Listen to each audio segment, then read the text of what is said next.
Thank you for waiting. I finished checking your adventurer handbook. Here are your commission rewards. We have no other urgent commissions on the books at present. Thank you for all your hard work lately. Perhaps you two could consider taking a vacation. Amazing! Paimon never thought we'd end up having downtime in Nod-Krai. Things were pretty hectic when we first got here. Everywhere you looked, it was either the wild hunt causing chaos or the Fatui stirring up trouble. It felt like this whole region was one giant slime in a barrel, ready to go boom at any moment. Sure have. Things were looking pretty dicey, but in the end, we managed to turn it around. Whoa! Paimon just got deja vu! Oh, that's right. It's because we've done this like a million times now. Ah, yes. Are you two aware that the MoonPrayerNight is soon to take place? Oh, yeah! Llama told us that was coming up soon. Wait, why do you mention it, though? Do people in Nasha Town celebrate it, too? Paimon thought it was just for moon goddess worshippers. You're partially right. Most people in Nasha Town just see the festival as an opportunity to do business. They do not concern themselves with the religious element. The festival was first celebrated by the Frost Moon Scions. On this day, they would wear moon prayer blossoms and celebrate the birth of the moon goddess through song and dance. They would also prepare food and handicrafts and give them as gifts to others. Over time, it became Nod-Krai's most lively festival. Oh, sounds like fun! Great! Well, in the meantime, since Catherine doesn't have any commissions for us, let's focus on some personal business instead. When we first got here, you mentioned that this was where your spaceship landed? We didn't get to follow up on it at the time, because we got wrapped up in that whole rare situation, but now we can finally start investigating it properly. Well, there's a saying Paimon's heard around these parts, which goes, if you lift up a rock, you'll find something you weren't looking for. By that logic, you'll never find what you're looking for while you're searching, but the moment you stop looking, it'll jump right out at you. Could be worth a try though, right? Anyway, Paimon suggests we focus on other stuff we want to do for now, and just keep an ear out for spaceship-related intel as we go.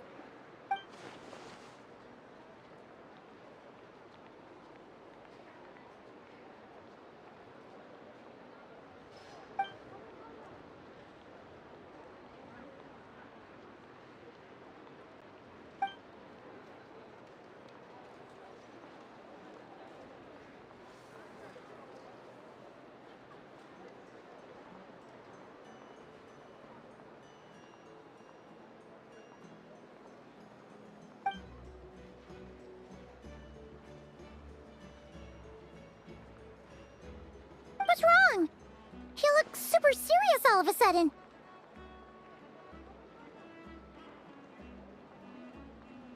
Huh? Paimon gets why you'd be concerned about Columbina, but what does the doctor have to do with anything?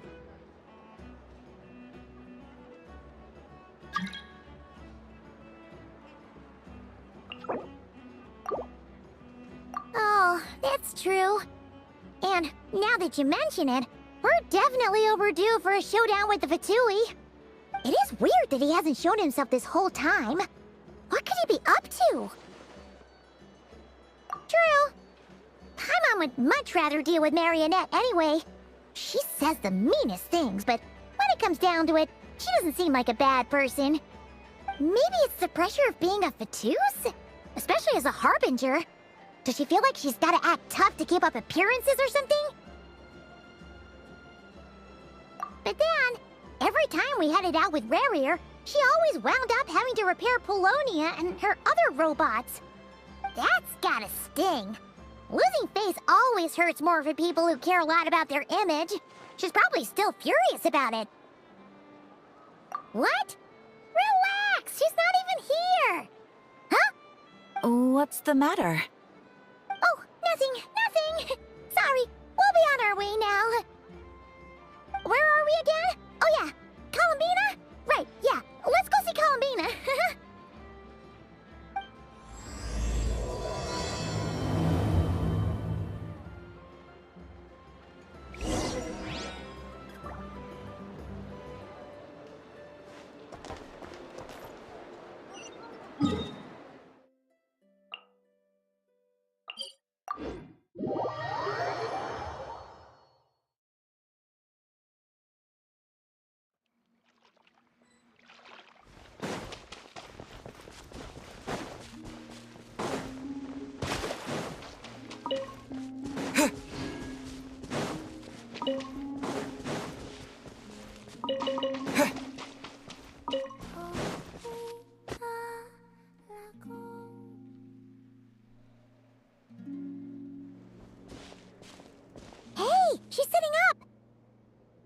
Is me sitting here a rare sight?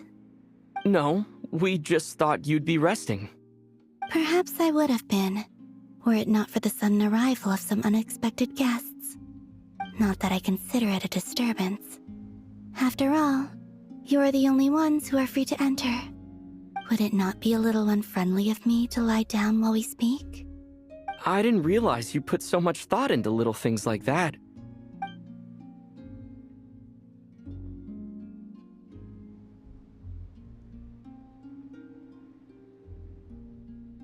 Only sometimes. There have been moments lately where I think about you and your companions. They are warm, mysterious, and cozy memories. Very few of my past memories are anything like that. They say that travelers return home bearing bags full of souvenirs. But my luggage was empty, and I believed it would stay that way. Return home? So, you're still planning on returning to the moon? Yes. This planet continues to reject me, reminding me that I do not belong here. If I remain in Teyvat, there will come a day that I disintegrate. And I don't mean reduced to dust or turned into food for the flowers. I mean, I will cease to exist entirely. Alright then. Well, we're sure gonna miss you. But it sounds like we'll have to say goodbye. How do you intend to return? The MoonPrayerNight is soon to arrive. On that day, the moon will be closest to Teyvat. The Kuvaki in this land will reach its peak at that time. I merely need to grasp the tide, and with relatively little effort. Oh, Paimon gets it! It'll work like a slingshot! You make it sound like she's gonna get blasted up to the moon. If I did that, I suspect I would crash into the false sky. I will be using a much gentler approach. But I do like the analogy. It's fun. You see? She gets Paimon's sense of humor. In the blink of an eye, the time has come to part ways. It does feel that way, doesn't it? Time seems to fly fastest when you are enjoying it. I have always thought of myself as a wanderer on this earth, and it has never expressed any desire to keep me here. Yet, just as I plan to depart, it tugs at my arm. Is this a gesture of affection? Or is the world mocking me? Oh. Were you hoping I can answer that? Yes. You are a traveler, so you must have a lot of experience in this area. Then, what I would say is, enjoy the moment. That's right! Don't overthink it! Happiness is happiness and joy is joy! The point is to enjoy it, not analyze it! I see. Then what I would say is, even though I am very tired right now, I am still happy. I can't tell from the tone of your voice. Oh, really? You don't think I sound happy? I'm just kidding. I could tell you were in a good mood today from the moment we saw you.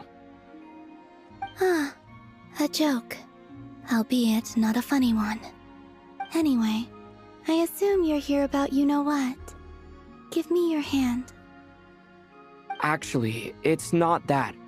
There's something else we wanted to discuss with you. Oh, then, do you still want to give me your hand? Or not? Sure.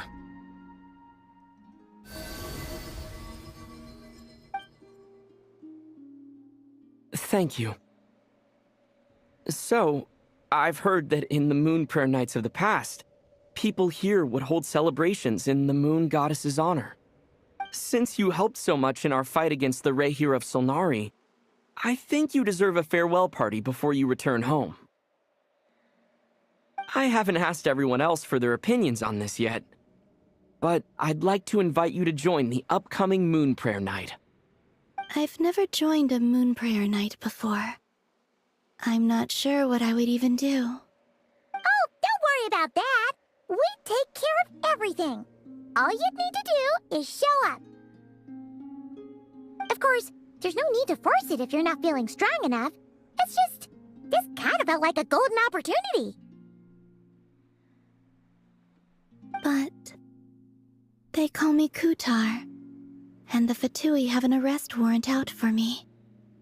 I shouldn't appear in public right now.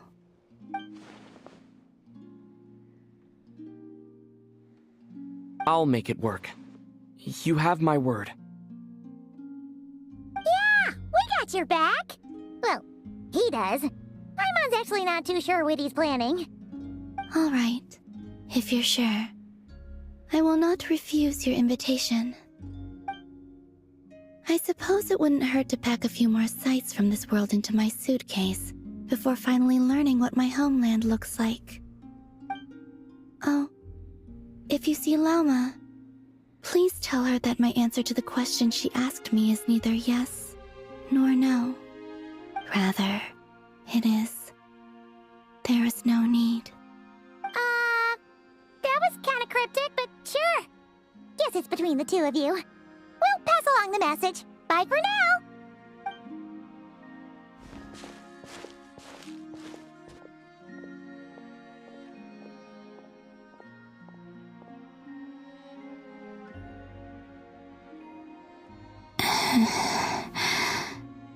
And also, I do not know.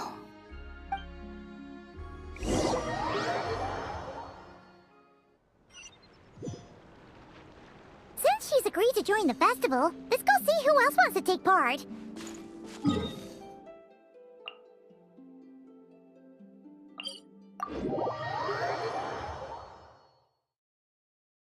Lauma's gotta be the person most familiar with the MoonPrayerNight. We should start with her. Also, what exactly is your plan to keep her safe? Not sure yet. I'll figure something out. What? Are you serious? And Paimon even gave you her photo cup? Hey, Lauma, it's us! Huh? Varka? What are you doing here? Beats me.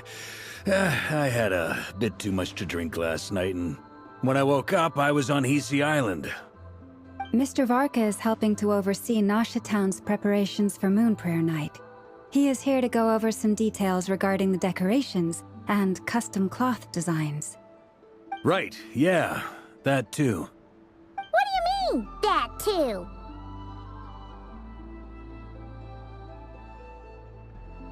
Yes. Celebrating this festival is a long-held tradition here in Nod-Krai. On this day, the crescent moon at the top branches of the verdant crest turns into a full moon, and the moon prayer blossoms bloom with a special radiance. Our people take these to be blessed omens. It's an especially welcome event coming off the back of all that nasty business with Rare. Everyone got put through the ringer recently, and now they're looking to turn their fortunes around. The big shots in town all agree that a big, lively celebration is just what we need to rebuild people's faith in this place. No wonder Catherine said that people weren't so bothered about the religious element. That's right. It's become more of a local custom by this point. The celebrations have little to do with whether the religious stories behind this event are true or not. Even the Frost Moon Scions are eagerly awaiting the coming of MoonPrayerNight, despite now knowing that their past beliefs were founded on a falsehood. That's fair. It's a bit like the Lantern Ride in Liyue. It's a chance for people to enjoy themselves, not debate the existence of the Adepti. Oh, one other thing! We just went to see Columbina. We went ahead and invited her to take part in the festival this time. Hope it's okay. Wait, so... you mean she agreed to it? Huh. That's quite a surprise. Then, I suppose that she intends to return to the moon on that day. Oh yeah! It's kind of a complicated process, but basically, it's like a slingshot. I understand. In truth, I had a feeling that she might make such a decision. Well, If Kuthar has decided to participate in the festival, we should prepare accordingly. Yeah, exactly. She was saying how it could be risky for her to show her face in public. We were wondering if there was any way we could hide her. Unfortunately, the people who carved the statues did an excellent job of capturing her likeness. It will be very challenging to hide a goddess whose face everyone is so familiar with. Darn! We may have bitten off more than we can chew here. Nah, don't sweat the small stuff. We can handle that. Huh? Are you saying you have a plan? Not as such, no, but the most important thing with a festival is to keep the mood light and your spirits up. You can't go preparing for a festival with those long faces. You'll never convince anyone to enjoy themselves. The Mondstatter spirit is strong with this one. As it happens, I agree with Mr. Varka. Let's start by making our appreciation for Kuthar the beating heart of the festive atmosphere. And who knows, once we get the ball rolling, perhaps everything will just fall into place. Hey! Did you catch that? Llama said the thing! Or close enough, at least. I'm looking forward to the MoonPrayerNight already. We have a festival in Mondstadt called Windbloom, and you can always tell which couples are celebrating it for their first time by the smiles on their faces. Big, beaming smiles like their whole face is glowing. And I have a feeling we'll get to see that same smile on the Moon Goddess's face at this festival. Not quite the same, surely. Anyway, I'll take care of business in the city, but I'll have to leave the decor up to you and the Frost Moon Scions. No one else can capture that traditional aesthetic quite like you guys. But lastly, there's the final key element that brings the festival to life. Companionship. Before you leave, let me show you something that we've been preparing. Mr. Varka had asked to see it already, so you may as well tag along. Also, I have some further questions about Kuthar's decision.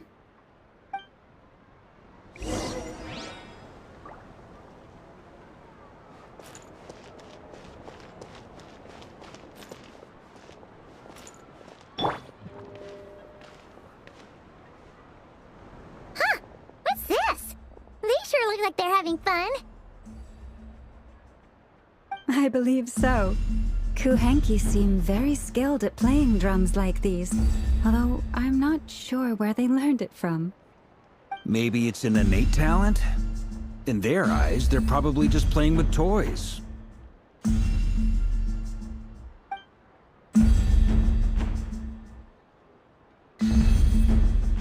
Wanatar! You wanna play too?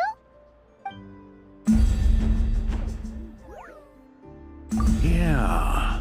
She looks more confused than anything. Maybe we can teach her next time if we get the chance.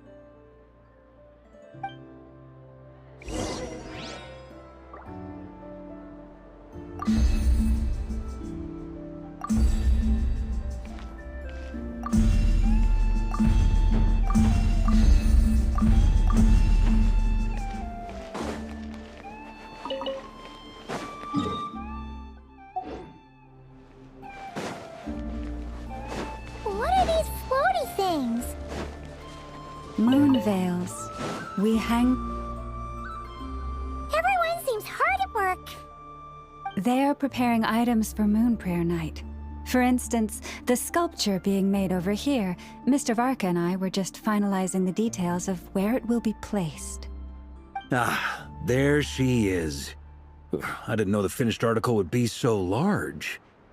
Not to worry, though. All the necessary arrangements have been made. Just let me know once it's ready, and I'll get some people to ship it over. You have my thanks. And over here, we are preparing a very traditional confection. Oh, look at all these colors! It looks great! Can Paimon try one? Of course. I have a feeling you'll like it a lot. You bet! Sweets and treats are If you included those in the Feast of the Moon, I bet Paimon would have joined the Frost Moon Scions by now. There will also be verdant crests like this present in Nasha Town during the festival. The timing of MoonPrayerNight is not completely set in advance. We make a rough estimate, then observe the changes in the verdant crests and moonprayer blossoms to guide us. As such, the wait itself is a fun feature of this particular festival.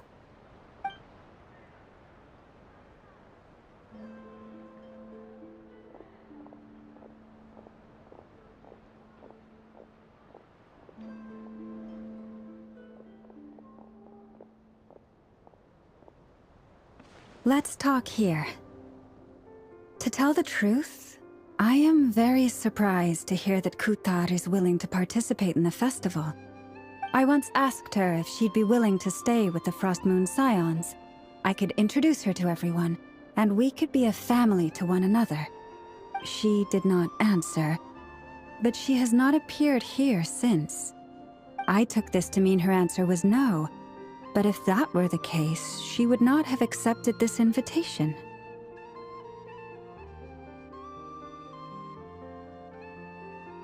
Ah. I see. Maybe she is right. Maybe the Frost Moon Scions of today no longer need a moon goddess. But my wish was not for her to come here and be worshipped as a deity. I simply wanted to offer her a place to stay. I'm sure she believes that showing herself here might invite Fatui intervention, and as such, she does not wish to cause us trouble. But what really pains me about all this is that this is her birthplace. She ought to belong here, yet no one has been able to grant her shelter. I think I'm qualified to weigh in here. When someone's about to depart on a long trip, what they need is blessings, not burdens. We should wish her the best, not make the journey harder than it already is.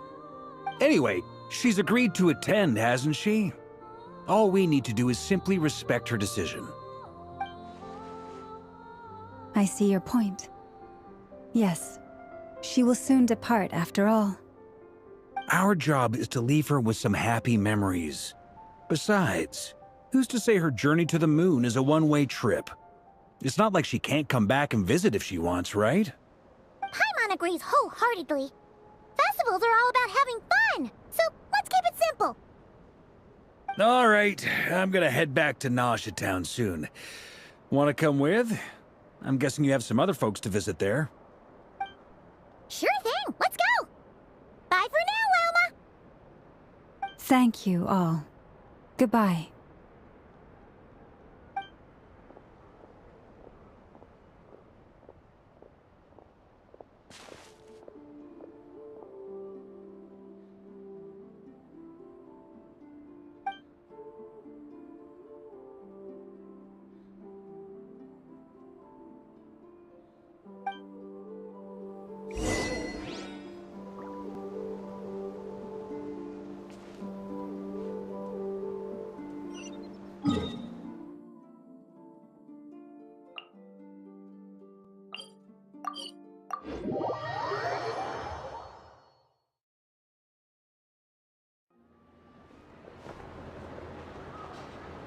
Huh? Hey, over there! It's Duran and Albedo with twins! What could they be chatting about?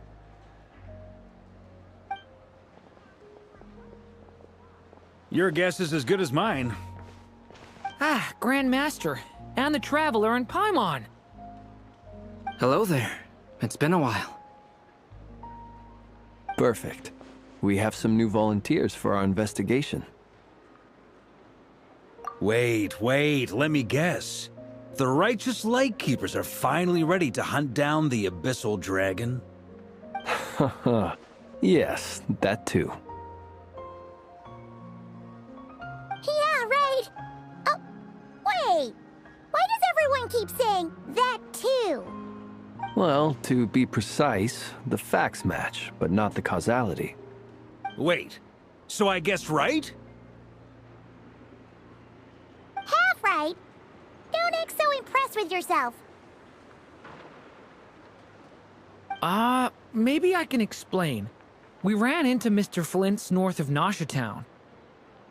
At that time, we just noticed a few abyssal creatures out in the wild, but the strange thing was, I didn't detect any traces of abyssal energy on them at all. On closer inspection, we realized that they were not real monsters, but something akin to reflections in the water, or perhaps a mirage. Huh? What do you mean? Like, you could see them but not touch them? Exactly. It was very peculiar. They roared and tried to attack us, but we could not make any physical contact with them.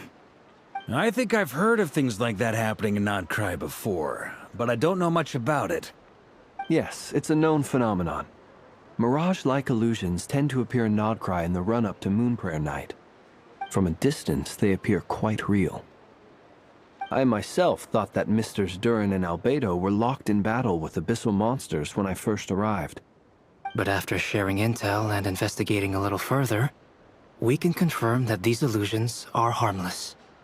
There is no great cause for concern.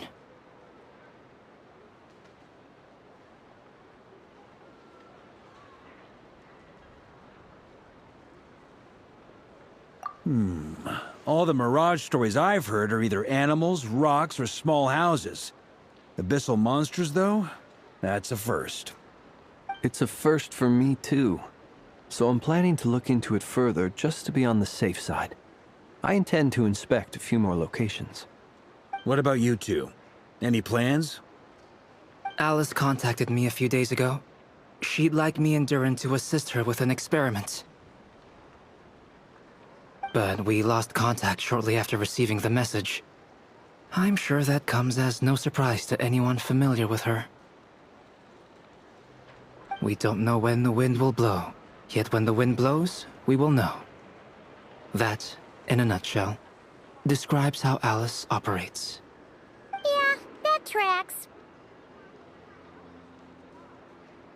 Okay. Well, I suggest we investigate this Mirage business in the meantime. It's piqued my curiosity, and I'm pretty sure I know someone who will already be 10 steps ahead of us. Well said. Right? Whatever's happening in Nod-Krai, she always seems to be the first one to know. Let's go see what she knows. We can invite her and her staff to the festival while we're at it.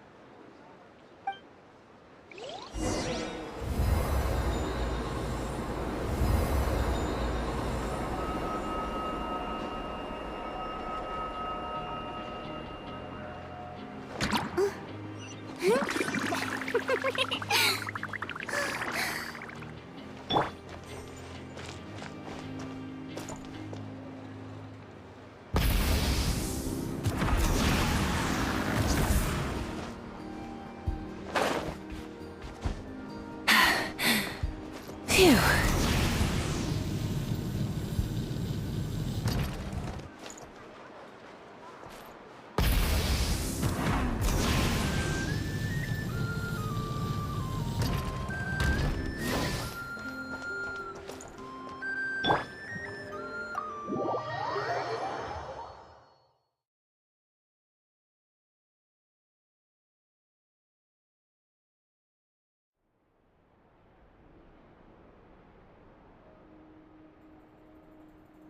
You're right, I have noticed. There's certainly something a little fishy about this situation. Only a little, though. Records indicate that this phenomenon can occur in the days before and following MoonPrayerNight. That said, it has always been a rare sight in the past. The odds of encountering these phantoms are similar to looking up in the night sky, happening to see a shooting star, and managing to make a wish before it disappears. But this time, either everyone's getting lucky, or they're appearing far more frequently than usual. Yehoda's out gathering intel as we speak. In the meantime, let me check off some points of interest. First, the Abyss. The ones we saw seem to be abyssal monsters. Indeed. but we have identified one location where many more of them have made an appearance. And not just monsters, but human phantoms too. Given the scale and nature of the phantoms, it's almost as if someone's last memories are coming to life. Or perhaps the memories of multiple people. Oh. So you mean the phantom monsters are hunting down the phantom humans? Exactly. The phantoms can interact with each other, but we have no means of intervening. In addition, some of the human phantoms would seem to be from the very distant past. This is clear both from the clothing they wear and the stories they tell. They claim to be from Hyperborea, a name which I've heard from Lauma before. If this is true, it means they must be from 6,000 years ago. Did Paimon hear that right? 6,000 years? It sounds like this merits further exploration. That'd be a big help. I'll leave it with you, Albedo. My knowledge of ancient history is non-existent. I used to doze off every time the pre-Knights of Favonius era came up in class. It's quite a miracle that you were able to understand these phantoms' speech, given how long ago they lived. I suppose you're right. But I'll leave the archaeologists to ruminate over that conundrum. As an intelligence broker, my sole interest is in the value of the information I gather. Which, in this case, hopefully means earning myself some good favor with our dear Lady Moonchanter. So calculating. Whew, this intel broker logic always catches Paimon by surprise. Sounds to me like we could split the work up. I think the abyssal phenomenon is best left to Albedo, Flint's, and me. Agreed. It coincides with my duty as a lightkeeper. For my part, I'd like to understand the abyss better. Even a little knowledge would go a long way. This is certainly a rare opportunity to study the abyss. But even rarer, perhaps, is the chance to make contact with the ancients. The Curatorium will take the lead on investigating the Hyperboreans. We put in the work to learn what we know so far. It seems only fair that we get some quantity of exclusive intel. That just leaves our trusty team of 2 unassigned. Since you became an honorary knight, of course. This was part of my grand plan all along. Ha ha ha! Oh yeah, by the way, we managed to convince Columbina to come to the MoonPrayerNight celebrations. Would you and Yehoda like to join too? She agreed to that? Huh. Quite an achievement. Never underestimate the traveler, I guess. I'd be happy to join. No point shutting myself inside when the streets are all decked out. I doubt any clients will be visiting during the festival in any case. And Yehoda loves a party, so I'm sure she'll jump at the opportunity. No. No, no, no, no, no, no, no, no, no! Way to contradict me in front of... Wait, no, that's not what I have bad news, boss! So many people.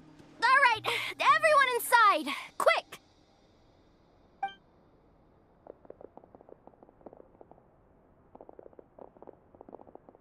This is gonna sound crazy, but hear me out. I saw one of those phantoms at Star Sand Shoal, and it was some sort of flying ship.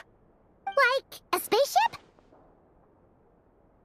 That's gotta be the one you came to Tibet in. You said you saw the same thing through the moon marrow, right? Huh? You already know about it? Ugh, I thought I was gonna blow people's minds. Turns out I'm the last to find out. Wait. Back up. You came here in a spaceship? Now my mind is blown! What's it like on the inside? Was it like flying through space? I want to know everything! Yep, exactly. Huge discovery. You're the best, second best intel broker in the world. After your boss, of course. Wow. Really? I don't know if I'm all that, but... I guess that decides where we're heading next. Come on, don't look at me like that. I know the spaceship doesn't have anything to do with me, but you don't want to leave me as the only one twiddling my thumbs, do you? Please? Fair enough. You can tag along. In that case, let's meet back here to discuss our findings once we're done. I wish everyone a productive investigation. You too.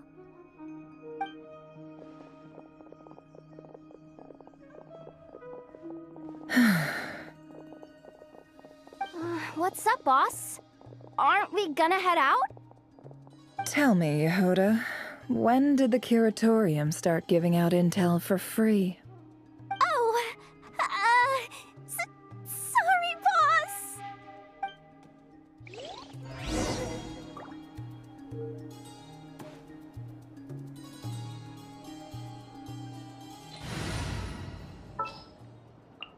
Any promising leads?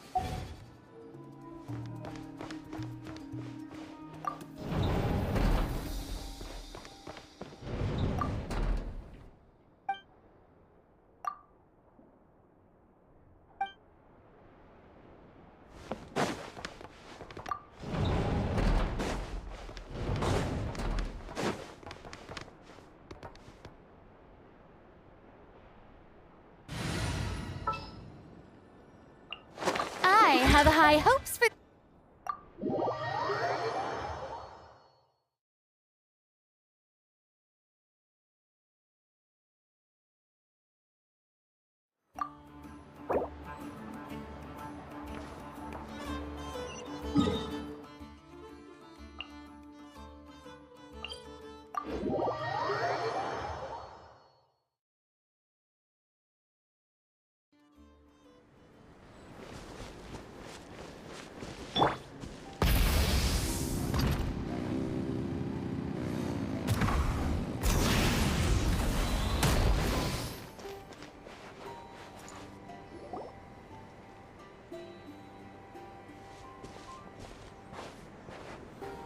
Well, what do you know? Yehuda was right on the money. This Phantom really is your spaceship. But that's so weird. Why would it show up here? Is it some kind of projection? Or a ghost? Like, maybe it no longer exists. But somehow it left an afterimage? Ah, you're already here. Miss Lauma, what a surprise. I thought you were busy with festival preparations. I was, until one of our people informed me that a strange sight had appeared at Star Sand Shoal. No one's ever seen something quite like this before. I thought I should see it for myself. Same here. Oh, so we heard that these things appear around the festival period. Any idea why that is? Unfortunately not. We have very limited information about them, since they can't be interacted with. And no human phantoms have ever made an appearance before now. The most we've been able to deduce is that these sightings appear to be connected to the increase in Kuvaki energy around this time. Yeah, seems like that's all we can do. This is all so confusing. Allow me to lend you a hand.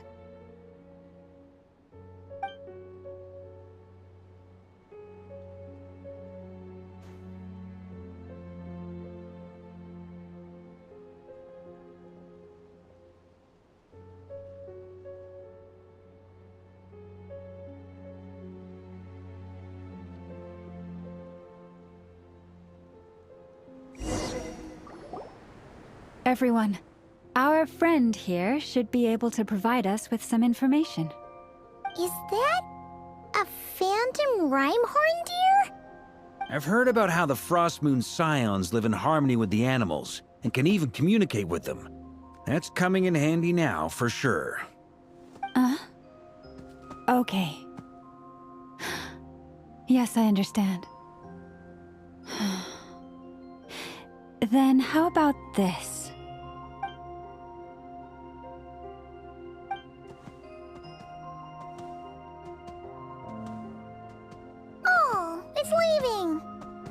It appears to share our curiosity about this giant spaceship, so I asked it if it wouldn't mind investigating along with some friends.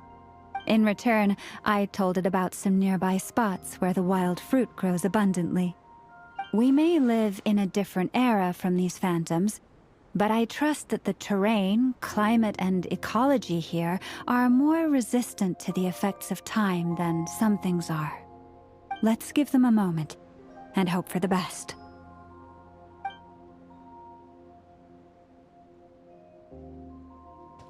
All back together? Must have been a lot of fruit. Indeed. Now let me ask them some questions.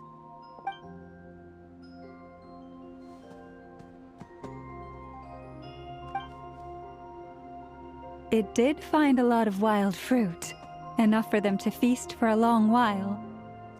This puffin circled in the air several times, but didn't spot anything out of the ordinary.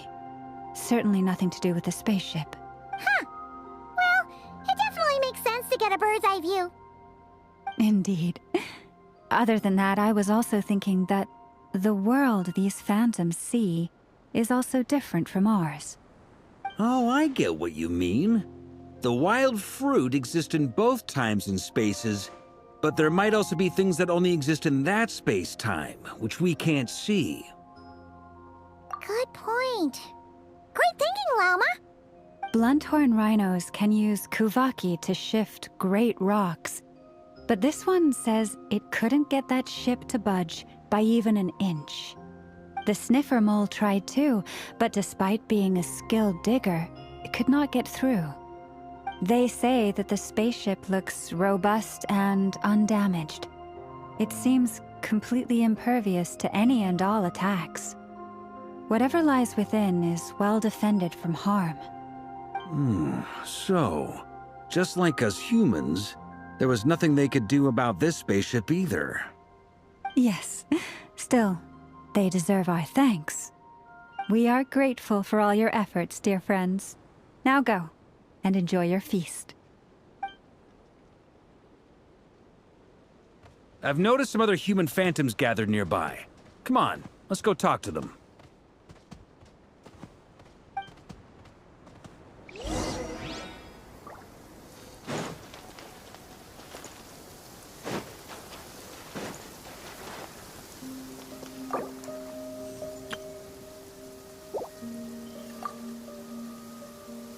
What is this thing?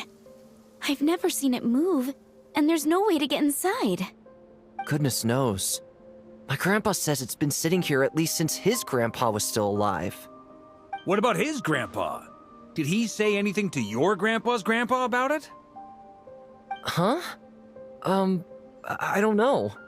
In all likelihood, it was here back then too. Hard to imagine something this huge could move. Guess that means that as far as they're concerned, this ship's been around a long time.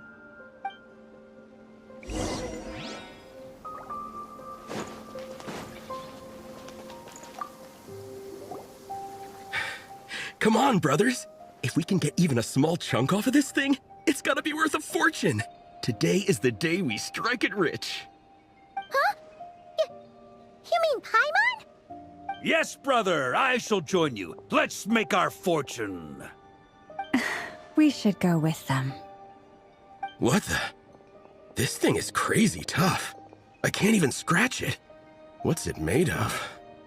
Sorry, brother. Looks like we'll have to seek our fortunes elsewhere. Enjoying yourself? I was just seeing if I could influence this phantom's perception by playing. But nope, no dice.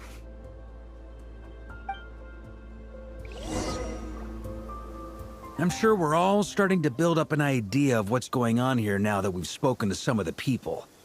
These phantoms are reenacting real historical events in Nod-Krai. It's almost like we're in some kind of interactive stage play. We can talk to the actors, but the plot is fixed, and we can't influence it. It makes sense. History is set in stone. The objective facts of the past cannot be changed. Paimon totally thought you were just goofing around earlier. But actually, you were doing some serious investigating. Of course I was. Anyway, at this point, I think we're forced to conclude that although the Phantom spaceship is right there in front of us, we aren't going to learn much about it from these people.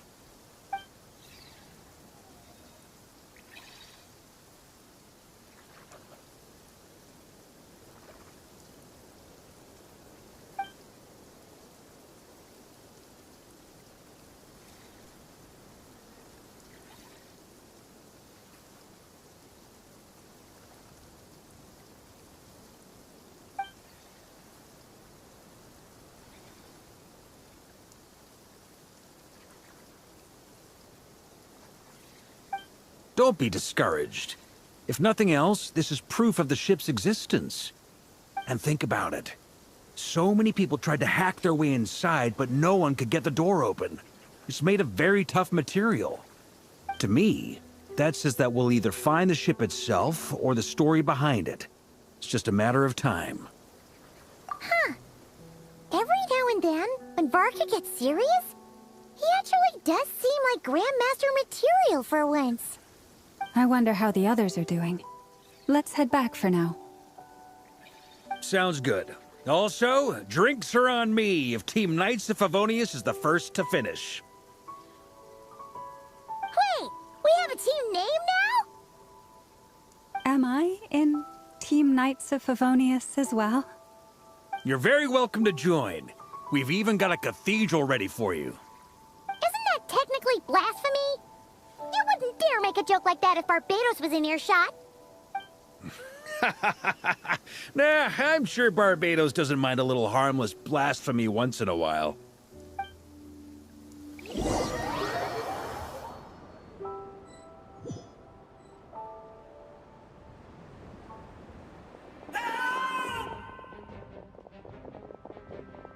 Oh, no! Get away! Oh.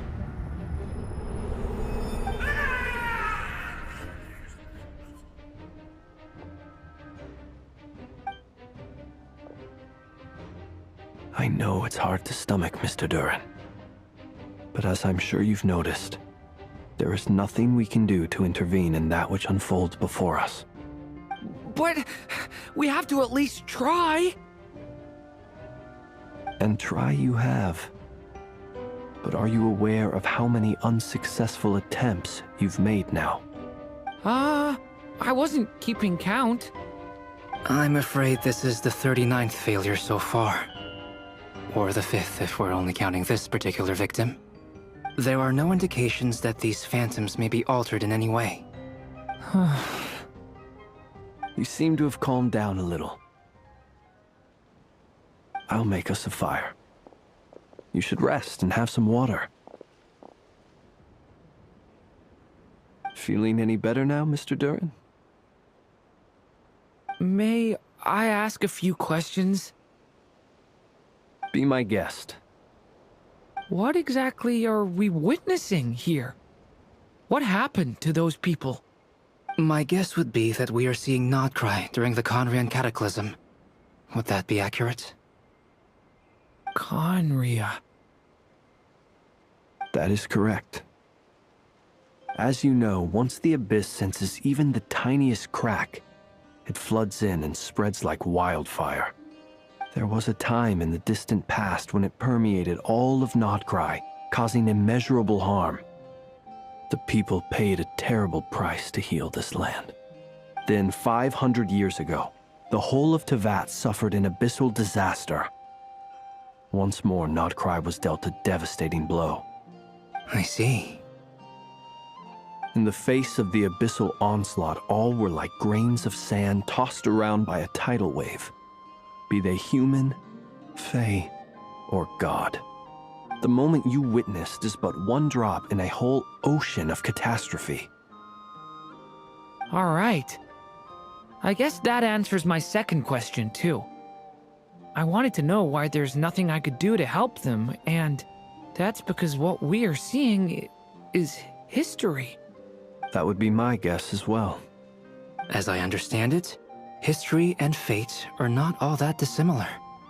The latter may be unseen to us, but both are immutable. Yes. Fate was determined long, long ago.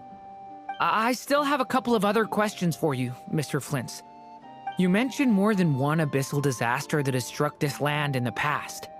How can you be sure that what we're seeing is from the Conrian incident?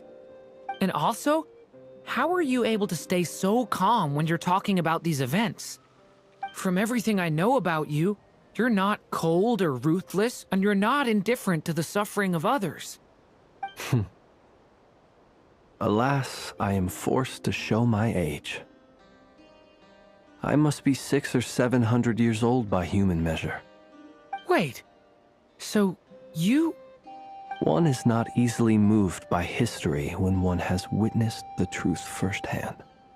I'm sorry. You needn't apologize. Your passion is a good thing to have. Treasure it, because someday you may find it in terribly short supply. Now, at the risk of offending you, I have a question in return. Your curiosity toward the Abyss, is it born from hatred or because you sense its call? I only ask because I kept a fragment of Rerear's body in my lantern for a short time. Specifically, his heart. So I know what a burden it can be to carry the Abyss with you. And I hear its power growling from somewhere within you.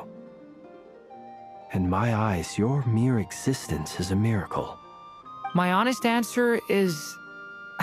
I don't know. I don't think I have the confidence to say for certain. What I will say is the Abyss is not the only issue that haunts me. Even before I became who I am today, the question dogged me constantly. Should I even exist at all? My doubts remain unresolved. But when we fought Rerear, something became a little clearer to me. Sometimes it is the darkness within us that allows us to achieve the impossible. I certainly got the sense from your 39 attempts that you were trying to achieve the impossible. It sounds like you've resolved to see the truth for yourself. Absolutely. In that sense, he and I are quite similar. Then I wish you every success. I look forward to the day of your transcension. Well, if everyone's caught their breath, I suppose we should head back. Oh, and one last thing. I'd appreciate if you kept our discussion about history a secret.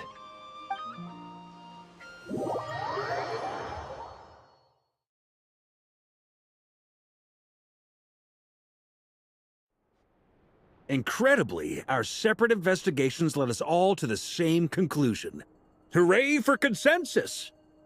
Yeah, but we barely learned anything, though. I totally thought this would be the mother lode. Talking with the ancients? I mean, come on! But nope. All we got was useless snippets of conversation. And all this stuff about moons and hyperopia. What a load of baloney. Seems like people back then had a few screws loose. I understand your frustration. We found the same issue. Each phantom only showed a very brief moment in time. There isn't much value to be found in these miscellaneous fragments of a civilization's history, no matter how glorious it may have been.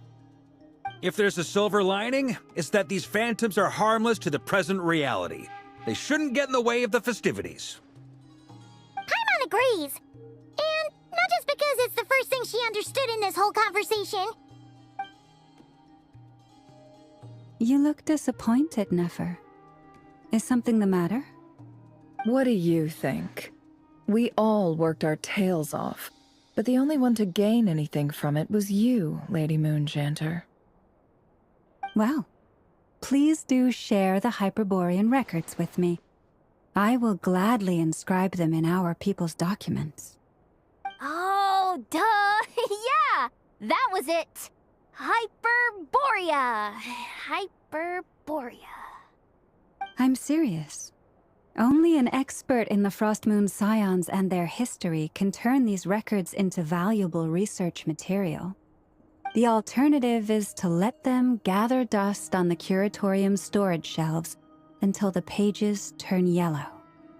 Nefer, You're wise enough to know that cooperating and sharing the profits is the best course of action here.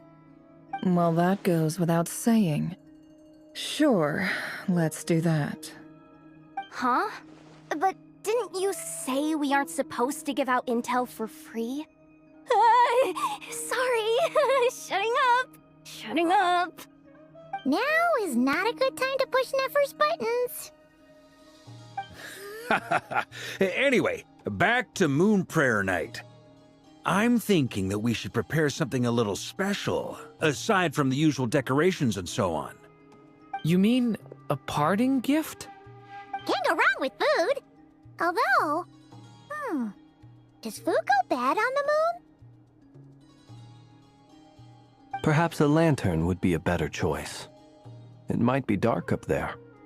It could prove difficult to light a lantern on the moon. Magical stones might serve that purpose better. What about a clockwork mecha model from Fontaine? I've got a whole bunch at home. I use them for fighting practice in my free time. None of these sound like things she would be even remotely interested in. But we don't interact with her enough to know what she likes. Yeah. It would really save us the guesswork if someone could find out what she's into. Wait, what the? Traveler? They're all looking at you. Great! Haha, problem solved. Now, I need to stop by Dory's. Gonna need her help sourcing a bunch of stuff for the festival. Then let's leave it there for now. We all have our own business to attend to. Traveler, if you find out what Kutar likes, let us know right away.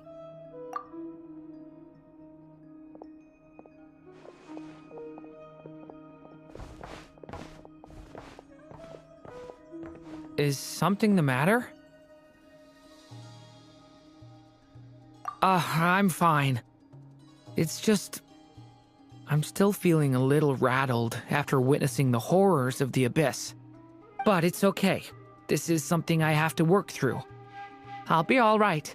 Thanks for your concern. Well, don't put too much pressure on yourself. If you ever feel like something's wrong, physically or mentally, we're here to talk. Come on. Stop treating me like a kid.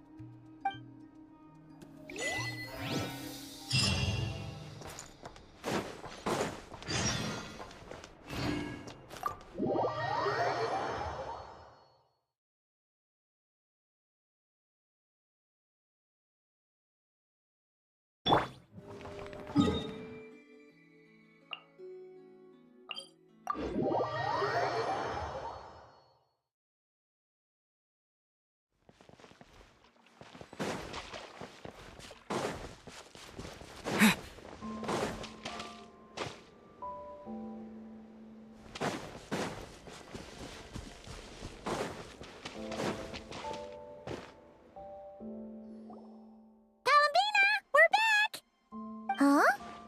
She's not here. Weren't there a few Kuhenki here last time, too? Where did they all go? Walkies? For Kuhenki? You're not pets, you know. Oh, well. Looks like we just came at a bad time. Let's try again tomorrow. There's still a few days until MoonPrayerNight, so we're in no rush. Besides, she needs time to rest anyway.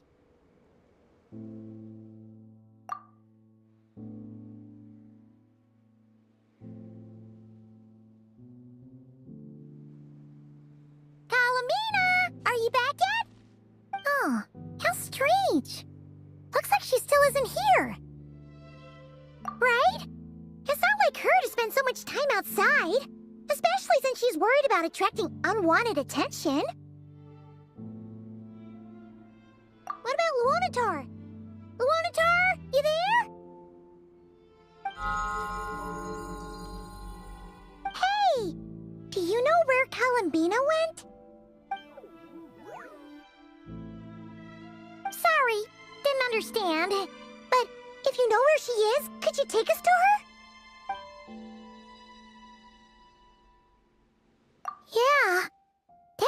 stranger. What about him? Oh, that's not good news. They change color when Columbina gets weaker, right? And they look super pale right now. Good idea. She might know what's happening.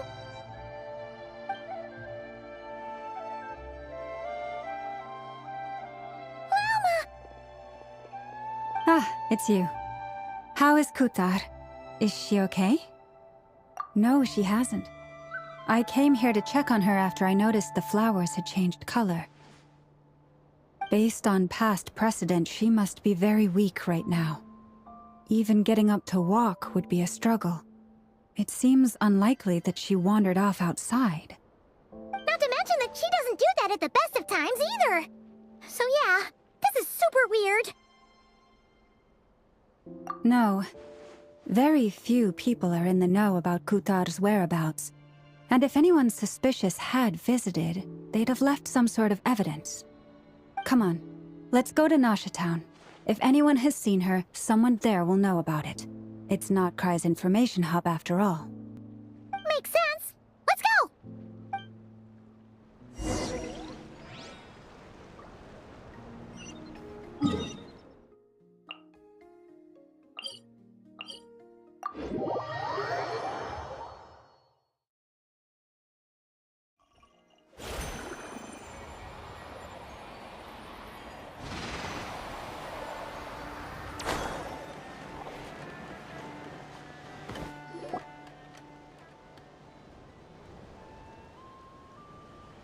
Moment. Is it just Paimon, or is this stall kind of suspicious? It's never been here before, right? No, I don't recognize it. Alas, your free and easy adventure time is over. Now, prepare to face the final boss of Nod-Krai. Whoa! Where'd that voice come from? Not sure, but it's definitely hostile. No, not that way. The final boss is right here. The sniffer mole? That's the final boss? Surely not. Also...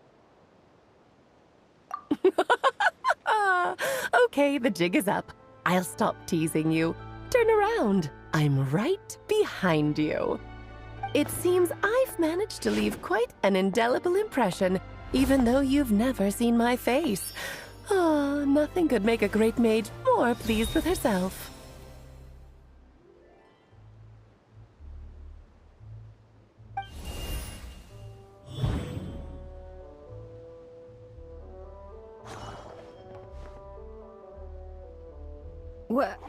What is going on? I've heard that all the big shots in Teyvat have long, wordy titles that stun people speechless when they make their entrance. Unfortunately, none of them are affiliated with the Hexenzirkel, and we ourselves keep a very low profile. The notorious name-dropping doesn't quite work for us. Still, I, for one, think I'm really quite amazing. So that didn't stop me from coming up with a title anyway.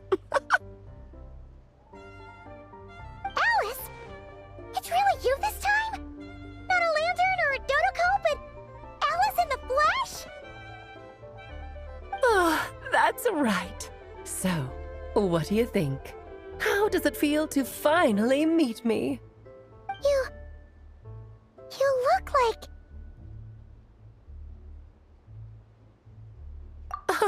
What is that supposed to mean, I'm the mother of Klee, Teyvat's #1 cutie. How old could I possibly be? So she's a friend of yours? Kind of. This is actually the first time we've seen her in person. I see. Madam Mage, that was, quite a powerful entrance. I certainly won't be forgetting it anytime soon. It's okay, Lauma, don't force it. Paimon will do the honors. This is Alice from the Hexenzirkel. She's a friend of ours. And of Arcus, too. That's right! She's a good person, just kinda unpredictable. Well, what is the human heart if not unpredictable? Hmm? If we could not do as we please, how would we differ from machines? I am Lauma, Moon Chanter of the Frost Moon Scions. It is a pleasure to meet you. Oh, I know. Before you got here, I spent a good, 15 minutes getting up to speed on Nod-Krai's present situation. In other words, I've read the whole in the last episode part, so we can skip the pleasantries. Fair enough. Well, Miss Alice, I can already tell that you have quite a unique personality. You'll get used to it. Paimon sure is. So anyway, what are you doing in Nod-Krai, Alice? Oh, I thought I told you already. This time, I'm the final boss. And what a formidable foe I shall be. Powerful, confident, decisive, and good luck finding my weak spot. You will never succeed.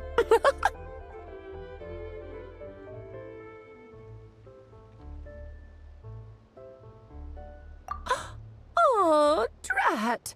My one weakness, and you found it in an instant. Fate has been dealt a devastating blow. Thus falls the great Dodo King. Why are you playing along with this nonsense? For funsies, of course. What's wrong, Paimon? Are you disappointed in me? Am I a gigantic letdown? No, it's just... You seem like a busy lady. And this is the one time you've shown up in person. Paimon figured it would be for something more high stakes than just goofing around. You're quite right. I'm here in Nod-Krai because something big happened. Something big enough it caught the attention of the Hexen Circle. It concerns the 3 moons, Tevat's borders, and of course, the moon goddess you are currently searching for. Kind of. Why don't we discuss this over a pot of tea? My main reason for coming on this trip to Tevat was, of course, to have some fun. But I do technically have a job to do as well, namely, maintaining the stability of Tevat's borders. I'll skip over the complicated parts, but to sum it up, abyssal energies are all that lie beyond Tevat's border. We'd find ourselves in a real pickle if they ever made it through. And the phantoms you've been seeing are a sign that the border has been disturbed. No wonder they tend to show up around MoonPrayerNight. Is it because the real moon is now so close to us that its power can cross the border? In part, but only a negligible amount passes through. Just enough to influence the verdant crests and so on. And as you've noticed, there has been an unprecedented number of phantoms appearing this year. The influence of the moon beyond the border cannot explain this. No, there is another far greater factor at play. The trilunar syzygy. A trilunar syzygy? Eons ago, before the heavenly principles came to Tevat, it was the then 3 moon goddesses who controlled the laws of this world.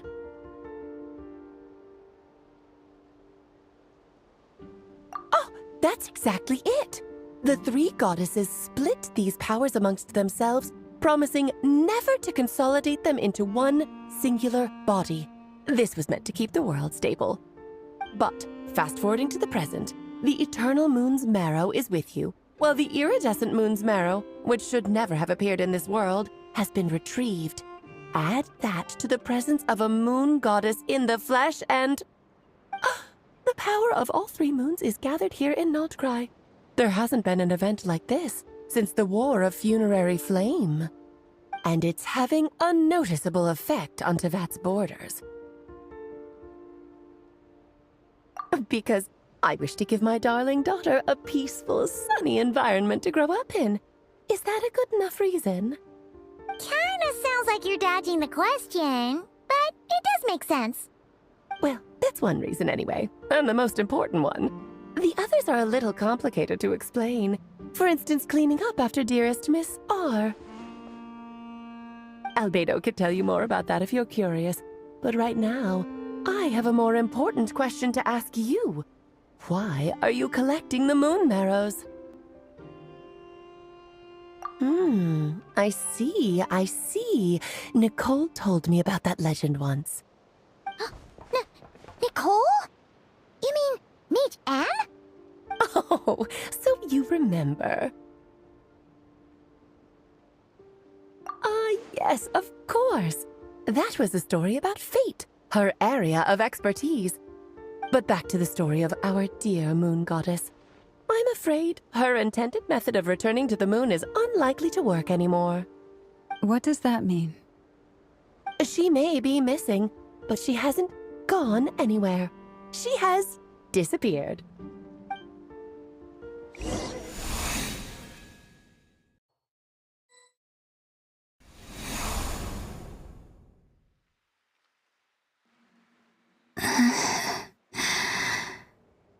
My body is so heavy. Wait, no. It's my mind that's heavy. My arms and legs are as light as a feather. What's happening to me? I feel drowsy, like I've been asleep for too long. Is it daytime or nighttime? Is the moon out? I think I'll go for a walk.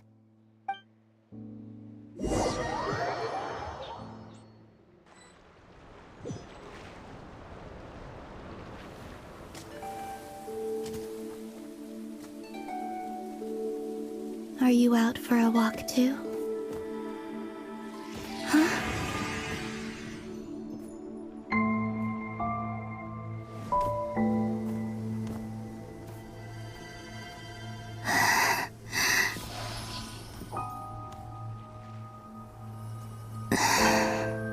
The day has come at last.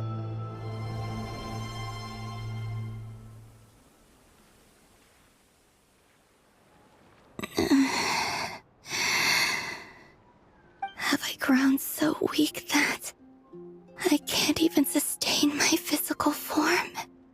But MoonPrayerNight is nearly here. I was so close to returning home. Death is near. Is this how it ends for me? Will I return to the moon after I disappear? Or... I don't want it to end like this. So far, at least, I still exist. Even if not physically, I can still feel. But as my power wanes, I'm sure that too will fade. I suppose I might take one final look at this world. The world where I was born.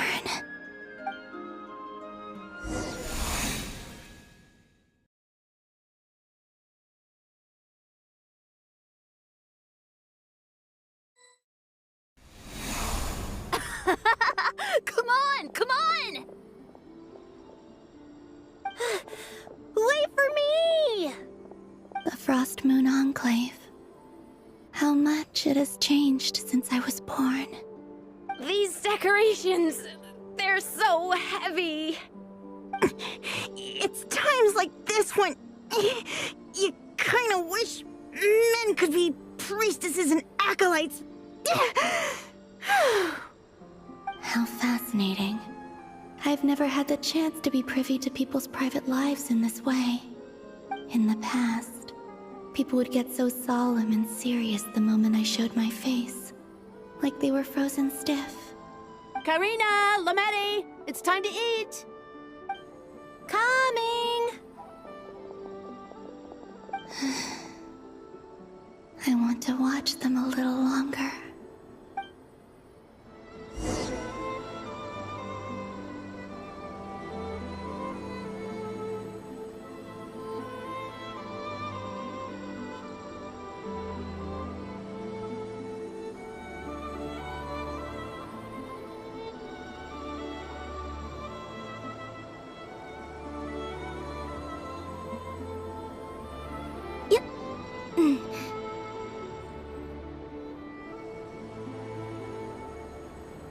So just fill these balloons with air, right? Yep. Try a couple now to test things out. The rest can wait till MoonPrayerNight. Think fast. Rita! Teasing an acolyte of the Frost Moon Scions? Surely that's a punishable offense. Take this!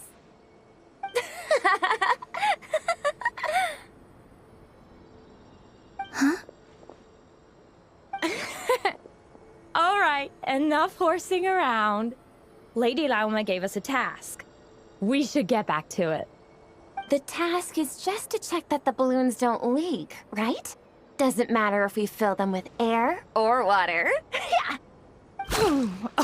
Okay, you got me there. And you got me there. But still, we can't use all the balloons before the festival even starts. We won't use all of them. And as long as Lady Lauma's trusted acolyte doesn't snitch, this can stay as a little secret between friends.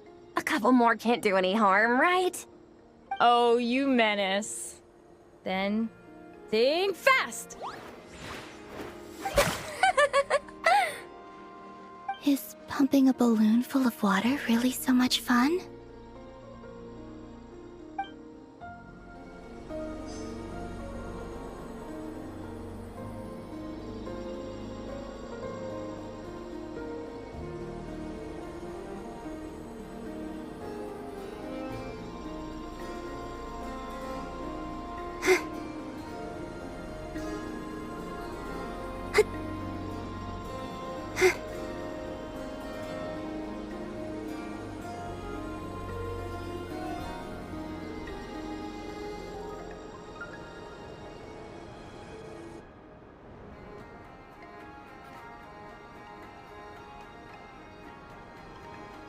I'm sure you're both tired from playing all day. Come on, eat up.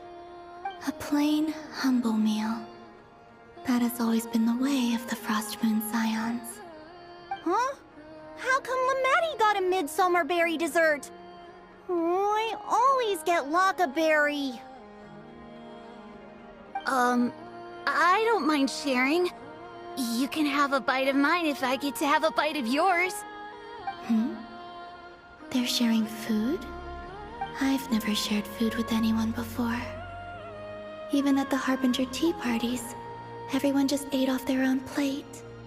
And when I couldn't finish my food offerings from the Frost Moon Scions, they'd leave the leftovers out under the moonlight for the animals to claim. Hey! That was 2 bites! Oh, then you can have another bite of mine. Oh, you too. Oh, don't fret now. Here, have some of Granny's too. So this is what it means to be family.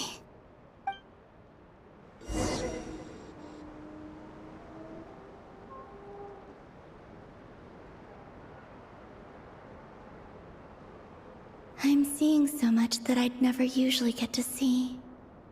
They'd never act like this when I was around. It's nice, being able to just watch people in peace in these final moments. What a rare opportunity. I think I'll go take a look around Nasha Town, too. Maybe the Traveler will be there.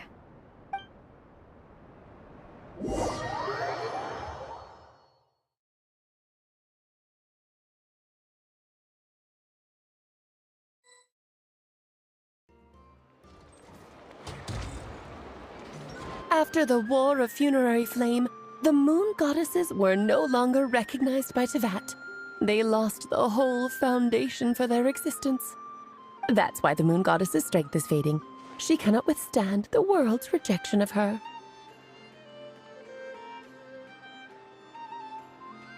To be more pedantic about it, the Moon Goddesses did something to offend the heavenly principles, and that's why they were ousted. Something of a recurring theme in Teyvat's history.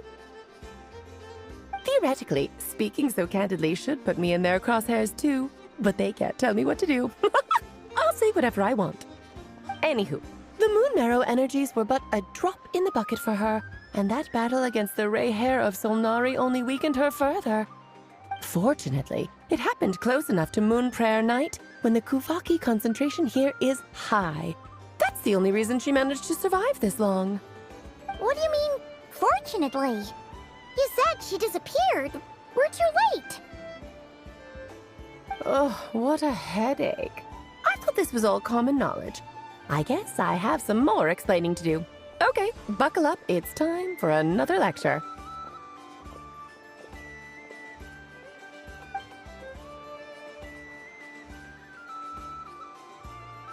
Now, I said earlier that the moon goddesses lost the foundation for their existence. The reason for that has to do with the natural order. Basically, the rationale for their existence in Teyvat was lost. The same logic applies to the present moon goddess, too. Consider her existence so far. Her comrades in the Fatui called her Damselette. And she was worshipped as Kutar by the Frost Moon Scions. But these connections have now been severed, whether by her hand or yours. So, the rationale that once sustained her existence is now gone. Wait, we did that to her? Oh, well, strictly speaking, yes. But let's not start pointing fingers, shall we? I'll only end up as the big bad villain, and that's not the kind of final boss I want to be.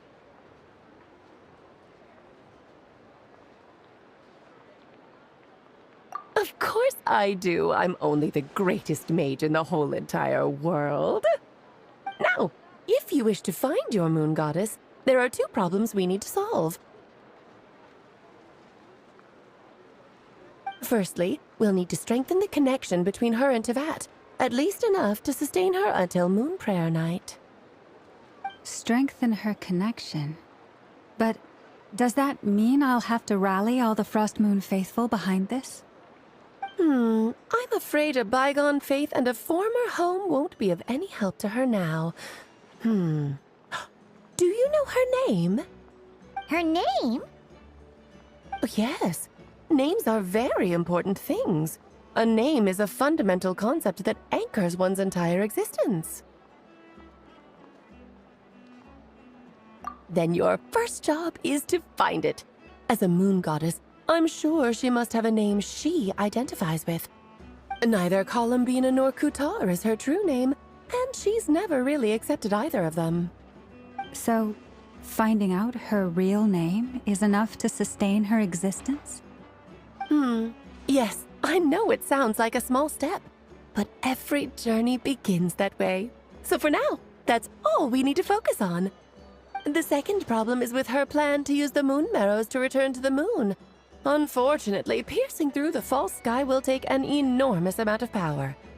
Given her current condition, she won't be able to provide anywhere near enough power, even if she recovers her physical form. But no need to fret. Nicole's the expert in this field, and I'm sure she'll figure something out. Wait, Mage N is going to help us out too? That means we've got 2 Hexacircle mages on the case. This is turning into a pretty big deal. Actually, this is more of a side quest for me. Like you said, I'm a busy lady, so I can't stay for too long. I'll have to return to Teyvat's border soon. That's the upside you get for looking out for my little Klee. Hopefully that will incentivize you to carry on keeping her company in the future. Anyway, jokes aside, you'd better get moving. It will take quite a miracle for the moon goddess's consciousness to hold out till MoonPrayerNight. Oh, I suppose I might as well tell you where Nicole is before I leave. Off you go now. Time to meet your new friend. Oh, yes, and a little suggestion. Don't forget to mind your heads. What? I wonder how Durin's doing. I should really go see him before I head back. You really are super busy. I most certainly am. There's so many children I have to keep tabs on just in Mondstadt. Durin, Albedo, Venti, Varka. Klee didn't make the list, huh? Of course not. Klee is my pride and joy. I have no qualms about her. Because she's the best child in the whole wide world. Yep. Klee's a little angel. I'm glad you agree. Well, all the best. See you when I see you.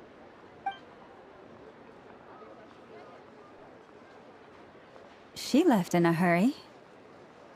Yeah, she didn't pack up her stall. Should we handle it for her?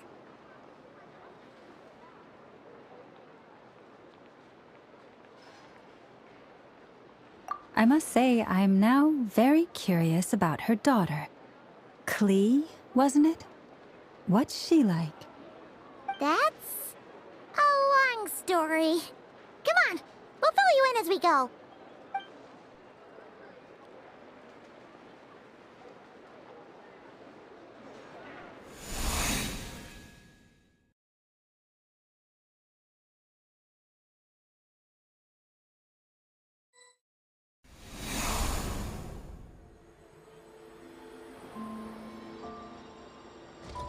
What a lively place. I've never experienced Nasha Town like this before. Hey, you old geezer! Your hammer's rusted through! Who are you calling old geezer? Are they quarreling? I'm looking right at him! You've really gone downhill since giving your daughter free rein in the workshop. Can you even swing a hammer anymore? It shouldn't take you days just to fix a single chair! You might as well use that hammer to massage my back for all the good it's doing. Don't run your mouth, or you'll get a back massage that'll put you in bed for the rest of your life. Look, the materials haven't arrived yet, all right? You know how busy it gets in the days before MoonPrayerNight. I'll bet you send all the materials to your little princess. Blood's always thicker than water, huh? All right, you've made your point, Uncle Koski. As soon as the materials arrive, fixing your chair will be the #1 priority. And Dad, if you've got time to chat, why don't you lend me a hand, See? Lolka knows what the score is. I guess they're friends. But the way they spoke to each other was so ugly. Then again, it wouldn't be the first time I've seen something like this. Columbina! Sing outside my door in the middle of the night one more time, and I'll unscrew your vocal cords. You hear me? Oh, Zandrone. So that was her way of trying to be friends with me. What a pity. I won't get the chance to say any ugly things in reply.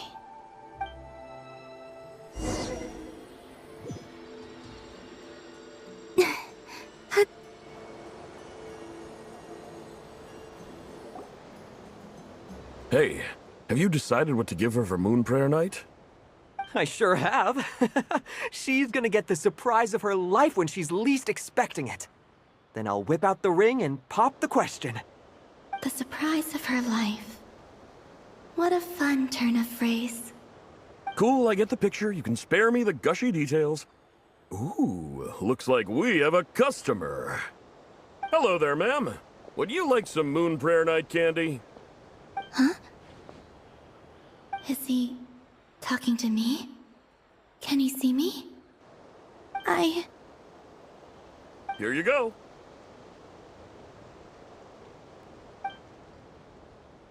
Oh.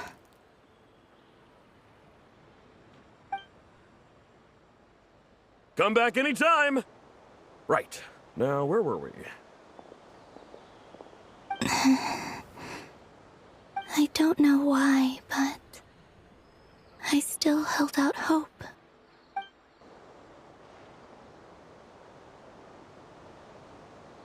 The most important thing right now is to find that mage. This name thing seems super important too, but where do we even start looking? I'd better go pay the Fatui a visit.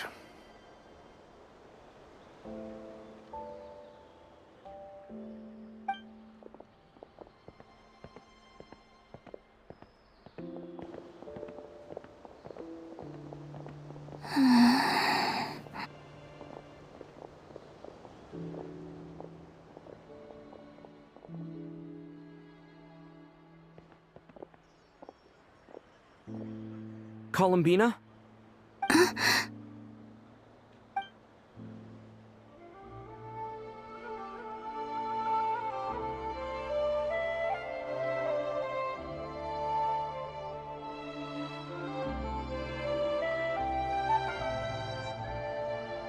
Traveler? Let's go! This is no time to be spacing out!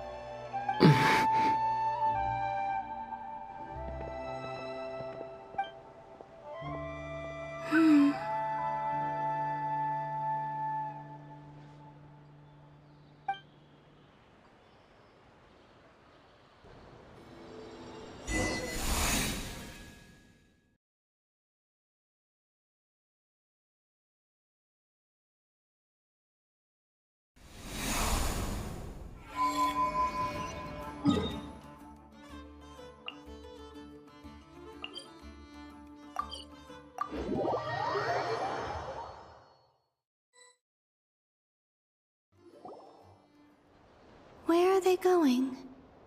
They mentioned a mage and... a name?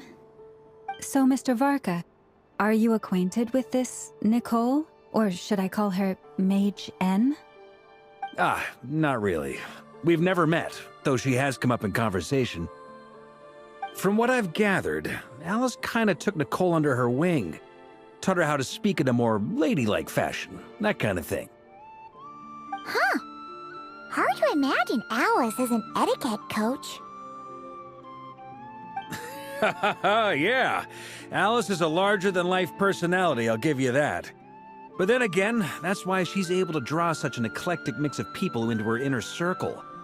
If I remember correctly, being an interesting person is actually one of her main entry requirements. So, if you ever wanted to join the Hexen Circle, I'm sure you'd both be eligible to apply. Hey! Don't go around making promises on Alice's behalf! I wouldn't dare. I'm just trying to paint a picture of the Hexen Circle for you. Okay, sure. Anyway, since none of us have ever met Nicole, how are we supposed to find her? We can't just go up to every woman in sight and ask, "Hey, are you Nicole?" Maybe something she's wearing will give it away? Like, a windbloom pinned to her chest or something. Wait a minute. Alice never said Nicole was from Mondstadt. Oh, true.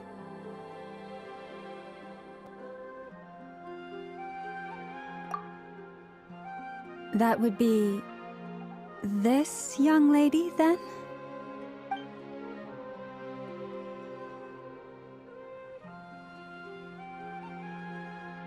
Hey there! Sorry to disturb you, but... are you Miss Nicole? Varka, Knight of Boreas of the Knights of Favonius. Alice might have mentioned me before. Mm-mm. Ah! Have we got the wrong person? Sorry. Well, this is awkward.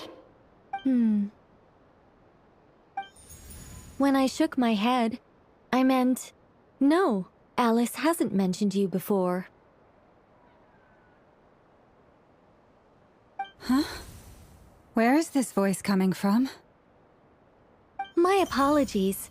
For certain reasons, I am unable to speak. This is the only way I can communicate with you.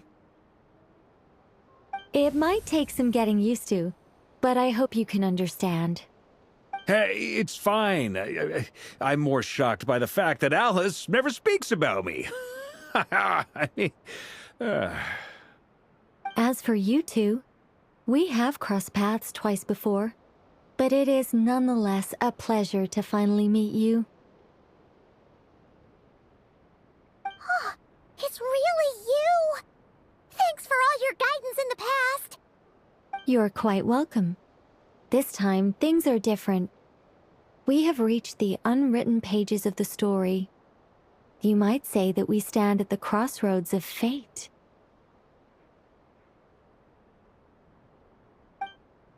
Now then, allow me to formally introduce myself.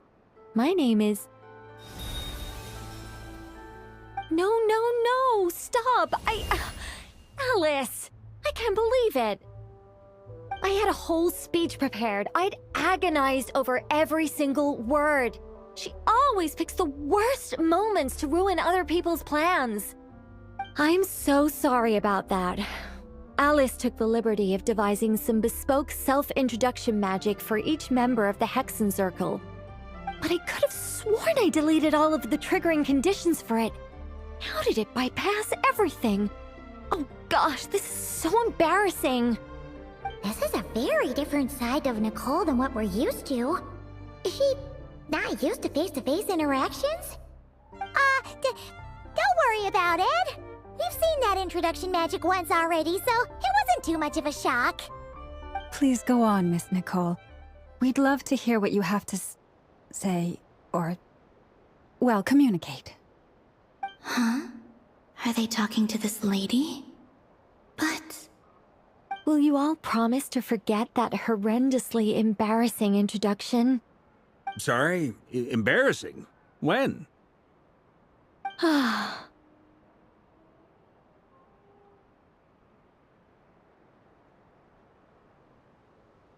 Yes, my name is Nicole, and I am one of a very few angels who have retained both their preferred form and their power. The Traveler and Paimon should be no strangers to this concept. There is another of our kind in Natlan. They call her the Lord of the Night. Alright! Paimon remembers her! Yes. Well, I have retained more of my power than she. It's because I don't have a long-term duty to fulfill. To be more specific, no. We'll be here all day if I get into the specifics. Moving on. If I'm not mistaken, you are here because you wish to learn how one might reach the moon beyond the sky. That's right. Is that something you can give us any guidance on? Yes, I do know a way. It began with the Hyperboreans, who lived after the War of Funerary Flame. Blank looks. Maybe I should start with the background of the war. Or maybe not. It shouldn't be an issue. I'll fill in the gaps for you when we have more time. Anyway, after that war ended, the three moons retreated to beyond the false sky. The Hyperboreans were humans I once aided. They accepted the civilization and creations bestowed upon them by the angels. But despite accepting many blessings of the angels, many among them still held on to their faith in the moons. They were reluctant to accept the new order. Even after the War of Funerary Flame, they sought to contact the moon goddesses beyond the sky and receive their guidance. But all three had passed away by that point.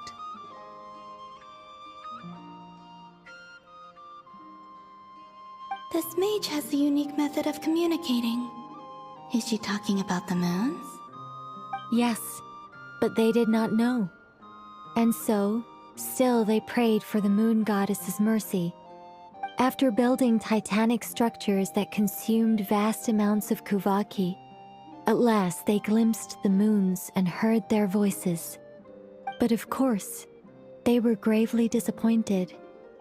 For it was then that they realized the three moon goddesses were dead. Oh, that's such a sad story. It is. Humanity was in a very sorry state at that time. The angels who had once aided them were gone, and the War of Funerary Flames had left them homeless and destitute. Just a second, I gotta ask.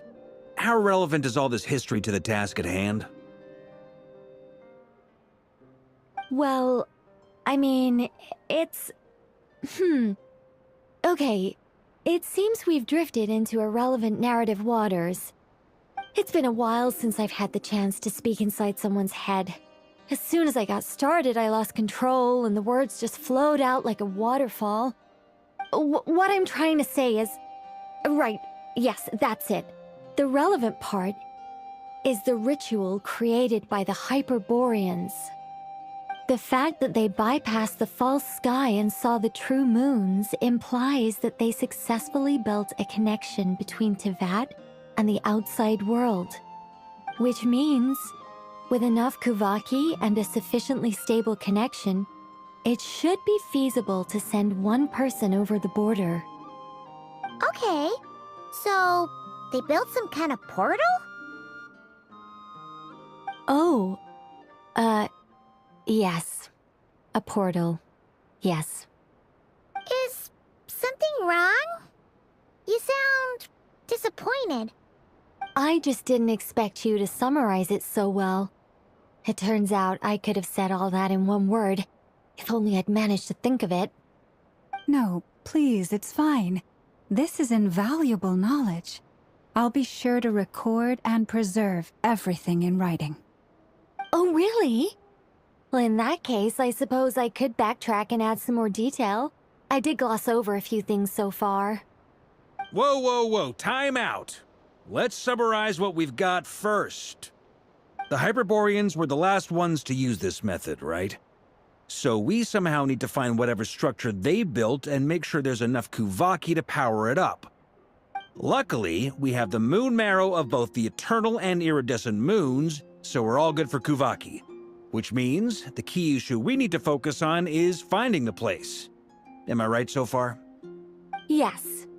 Although I expect the structure is long gone by now. That said, what if we could take advantage of the phantoms to travel back to a time when it still existed? Well, travel back isn't quite accurate. It's more like we'd be creating a handshake between 2 points in space-time. We wouldn't even have to pick a time when it still existed. It could just be a time when it still appeared in phantom form via projection, or we could project our own phantoms, fold them together, and... You look lost. Was that too hard to follow? Yeah, things got a little, technical there. Paimon's brain is reaching capacity. All right. Let me think about how to put this more simply. Okay, got it.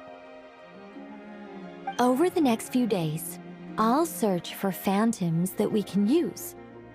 Once I find one that meets the criteria, I'll let you know and we'll regroup. By completing certain rituals, specific individuals will be able to enter the phantom and make it to the Hyperborean structure. If everything checks out and it looks feasible, we'll just need to wait for MoonPrayerNight, and we can send the moon goddess back home. I'm really skimping on the detail here. Is this making any sense at all? I think so. For now, we'll just wait to hear from you. Yes. Basically, yes. Great. Counting on you. In the meantime, we'll focus on finding the moon goddess's name. My name? Are they looking for a way to stop me from disappearing? Excuse me, Miss... Go on, Miss Nicole. This conversation was a little all over the place.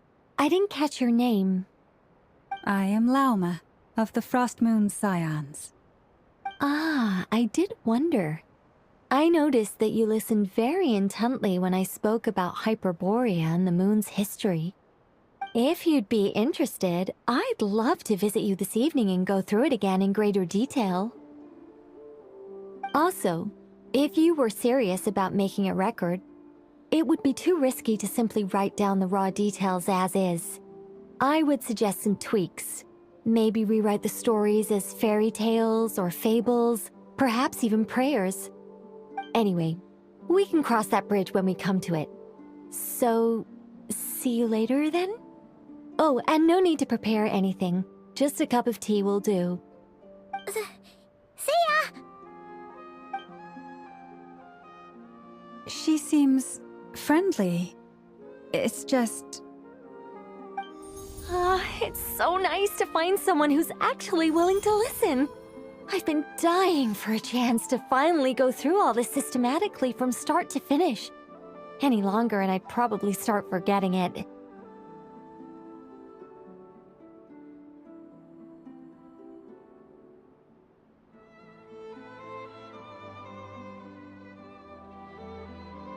Now Paimon gets why Alice told us to mind our heads. Ha ha ha ha! What did I tell you? A lot of quirky people in Alice's orbit. Now then, the next order of business is, where do we start looking for the moon goddess's name? Maybe the rest of what Nicole has to say might give us some clues. Once I've heard her out, I'll summarize the salient points and share them with you all. I'm also inclined to review our other documents. Yes, our faith was first established by our Hyperborean ancestors, but many of the more factually accurate records are from after Kutar's birth.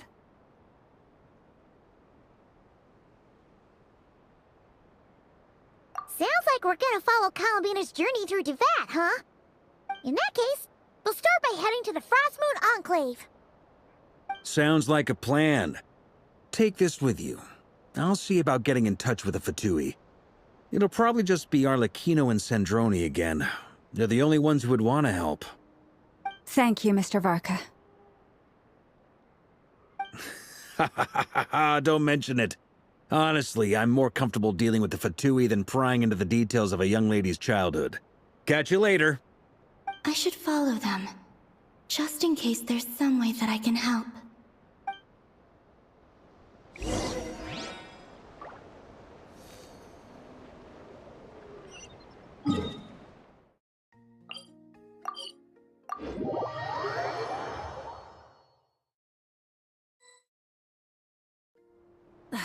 Instead of confining themselves to the heavens, God should broaden their horizons in the... A while ago, I took the time to organize all documents in our possession that pertain to Kutar.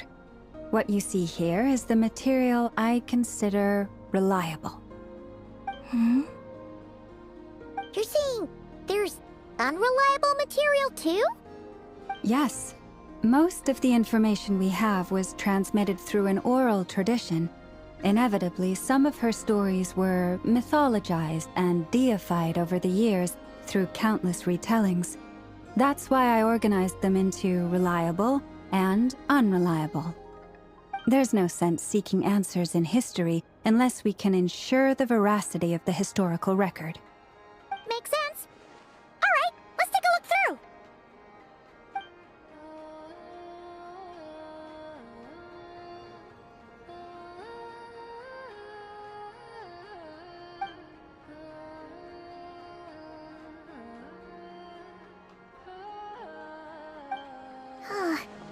Almost all these records refer to Kutar instead of Columbina. Although neither of those is her real name. Paimon's not sure what point she's trying to make. What we can gather from these records is that the Frostmoon Scions worshipped her as a god, placing impossible expectations upon her. I cannot fault them for their earnest faith, but for all their devotion, worshipping her day in, day out changed nothing. I imagine that none of it resonated with Columbina. It wouldn't surprise me if, even back then, she had already begun to reject the name Kutar and everything it represented. Lama speaks the truth. When I heard them call upon Kutar with hope and expectation in their voices, they may as well have been calling upon somebody else.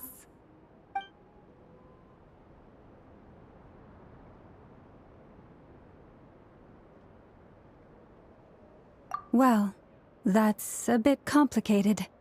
I looked at the level of detail, perceived authenticity, prose style, and how realistic their portrayal of Kutar seemed to be. Amongst the Frostmoon Scions of today, only I know of her existence, and I alone have spoken to her face to face. As such, I know that there are certain things she simply would never do. That being said, I have sensed some changes in her lately. Changes? Me? Seems like this is getting us nowhere. For what it's worth, why don't we check the unreliable sources too? Sure. Give me a moment.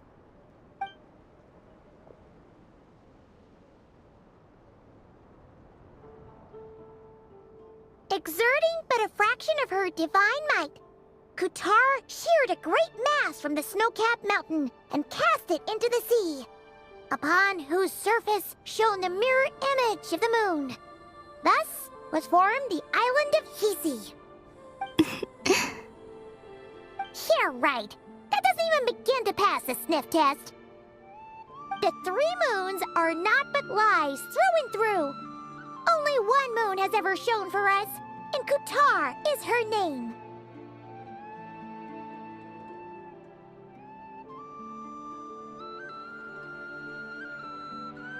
The vast majority of ancient texts are filled with fanciful tales like these.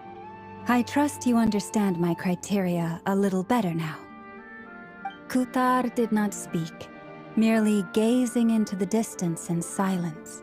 And where her gaze landed, this was her prophecy. Clearly, whoever wrote this text never even met Kutar.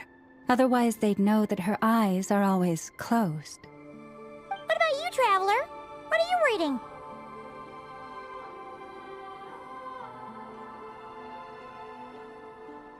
Come on, let Paimon see. The child wished to build a wooden nest with which to shield a fledgling bird from the cold. But being so young and lacking in strength, the child could not snap the branches from the trees. Kutar was passing by. Upon seeing the child, she summoned forth the Kuhenki, who built a beautiful nest for the child. I remember that. Not knowing the meaning of Kutar's divine intervention, the child dared not to respond, and thus ran home to call their parents. But Kutar was gone. The Moon Chanter declared the event a miracle and took the nest as a relic, placing it on high for all to see. The child was named as one favored by the goddess and was greatly respected amongst the people. Yet, no further miracles were bestowed, and this matter was forgotten in but a few years. Huh. Any thoughts after reading that? Yeah. Columbina probably just wanted to join the kid in making nests. Ah. I'd originally considered this a fabrication, because Kutar did not perform any similar actions in subsequent records.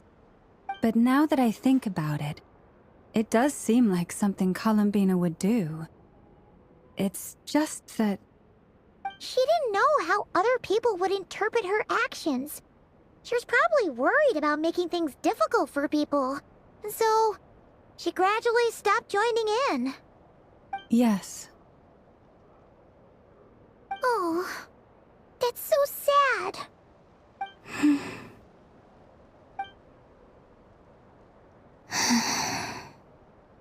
And now, I can make no such gestures of warmth, even if I want to.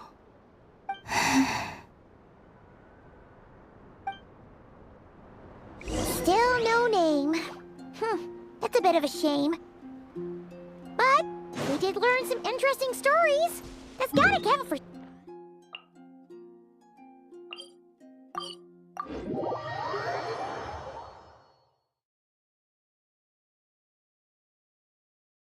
Barca said he was gonna set up a meeting with Arlecchino and Sandrone, right? Let's go back to Nasha Town and see how he's doing.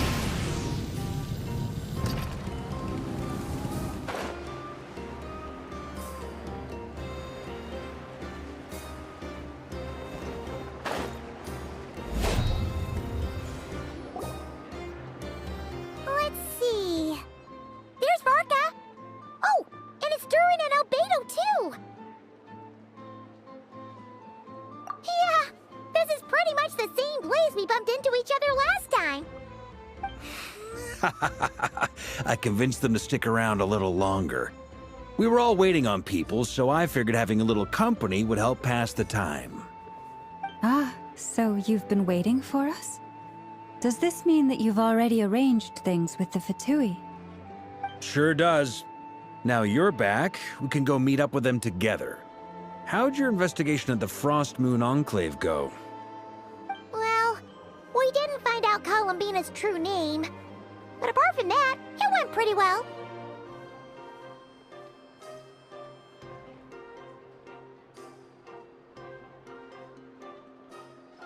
Aha, just as well that I didn't tag along then.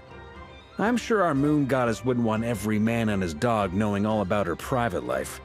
Still, desperate times, desperate measures, I guess. Someone had to do it. So, Varka was waiting on us, but what about you two? Are you waiting for Alice? Oh, no. We already met with her. We discussed that experiment I mentioned to you last time. Oh, and she also handed me this communication device. That's right. I understand she informed you about the relationship between the phantom phenomena and Tevat's borders, yes? She wants me to help her with some more experiments on that front. She said that she'll contact me through this device with more information. Ah, I see. Following instructions and making observations. Pretty common research method. Takes me right back to Albedo's lab. Wait, then who exactly are you meeting? Someone you know. Albedo's met him too. But I don't think Miss Lauma or the Grand Master have been introduced. Introductions are overrated, especially in cases like this. It's you! So, it's not like the Academia has prohibitions against going abroad. Also, I applied for leave. I've been writing to Hat Guy since obtaining a human form. I've already brought him up to speed on everything that's been going on in Nod-Krai. Hat Guy? Turns out, I actually have heard that name before. Oh? Then why did you react the same way I did? I only knew the name, not the fella. But since we're all here, let's do some introductions for what it's worth. I'm Varka, Grand Master of the Knights of Favonius. Lauma, Moon Chanter of the Frost Moon Scions. And I'm a Driosh from the Vahumana Darshan of the Sumero Academia. Hat Guy. Good to see you again, Mr. Guy. I believe we last saw each other on the boat ride here.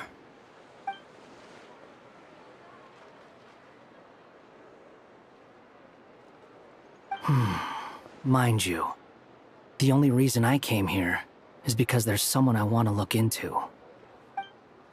Who's that? The Doctor, also known as Dottore, second of the Fatui Harbingers.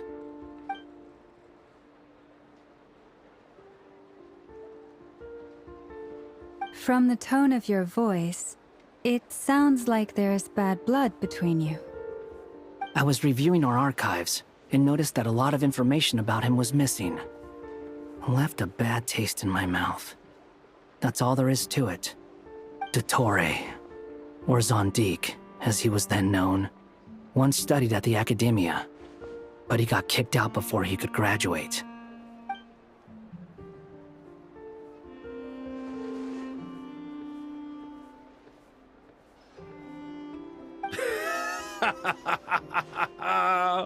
So the Harbinger's #2 man is a college dropout? How embarrassing for them. Last we heard, he was planning something. We actually heard that a few times before, even coming to Nod-Krai, but we haven't seen a trace of him since we got here. He only appears when something interests him. For all we know, he might have left already. But the fact he did something here at all is worth noting. It'll fill a couple extra lines in his file. Why does it sound less like a file you're writing and more like a criminal record? Anyway, we were just about to meet 2 of the other Harbingers. Want to come along? You might learn a thing or two about him there. Sure. Even though they're Harbingers, well, they're old acquaintances of ours, so, you know, when you talk to them, try to be... I got it. The Frost Moon Scions' relations with the Fatui remain tense. Forgive me if I do not attend. In that case, we'll continue assisting Miss Alice with her experiments. Good stuff. Everyone's having a fruitful time. All right, we better get going. I'll lead the way.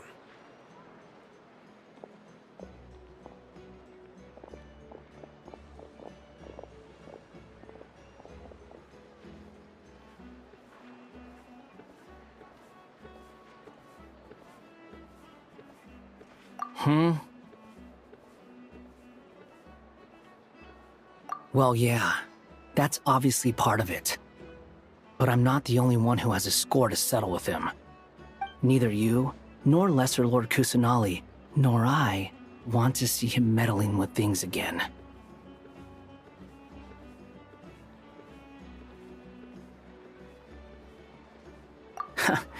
What's the hurry? Don't worry. Pigeons always know which way home is.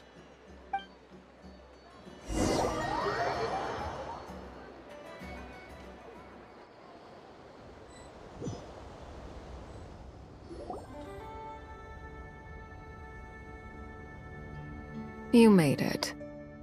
Who is this? A scholar from Sumeru. They call him Hat Guy. He's an old friend of the Travelers. Wait, this is the academia representative you wrote about? He doesn't exactly look the part. I believe this will prove my identity. You'll notice it bears the seal of the Sanctuary of Surasthana. Well, what do you know? So it does. All right then. My mistake. It's fine.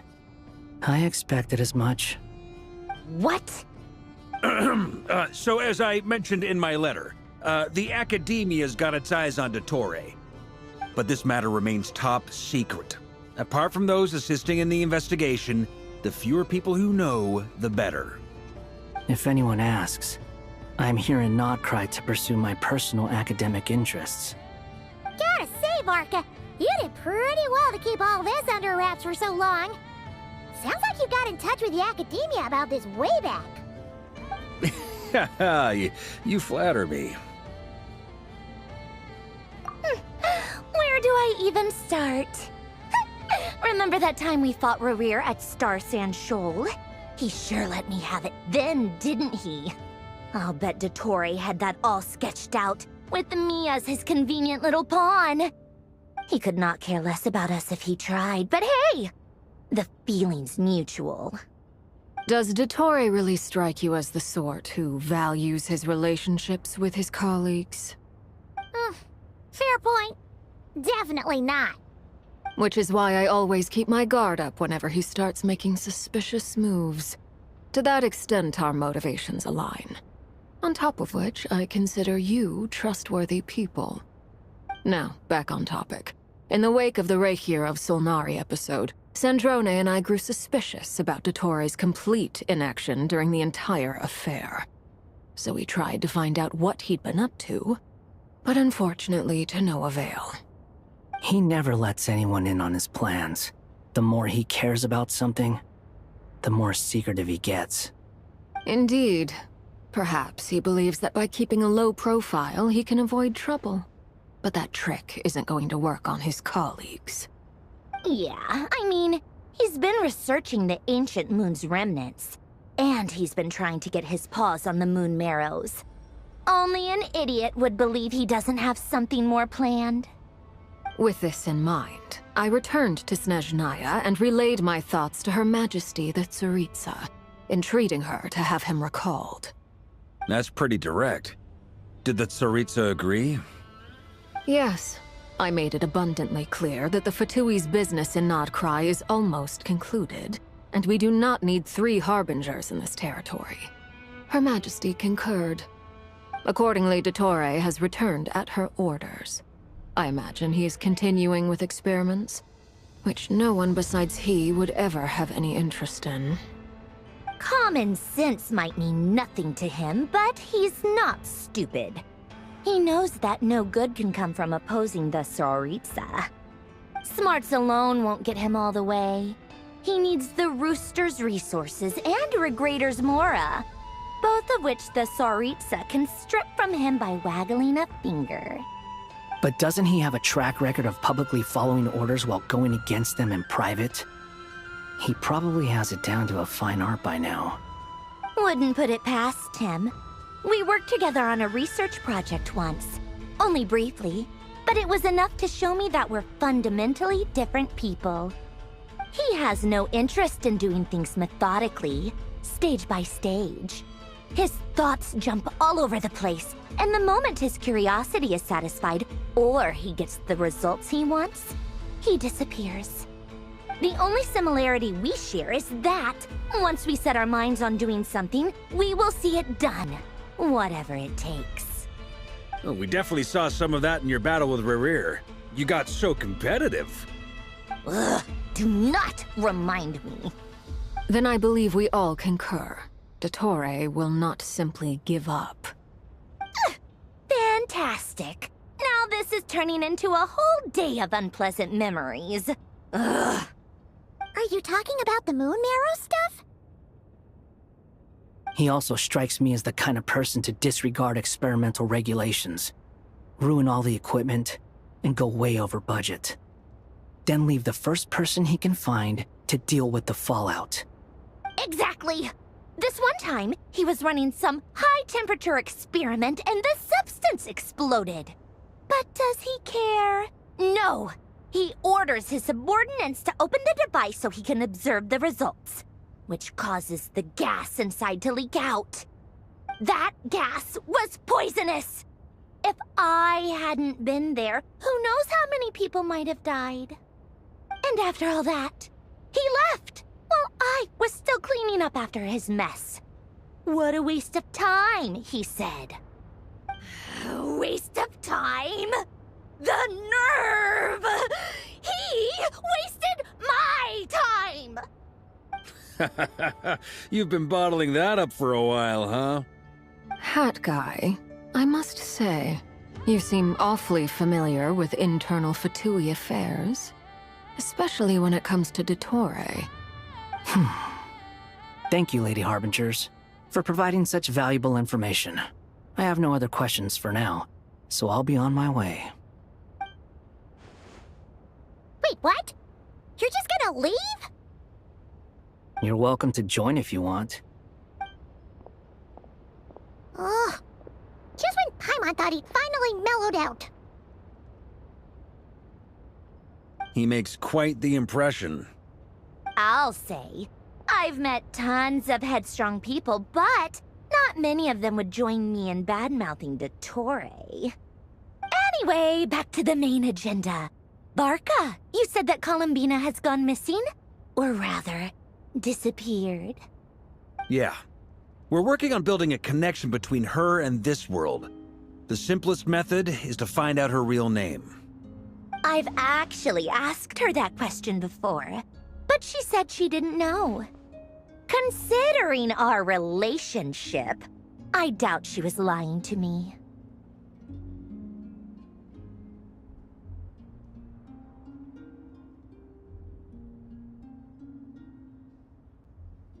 As far as I recall, she was never dispatched by Her Majesty to claim a gnosis or anything like that. The Tsaritsa's plans had long contained a place specifically for her. I always thought that was weird. What could she do that the rest of us couldn't? Knowing what we do now, it's probably something related to Kavaki, right? More than likely. When she first arrived, Columbina would often go to Her Majesty and ask when she could start the task assigned to her. But Her Majesty always gave the same reply. The time has not yet come. So she spent her days in Snezhnaya doing basically nothing. The Tsaritsa has summoned a beautiful blind maiden to be a harbinger, giving her the third seat by virtue only of her enchanting voice. It was a dumb and stupid rumor, but the reality of the situation made it hard to refute. And what happened after that? I imagine she stopped caring.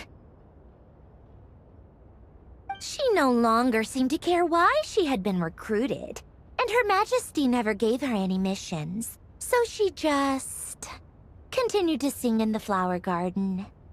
For my part, I was busy. So busy, in fact, that watching someone be that idle had me fuming. But still, I got the sense that she had long been used to a life of other people claiming she was needed when she wasn't. Just felt that having a place to stay would cost me something eventually. And so I waited quietly for the day that I would have to pay the price. And on the other end of that spectrum, you had me. Someone once told me that I had the lousiest work and the toughest luck. That's a good way of putting it. I forget who said it, but those words have always stuck with me.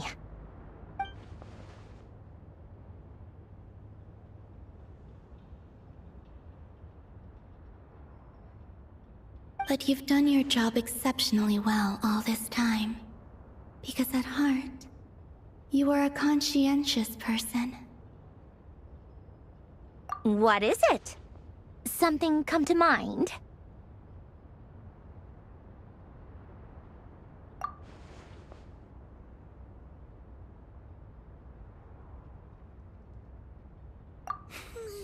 That makes sense. Nothing screams you are needed like your name shouted from across the town. Well, good luck with it. But if you ask me, Colembina is still the most shoutable name. I'm just so used to it now, after all the arguments we've had. I can't be bothered trying to remember another name for her. Nor I. Sandrone. Harlequino.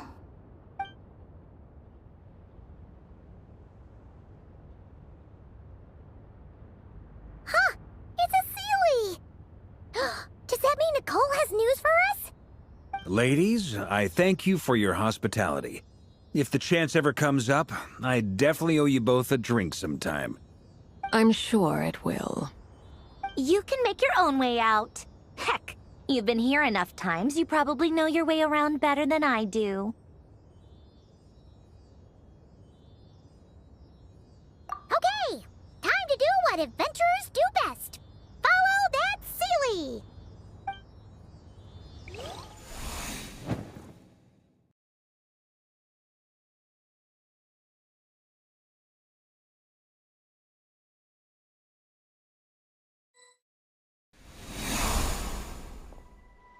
Here you are.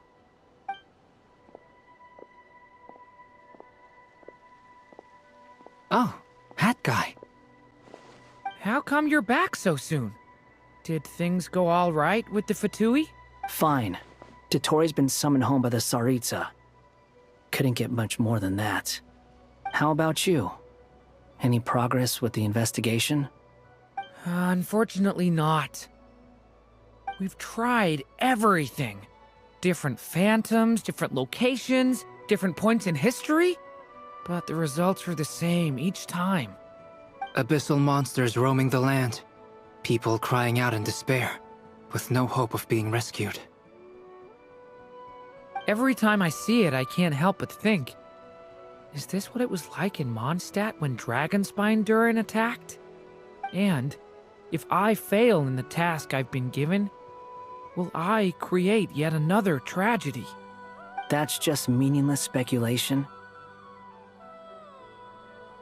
When we encountered similar phenomena previously, I tried to interfere with those illusions, using sounds and lights to guide them. However, we could not change their fates. At most, we were able to extend their existences. The events of the past are like fate that has been written into Irminsul. There isn't a living thing in Teyvat that can escape its past. But Miss Alice instructed us to try to find ways to change the outcome that these phantoms face. It's an impossible task. Can't you just refuse? Since she asked us to do this, I feel like it can't truly be impossible.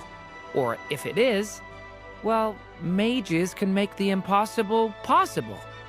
I could not have been born as Durin otherwise. But you also said that your past 39 attempts were fruitless. That's true. But you're still going. Yes. After this many futile attempts, surely you realize that you're not doing this because you still believe what some mage told you. It's because you want her hypothesis to come true. It's something you wish for deep inside. So, think for yourself about what you want to do. As long as you don't believe it's futile, it isn't. Yeah. Previous experience indicates that we cannot touch the phantoms, which limits the effectiveness of our interventions. If we want to clear this hurdle, we need to break this rule somehow. Same thought here. Following the same rules means repeating the same failures. Reducing ourselves to mere playthings of fate. So you mean we need to figure out a way to make contact with them despite knowing that we can't? Yes, and I suspect that's something only you are capable of.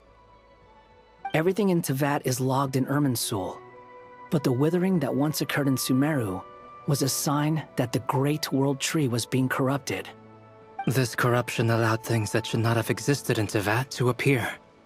This is tantamount to rewriting reality to an extent. You're saying abyssal power might be able to affect those phantoms? No one's ever tried it before. If you're gonna try it, it'll take courage. And you have to be confident that you can control it. Is anyone there? Has anyone seen my daughter? She's missing. I have to find her. I hear someone inside. Spargana? Are you in there? Ah!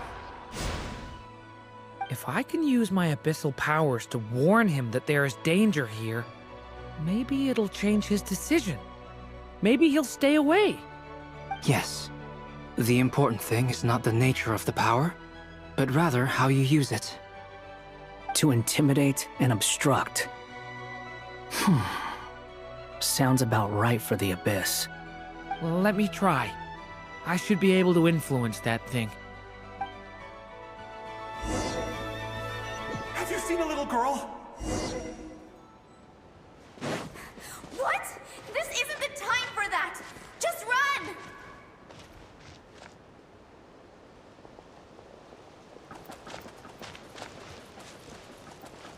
I hear someone inside.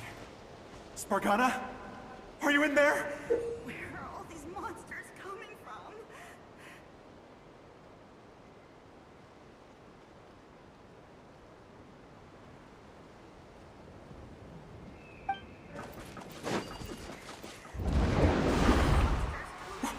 What is this? Looks dangerous. I should get out of here.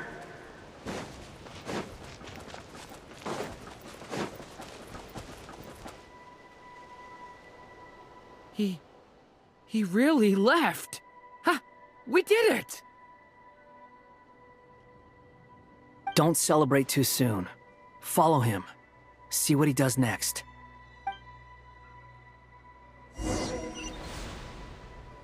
Monsters approaching from the front. You need to stop them and create an opportunity for him to hide.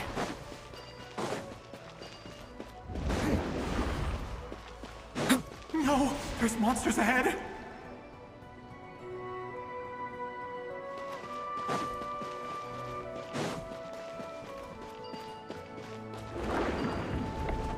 Wait, is that the barrier I saw earlier? Why is it appearing now? It's as if someone's controlling it.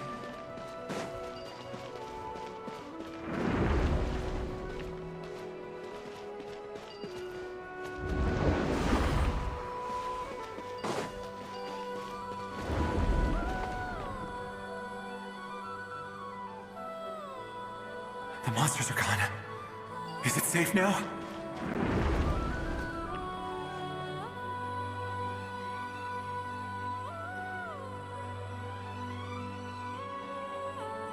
The barrier's gone too. How odd. Anyway, I guess I'll keep going. Quickly, let's keep up.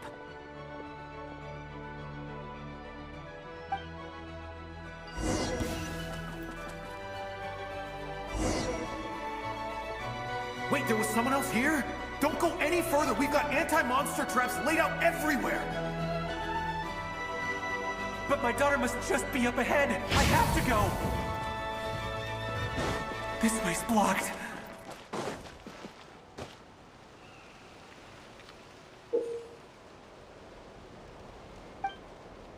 We might be able to use the explosives over there.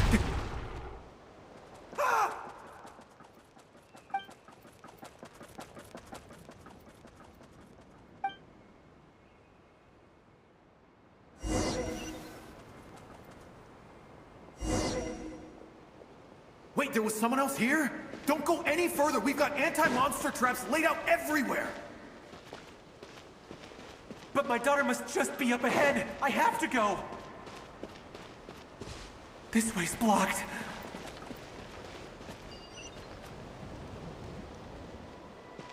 We might be able to use the explosives over there, but we need to take care not to hurt him. I'll use the barrier to keep him at a safe distance. This barrier seems to be helping me somehow.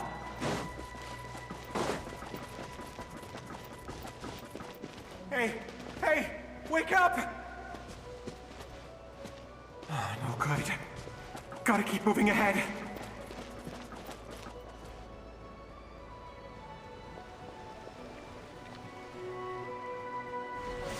So many monsters!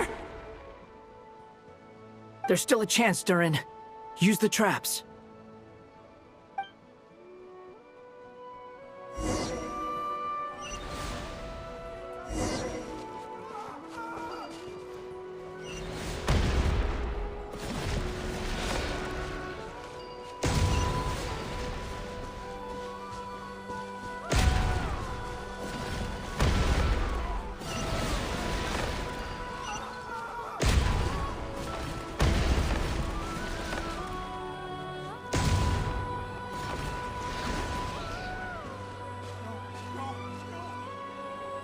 This is a new development. I've never seen this happen before.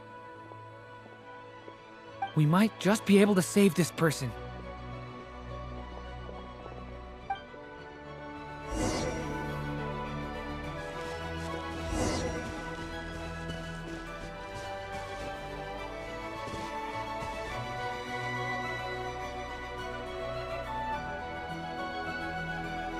Hello there.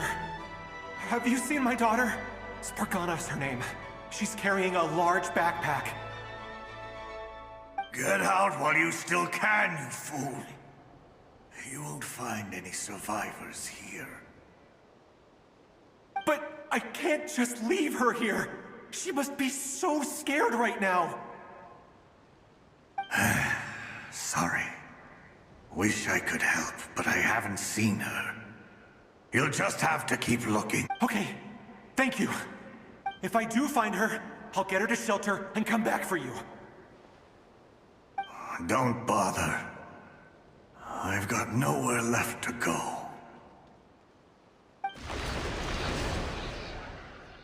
What's that noise? Monster! No, if he goes inside, he'll be walking into a trap. Let's try this.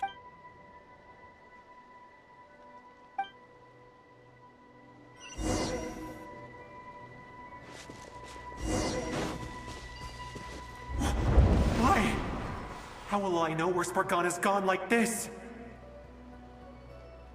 You know what? I'll trust this strange barrier. It's gotten me this far after all.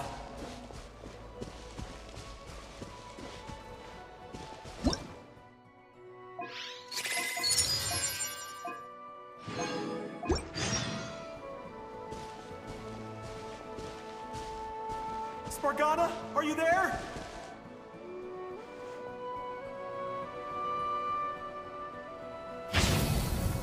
Stay back!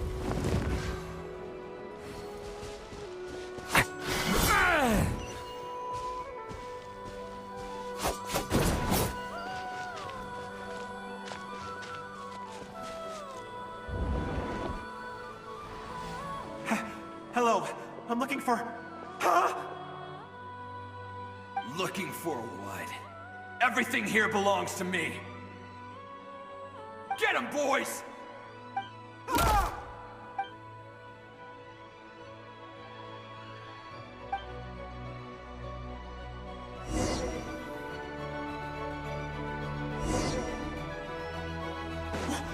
Why?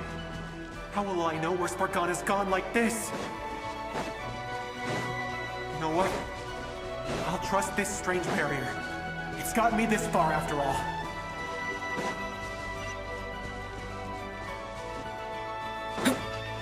What? What's this? Hey! Let us out!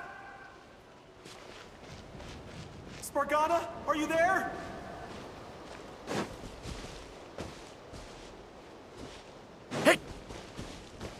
Devouring Claw!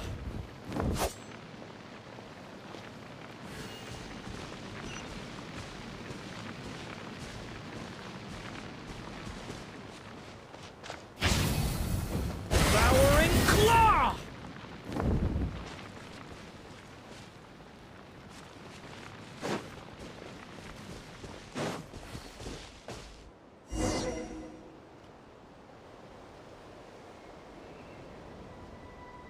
Huh? That looks like one of my daughter's books! Thank you. Thank you! Yes, it's one of hers for sure. That's her name on it right there. She left her backpack here.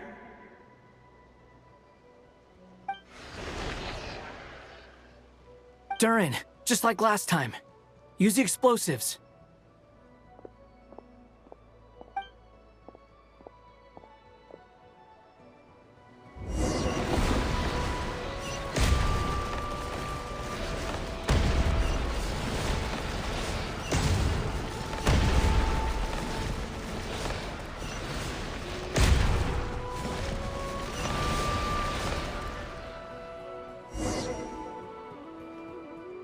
It won't work. There's not enough left. If he makes it in, he'll die. But then, this clue could be the key to him finding his daughter. It might not be the only one. Better he misses that clue than loses his life. I guess so.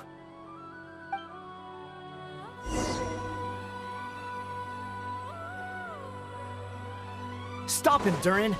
We can't let him get any further in. That's my daughter's book! She's passed this way! Why? Why won't you let me go in? I've searched and searched and searched just for this! But how will I find her without any clues? I no longer have anywhere else to go.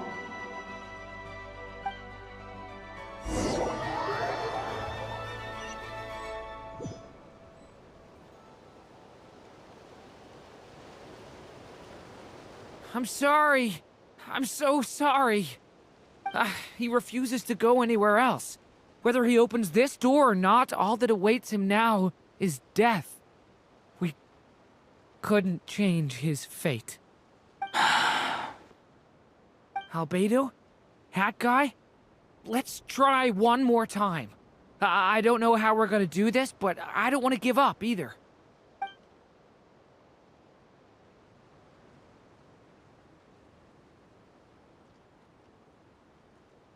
Why am I here? What's going on? All these scenes running through my head. Where are they from? Huh? What's going on? His reactions have changed. How many times have I... What's happening to me? Huh? Wait, who are you? You can see us now? I feel like I always could, but that I only just realized you were there. I'm sorry, I don't know how to describe what I'm feeling. But you were the ones guiding me using that marked barrier, right? I haven't done anything yet, but those monsters, those deaths, they feel like memories. Like things I really did experience. I won't find my daughter. In fact, I'll ultimately die trying to find her. Isn't that right? What? No, it isn't. Yes, it is. Even so, we're trying to find a way out of this. You've not seen my daughter either, have you? It seems she really isn't here.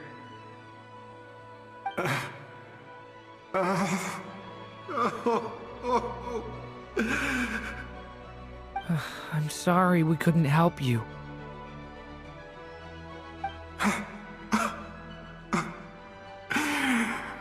I'm just tired. Maybe this is destiny. Maybe it doesn't matter how hard I search. How long do I have left? Experience says 15 to 20 minutes. 15 to 20. Thank you for all your help. Let's rest a while. You look exhausted too. Now's not the time for you to start pitying us. It's not pity. I'm just realizing that I've only got 10 or so minutes left. You know?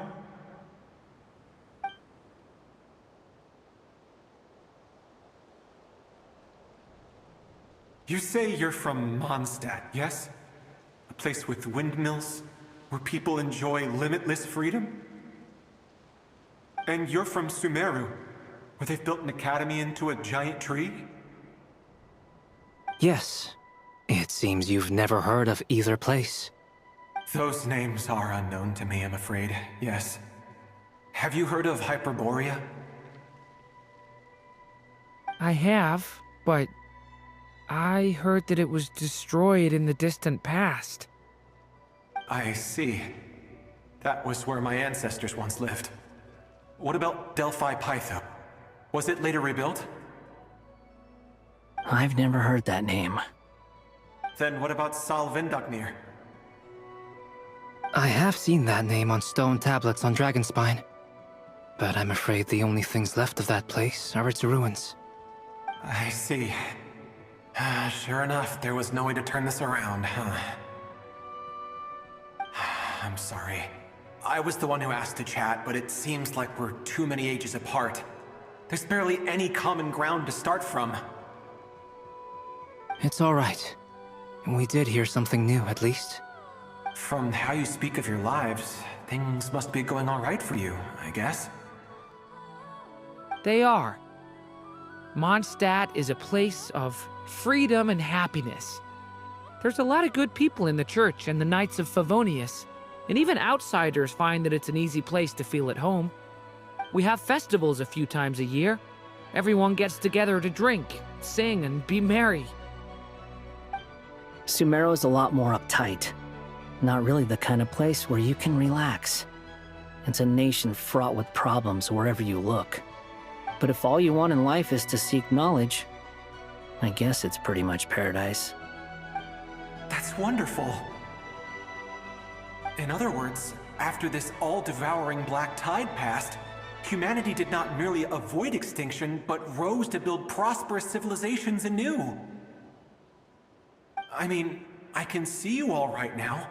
That must mean the future isn't a total mess, right? That's true. Well, time's almost up. Let's part ways, I think. Might be best if you don't waste too much time on me. The chances are slim, I know, but I'd like to spend these last few minutes looking for Spargana. If things work out, I'd love to tell her about what I've heard. May we meet again. Well, or not, most probably. In that case, may your wishes come true.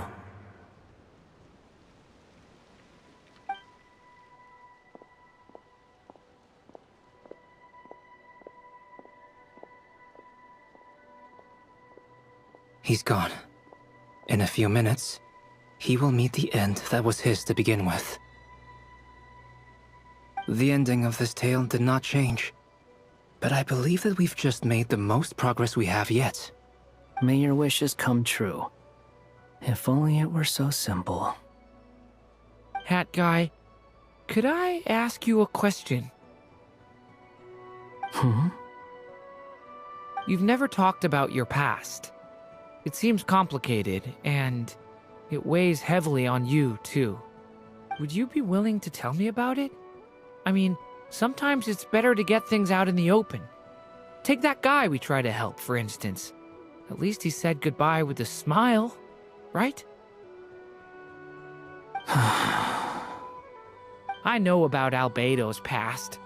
Our experiences are very similar, and he created me. As for you, you're my first friend, and you've witnessed every step I've taken. But by comparison, I know nothing about you. Either way, I mean, we're still best friends. But if I knew more about you, I might understand your thoughts a bit better. I've told you about myself. I'm a student at the academia. And what did you do before that? Prepared for the entrance exam? All right. If you really don't want to talk about it, I won't press you any further.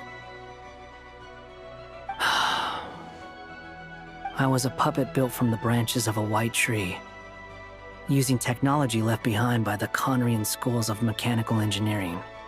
A white tree? You mean an Irminsul tree? Yes. A branch of Irminsul that was once connected to the main tree. So you had a human creator too? Yeah. But my creator abandoned me after deciding that I was a failure. After that...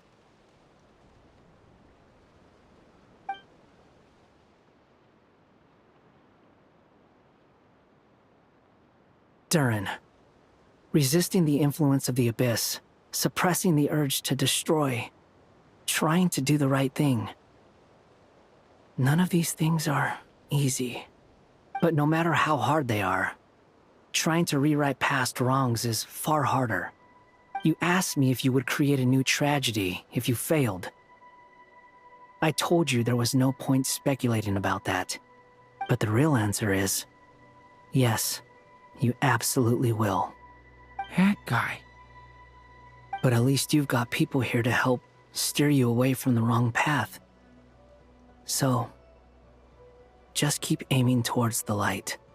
I will. I promise. All right, break time's over. Hello? Durin speaking. Hello, friends, it's me. What have you been up to, I'm detecting some unmistakable fluctuations here at the border. The amplitude isn't particularly high, but they're completely different signals from the ones before, and the scale is comparable to those I've detected previously. Alice, we were unable to save that person. However, he appears to have retained a portion of the memories gained through that cycle, and was able to hold a conversation with us. I see. Well, that is rather odd indeed. It definitely merits further attention. Could I trouble you to keep trying the same approach? I need to gather some more data. Counting on you. I should probably have Nicole come and check this out as well.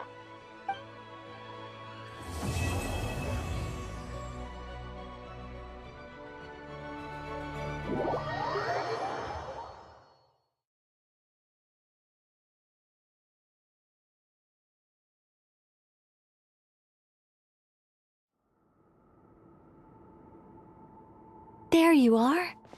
I was worried you might stop to collect treasure chests opened by the Seelie along the way. It would have taken you so much longer to get here. Another conversation I cannot hear. I am delighted to see that you understand what takes priority, and that your adventurer's instinct has not swayed your resolve. Really, I must applaud you for it. You should know. Paimon's head. Okay, I'll try and keep it short. My senses are telling me that this is where we shall find the entrance to the ruins. Oh, cool! Well, what are we waiting for? Let's open it up and see! Patience. This was a sanctuary of great importance to the Hyperboreans. A special process is required to open the gate. Oh! Like the place that housed the Eternal Moon's marrow? Okay, so what's the plan? Need us to do anything? And just the short version, if you can. Ah. Alright then. I was planning to start with some background on the invention of these techniques. Are you sure you don't want to hear it? It's quite informative. Remember what you were saying about priorities? Fine. Simply put, we need 3 human representatives to successfully undergo a process of Kuvaki resonance. Think of it as a test from the 3 moon goddesses to see if the entrants are qualified, with the most recognizable qualification being Kuvaki. Pretty sure Misselma would ace that test. Oh, wait. But we need 3 people. I also have no doubt that the Moon Chanter would be qualified. But we would need 2 other people with the same constitution. Therefore, the most feasible method is not so much to follow the rules, but to figure out how the test functions and find a workaround. I've done some research, and it turns out the mechanism is rather crude. We'll simply need humans to stand before it who have sufficient Kuvaki energy within them. I'm with you so far. How do we get the Kuvaki in them? The easiest way would be transfusion. Take some Kuvaki from Nod-Krai's soil, put it into the bloodstream, and get it circulating in the body. So we're going to cheat on the test? Precisely. There are other methods, but this is the simplest one. Cheating the system is much easier than trying to hide from it. Huh? Ah! Sorry? Does the idea of cheating upset you, Miss Lauma? No, that's not it. I suddenly had an idea. Ooh, what is it? It's about MoonPrayerNight. I figured out a way for Kutar to join in the festivities. Huh? But as Paimon said, we need to have our priorities straight. Let's get back to the test. I'll follow up with Nefer on the festival arrangements. Oh, okay. Anyway, is this really the best method we have? A Kuvaki transfusion sounds dangerous, no matter how you slice it. If you think that's dangerous, wait till you hear the other methods. I'd be more than happy to go through them if you'd like. There are several. No need, we're good. Let's go with this one. Very well. Kuvaki transfusion it is. Now, I should mention that the risks can be greater or lower depending on individual compatibility. It would be rash to simply infuse the Kuvaki and hope for the best. If the body rejects it, the reaction can be quite severe. The symptoms are similar to another condition that some people living here suffer from, known as congenital Kuvaki sensitivity. So, before we execute our plan, I will perform a simple test of my own to see who is compatible and who is not. Once that is done, we will have to complete the resonance process as rapidly as possible. The participants must remain stationary while the Kuvaki circulates and bonds with them, and they mustn't eat or drink anything. What? No eating or drinking? That's some hardcore fasting. They'll all be monks by the time they're through. 3 days. Oh, that's so long! And we still need to find 2 more people who are not just compatible, but also willing to volunteer. Fasting? What are they talking about? Really? Don't you want to think this through? Haha, count me in too. 3 days without food? I can handle that. Miss Nicole has made it clear that this is the easiest way. The way I see it, there's nothing else to discuss. It's time to step up.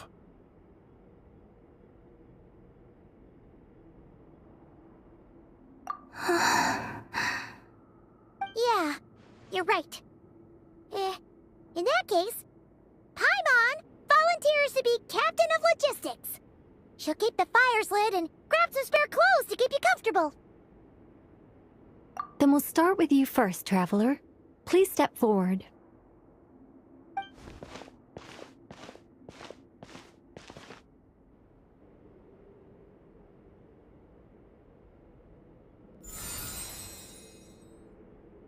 How's it going?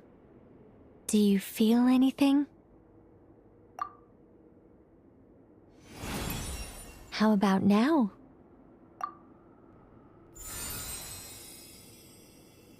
And now?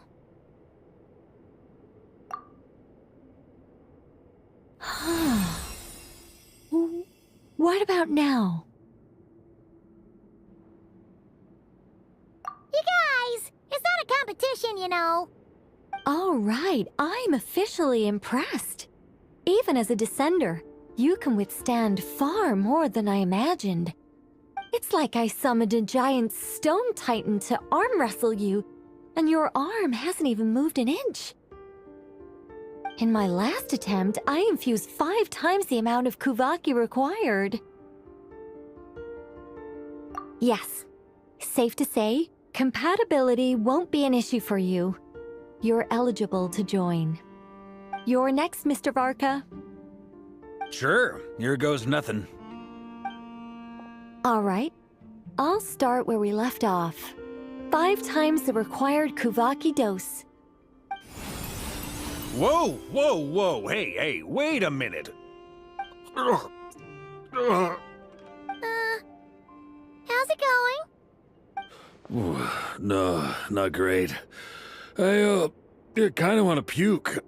Feels like I've been drinking too much.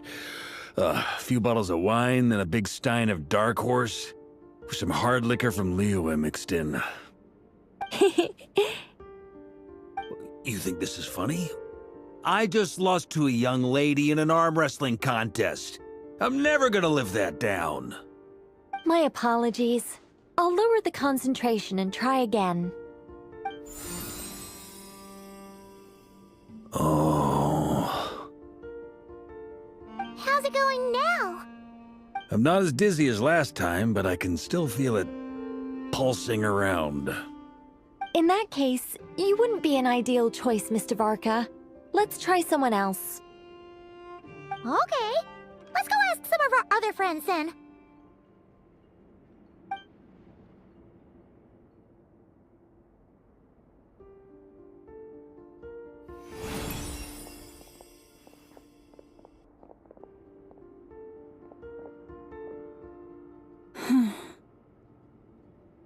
No surprises here, Miss Moonchanter. You're perfectly compatible. You may join.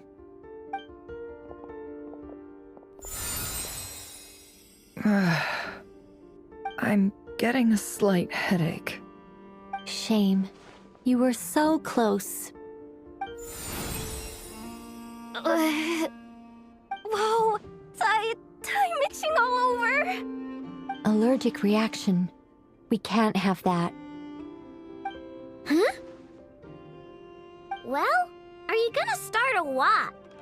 The Hexenzirkel is an organization that cares for and protects children. We will not have them do dangerous things. Not even tests.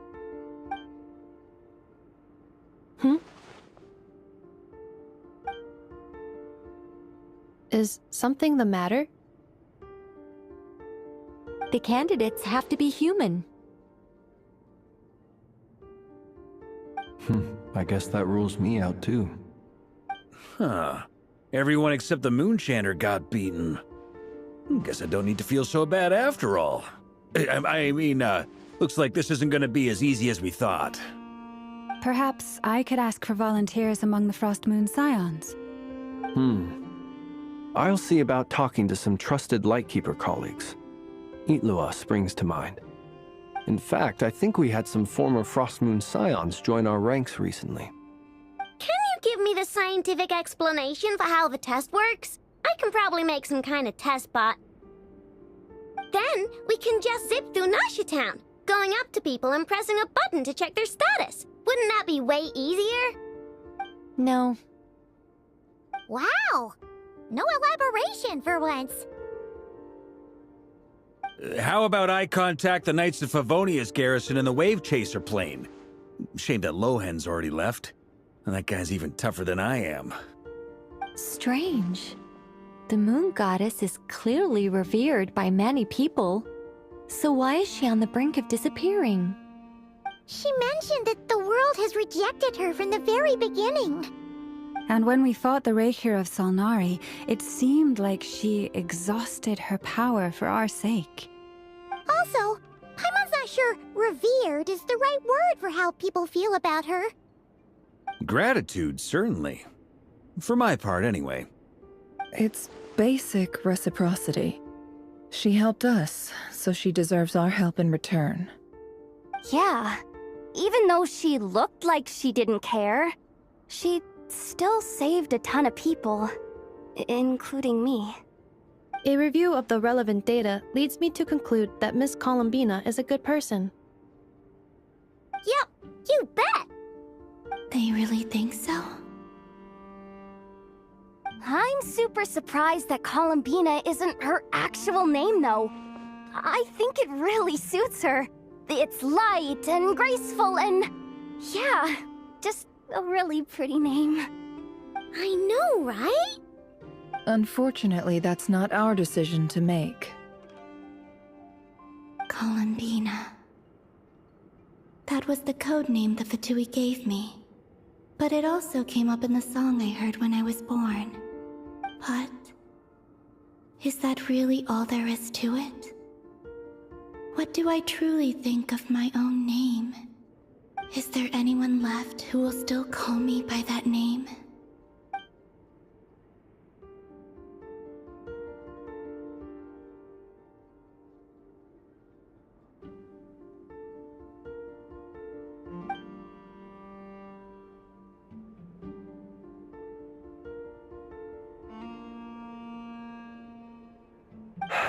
MoonPrayerNight is getting closer by the day.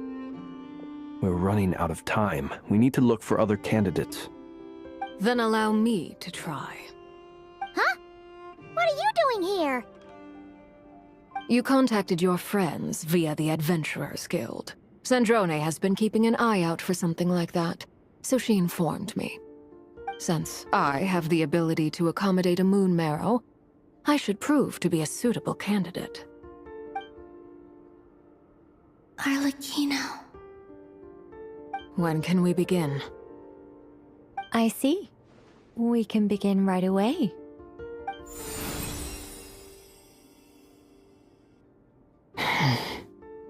How was it? Did you feel any discomfort? Not at all. Then it seems we shan't need to look for additional candidates after all. Great! Cool.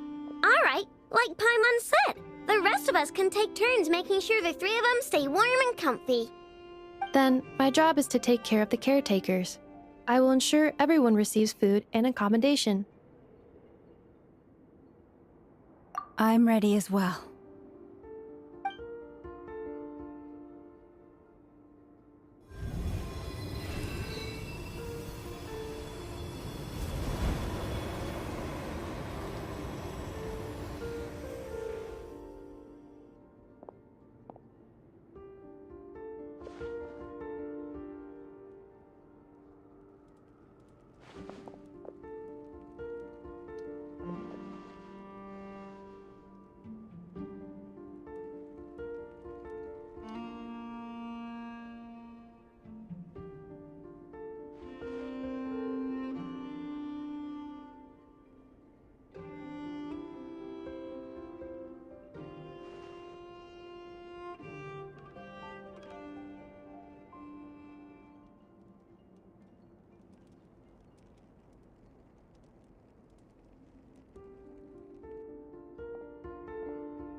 The work is done.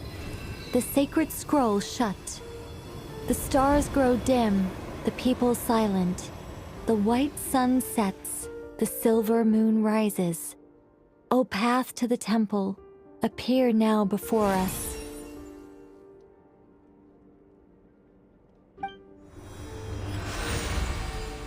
Wow! It really opened! So that's what all this is about. They've been trying to open this gate. Come, let us enter. It might be best to eat something first. Take care to chew properly and swallow slowly. It will give your body time to readjust to the digestion process. They will head in soon. They will need to enter this gate.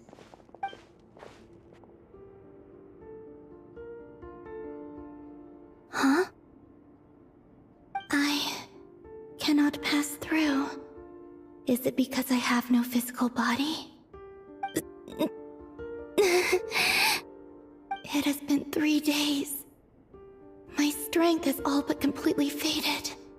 Can I really hold on until MoonPrayerNight?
Are these people...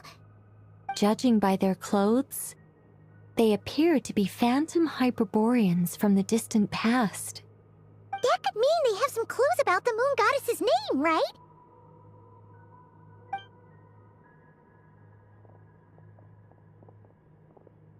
Hey there! Could you tell us what the moon goddess's name is? Sorry. That's probably a weird question, huh? How do we explain this? The moons are long gone, and their goddesses are dead. Their names no longer mean anything. When a new moon goddess is born, we will surely know her name. We have used every last resource at our disposal. All that remains is to wait, patiently and quietly.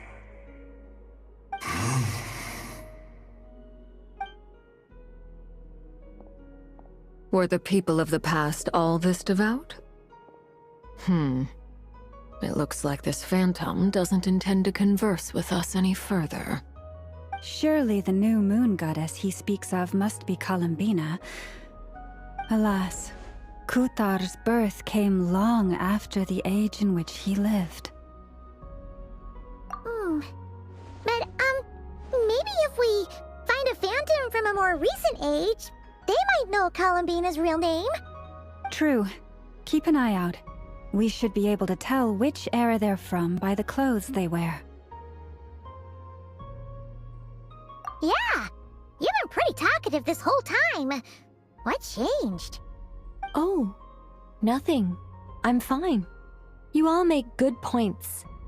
When the Hyperboreans speak of moon goddesses, they mean the three from truly ancient times. I can't imagine they would know anything about our current moon goddess. There once was a time when the moon goddesses blessed them greatly and protected them from harm. So, when the war between the gods and dragons plunged the world into chaos, it seems they looked once more to the moons for help, praying for a new goddess to be born. Yeah, that checks out. Let's continue on. Who knows what else we may discover.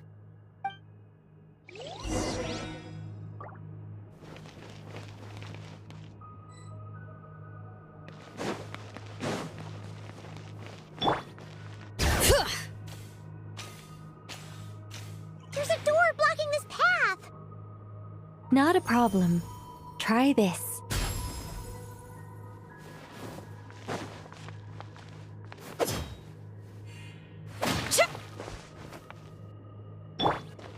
Burn it down! Yeah.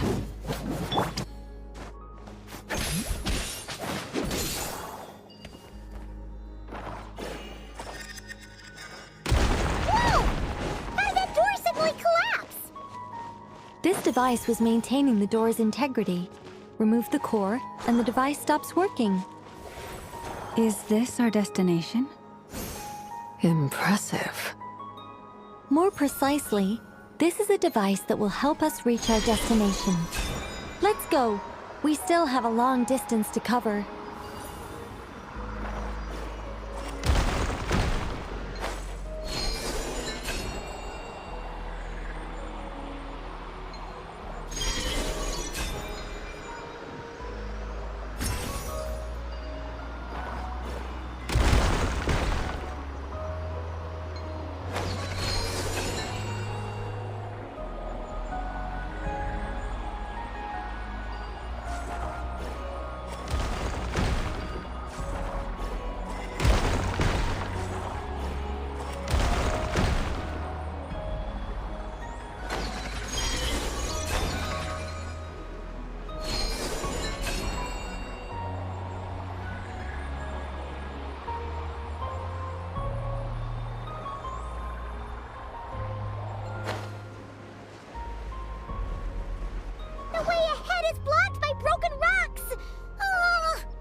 Let's try that device again. Remember the door from earlier?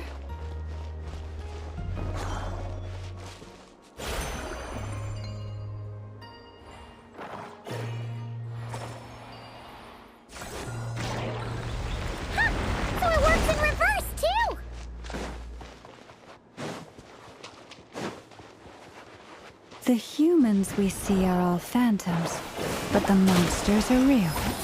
What a fascinating place. There'll be plenty of time to admire it later.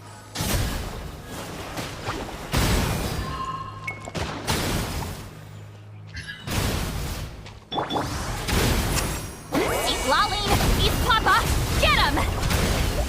Should've let engraved names echo! Fulfill our pact!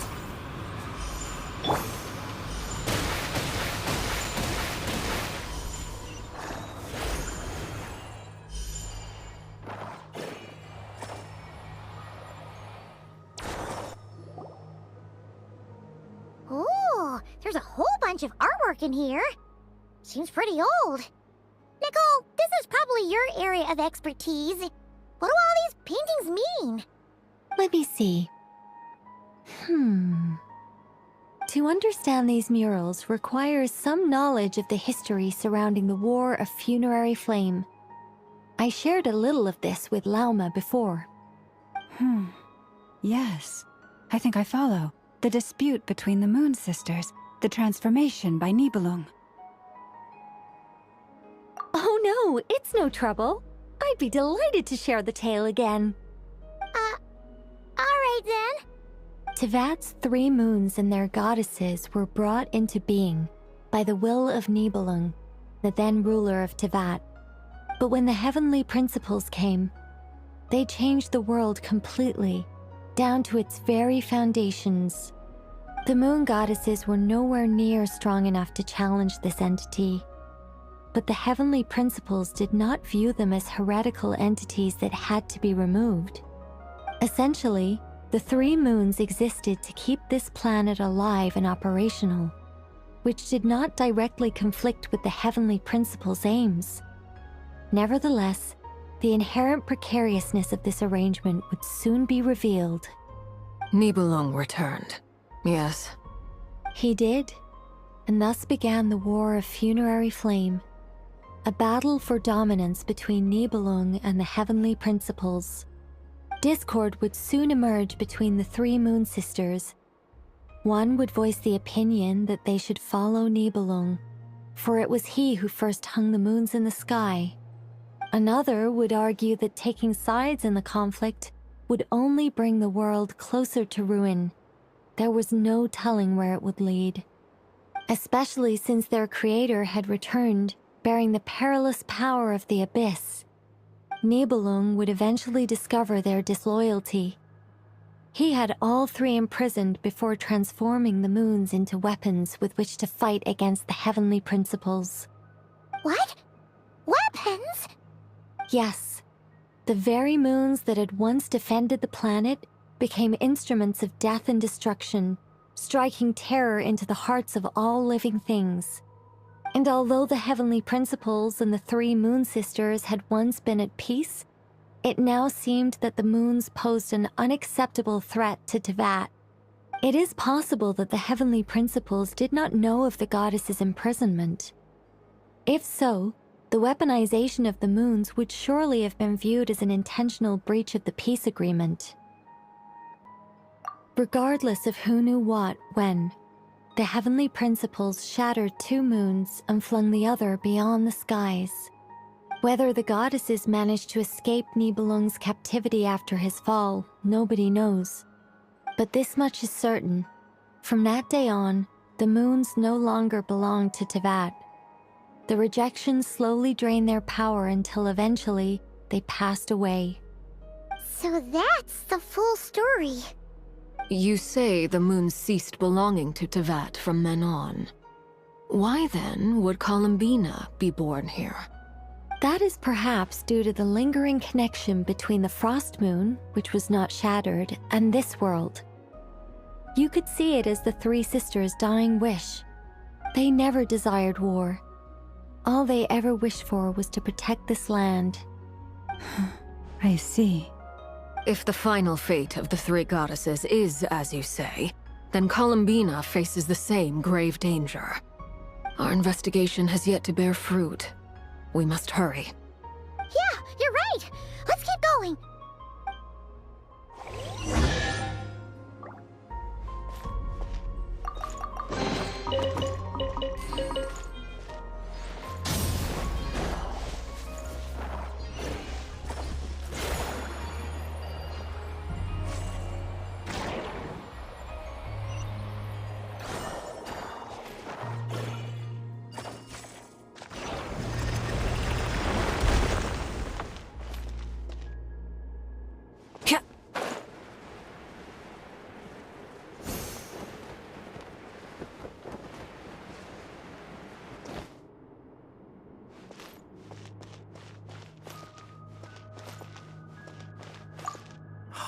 Remember his words. We must change our fate with our own hands.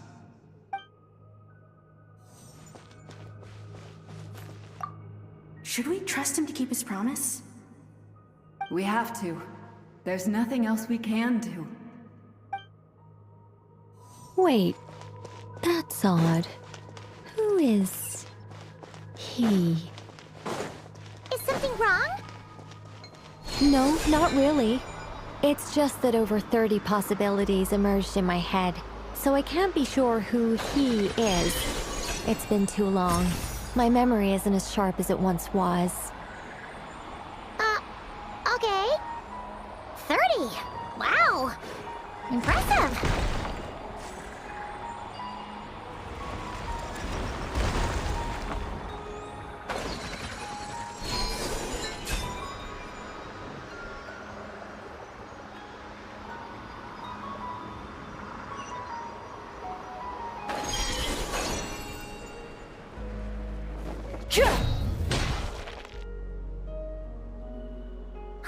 We're finally here! Guessing we'll need to activate this thing? Indeed. I was a little worried about that at first, but as we got closer, I sensed that the Kuvaki within it flows unimpeded. It should be functioning normally. The only issue is how to activate it. It's looking a little worse for wear. What about the cores from some of the other devices we've seen? Can we repair it using those? In all likelihood, yes. I imagine that would have been the Hyperborean's backup plan. Let's look for some cores.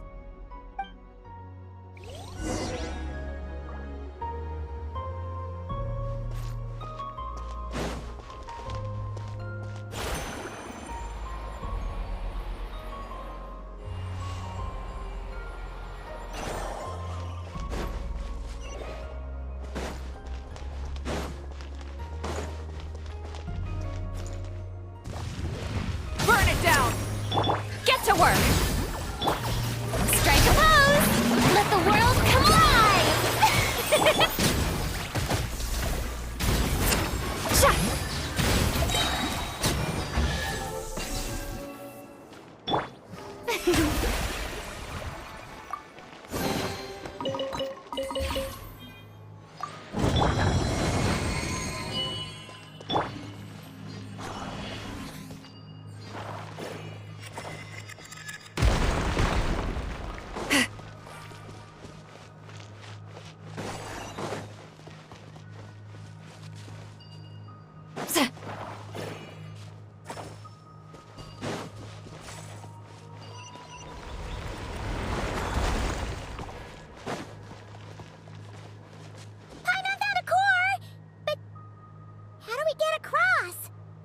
Walk up, then jump down.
Be enough cores.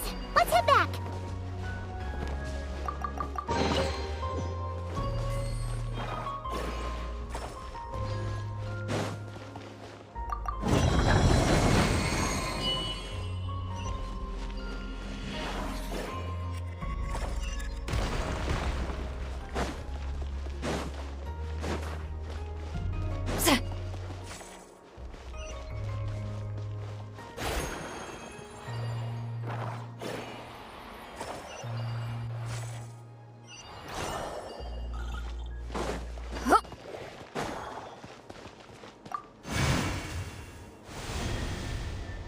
The device is up and running. It's hard to believe that the ancients were capable of constructing such things. Paimon sees our destination! It's right up ahead! Yes, let's go.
This is where the people of Hyperborea communicated with the moons. We need only place the moon marrow upon this platform on MoonPrayerNight, and we shall be able to open a portal to the moon and send our moon goddess back home. The assumption being, of course, that we can find her first.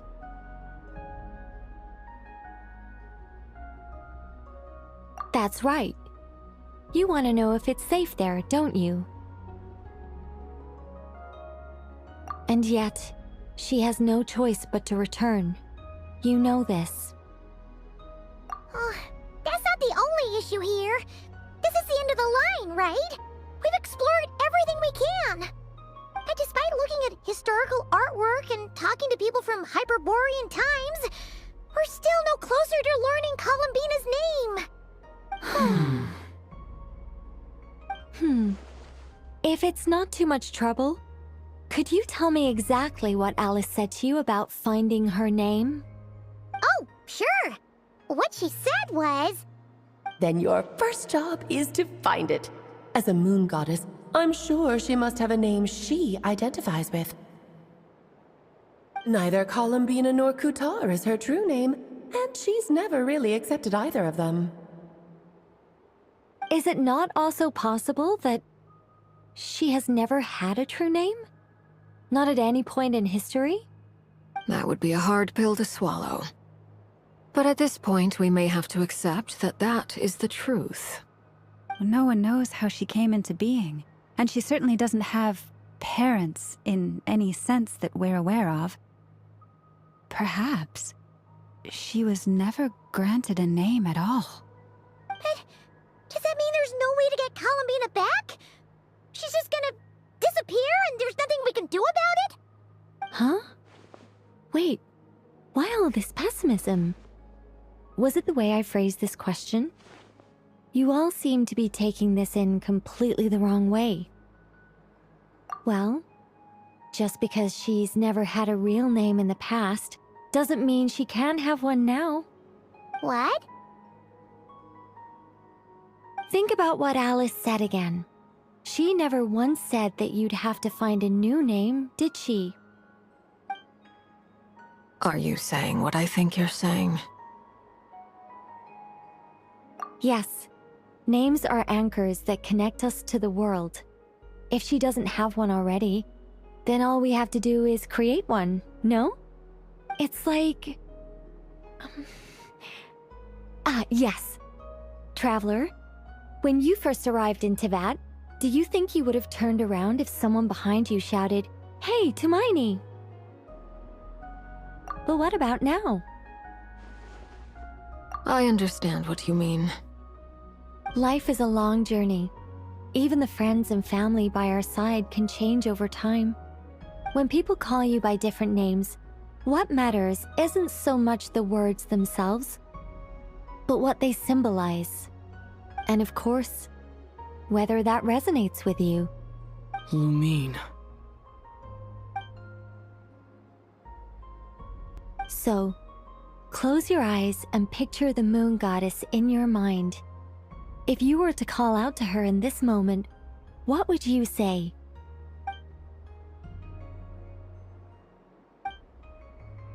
Columbina. Columbina. Paimon would call her Columbina too. Well, she has long forsaken everything that Kuthar represents. I think from now on I should call her Columbina too. Well, it sounds to me like you found your answer. Are you sure? Is it really that simple? We haven't found her this whole time, and not for lack of trying. For a journey like this, the process is every bit as important as the outcome. Had you not searched far and wide, rejecting every other answer you were offered? How could you have come to an answer you felt was finally correct? Oh, it all makes sense now. This has Alice's fingerprints all over it. Are you suggesting that Mage knew from the start that Columbina never had a real name to begin with? I can't say for sure. But I can definitely imagine her chuckling in satisfaction somewhere right now, saying, "Ah, what fun." Llama! Your antlers! You should hurry. The festive moon has begun to rise. Do not worry, for when you called the name Columbina just now, I could sense that the power within was enough to summon back the moon goddess. The power within what? The name?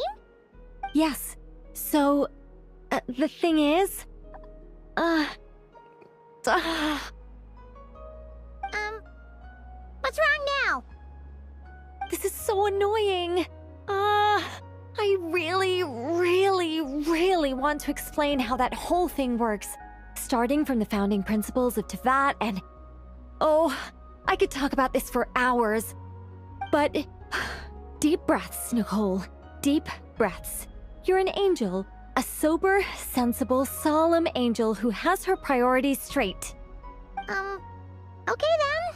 Sorry for asking. Clearly a bad call on Paimon's part. Anyway, you all need to hurry.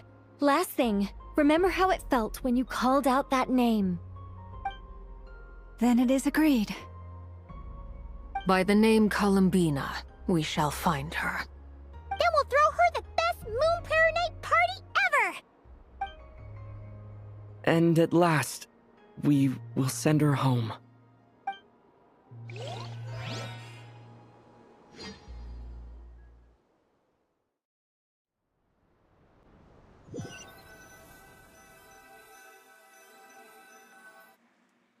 I can barely move anymore.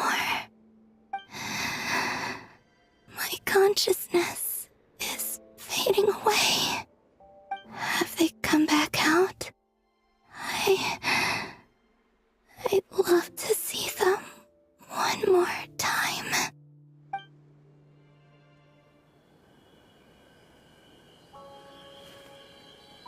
They didn't make it.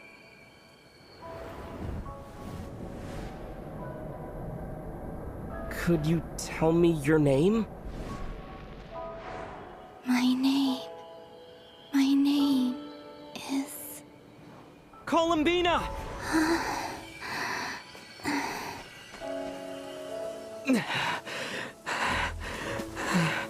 Columbina! Are you here? Columbina! That's the name you gave when we first met. And it's what I've called you ever since. Columbina. It's a fine name. I have many fond memories of Columbina, and so do all of your friends.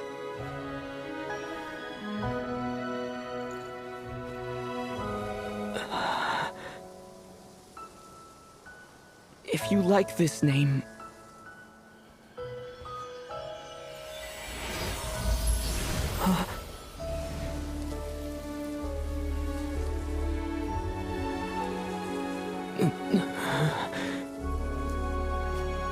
Look looking for me?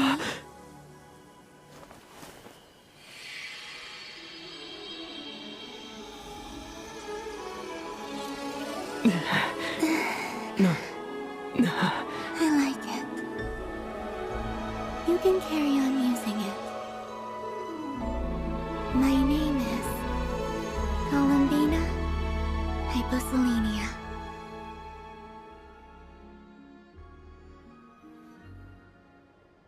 Columbina Hyposelenia.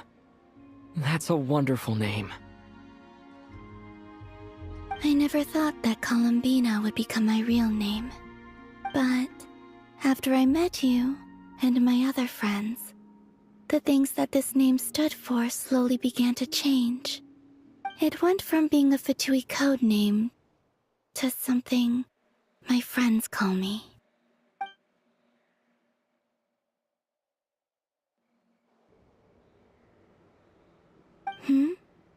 What is it?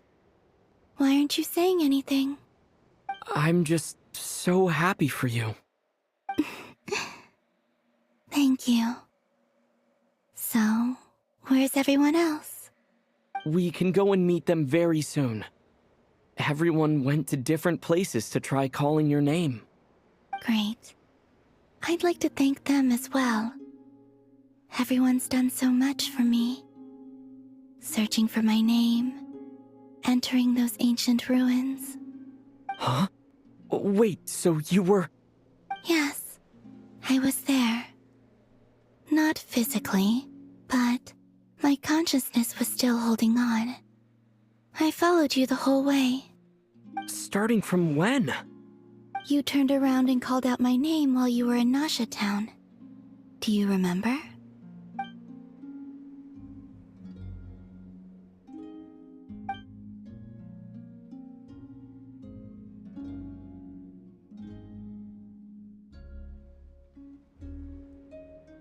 Let's go. We don't want to keep them waiting. Sure. In that case, come with me. But... Hmm? Before that, could you call my name one more time? Sure. Come with me, Columbina Hyposelenia.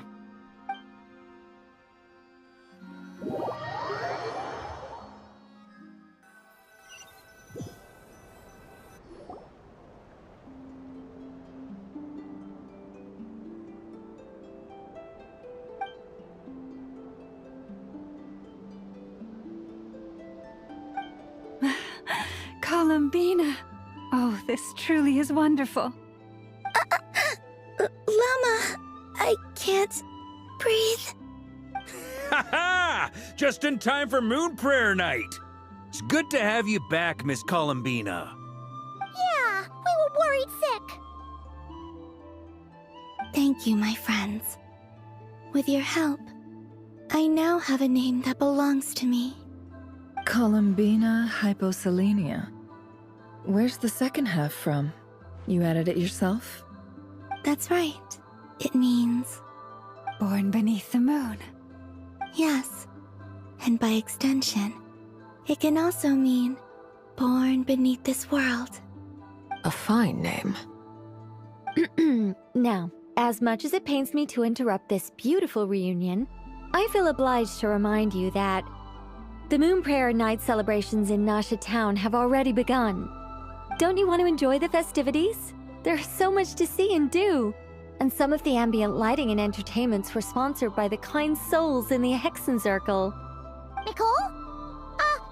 Why have you turned into Dodoko? So you're Miss Nicole. Thank you for helping us, and for helping me find my name. It's nice to finally hear your voice. You're quite welcome. Guiding lost people to hidden treasure is what we Seelie do. And if you ask me, spiritual treasures are far more precious than material ones. Chests are all well and good, but this was what it's all about. Ah, so satisfying. Anyway, I had to go help Alice. It seems like she ran into some trouble. That's why I couldn't be here in person. But don't worry, we're with you in spirit. We'll be celebrating right along with you. Keep an eye out for the Hexenzirkel's festive stalls in Nasha Town. I think you'll like what we came up with. Alice said she even managed to rope B in this time. The Frost Moon Scions have also prepared various attractions. I believe Aino and Effa and their crew are setting things up as we speak. On that note, Nefer, about that request I made. It's all in hand. Yehoda is on site to ensure that everything goes off without a hitch. Wonderful. In that case, Traveler? Huh? Come on, Columbina. It's time to celebrate the best MoonPrayerNight ever.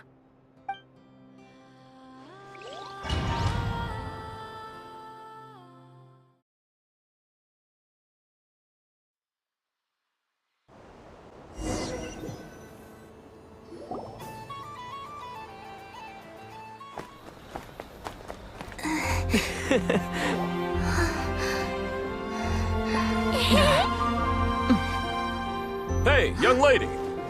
Would you like some MoonPrayerNight candy? Happy MoonPrayerNight. Oh, yeah. I almost forgot to say. Welcome home, Moon Goddess.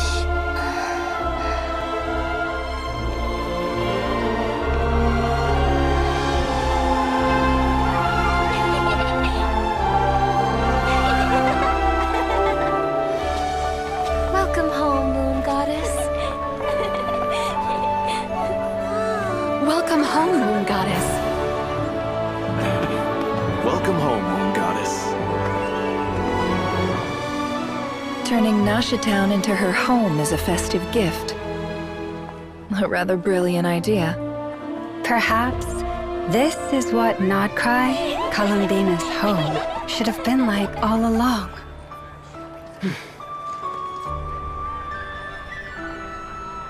Thank you for the gift.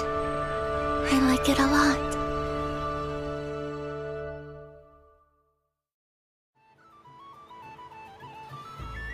This feels like the surprise of my life. I do. I never imagined I'd ever get to enjoy MoonPrayerNight with everyone so freely. If you're happy, we're happy. Quite a strategy you came up with. Hide the tree in the forest. It's not your usual style, Lauma. Is there something about MoonPrayerNight that enhances what's in your head as well as the antlers on top? Apparently so. It even inspired a perennial penny pincher to use their resources for a greater cause. It truly is a magical festival.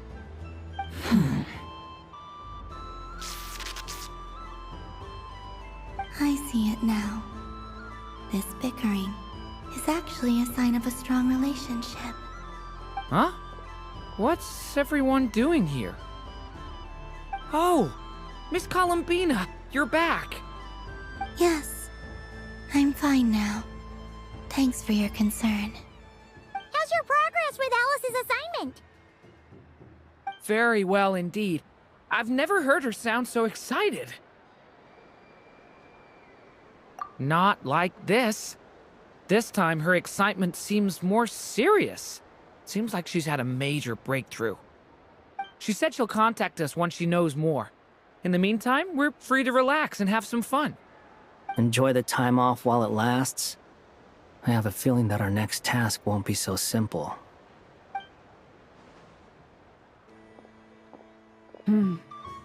I should go. I still have a few things to attend to at the Frost Moon Scion stall. And I think I'll take a look around. With any luck, this once-in-a-year festival will come with once-in-a-year opportunities. Hold up a second. Where's Varka? I believe he made a beeline for the flagship the moment he entered Nasha Town. Ah, that's Mondstatters for you. They know what they want when festivals roll around. Goodbye for now, Columbina. I hope you have a wonderful night. I will.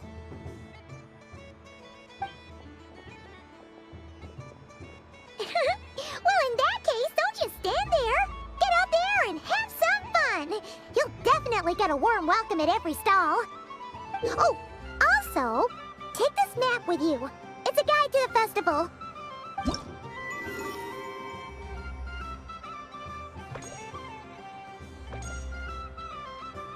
The Frost Moon Scion stall is over here. Lauma's invited a whole bunch of cute animals to celebrate too. Over there is the Hexen section. Alice seemed more excited than anyone about this festival, so she insisted on making it a grand affair.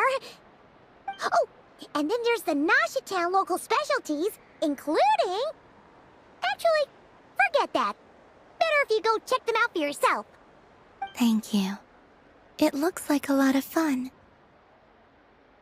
You're not coming with me? We'll be around. But don't you want to browse by yourself for a bit first?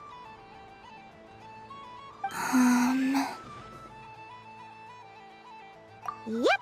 If you find something you like and want to try it out together, just give us a shout. We'll be right with you.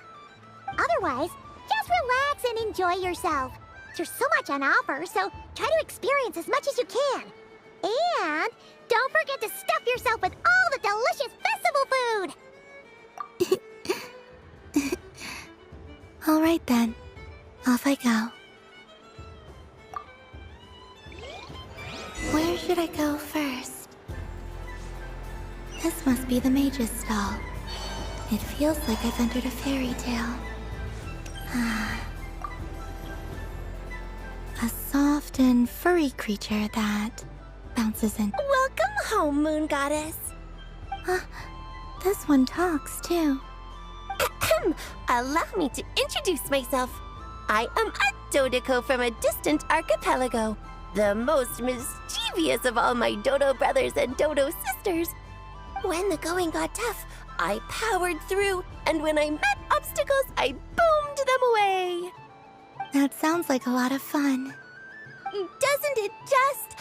Oh, but then the trouble started. Recently, I found a lovely beach, the same beautiful jelly color as my hometown, and so I dove in to have a look. Only to find it overgrown with seagrass and nasty little spiky fish everywhere, looking to turn me into a Dodoco kebab. I made it back to shore by the skin of my teeth, but my tail was sorely hurt. Couldn't you just boom them away? Oh, I wanted to, believe me. But I've heard that you, Moon Goddess, can understand animal speech. The last thing I wanted was to cause a gigantic fuss and get taken to court by a school of spiky fish. I'd be driven out of these waters for good, and my winter holiday would be ruined. And so, dear Moon Goddess, I was wondering if you might lend me your allegiance. Are you roping me into a crime? Oh, let's call it a once-in-a-lifetime carefree adventure. Does that sound better? All the festival goers tonight are dressed up as the Moon Goddess, but there's nothing to say that the Moon Goddess can't disguise herself as a Dodoco, is there? Besides, this is your home. You should be free to be whoever you wish. I'm afraid I'm not well acquainted with Dodocos, Madam Mage. Oh, that's quite all right. We Dodocos are innocent, happy creatures with a free-spirited nature. Many, like myself, are mischievous troublemakers. Others are lazy souls who like nothing better than to lie down on a nice rock and take a nap. In our eyes, every creature who yearns for happiness and freedom is a Dodoco. But perhaps in yours, we Dodoco are a fluffier and more mischievous breed of Kuhenki. Yes, that is a much easier image to follow. Oh, wonderful! Then let's play! Grab onto my tail and follow me into the sea! Time to settle some scores with the bad guys!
The use of Jumpy Dumpties doesn't come as naturally to me as Kuvaki, but their unpredictability makes it fun. I think they call this... novelty? Indeed! And how did it feel blowing those pesky nuisances away? Not bad. Any guilt? What do you mean? Oh, wonderful! Lovely answers to all 3 questions. You've passed the safety test. Now I can give this special bomb to you as a souvenir. Remember, if you find any meanies living on the moon, you can use this to boom them into oblivion. I will.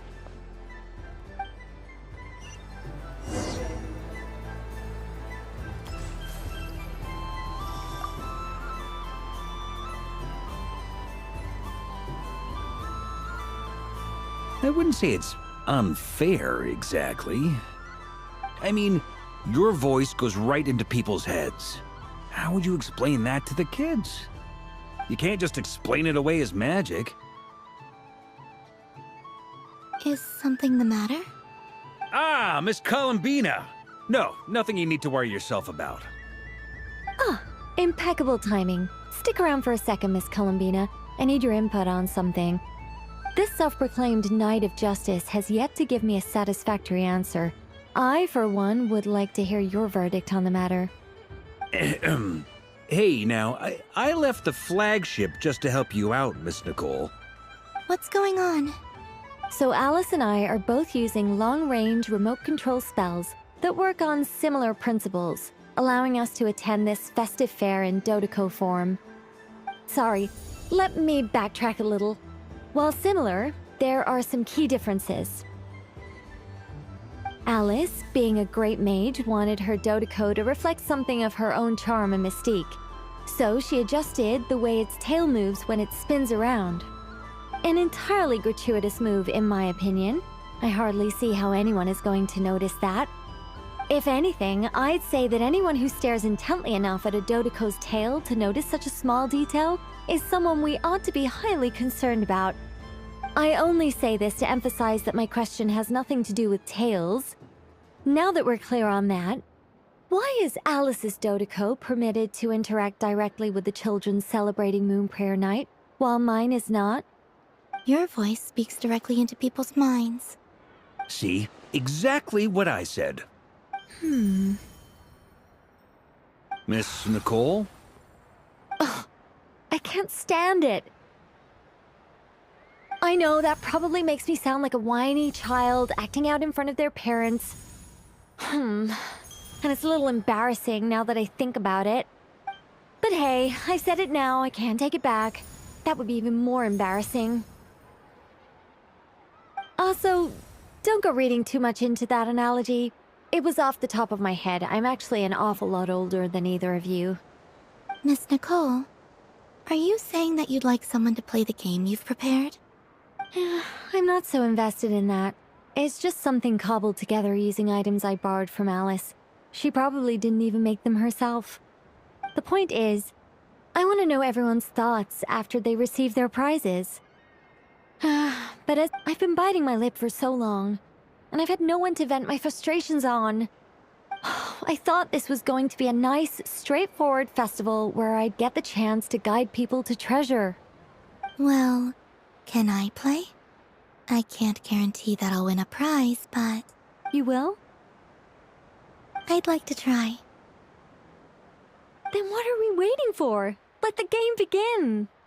It's like they forgot I was ever here. Ha ha!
Congratulations, Miss Columbina!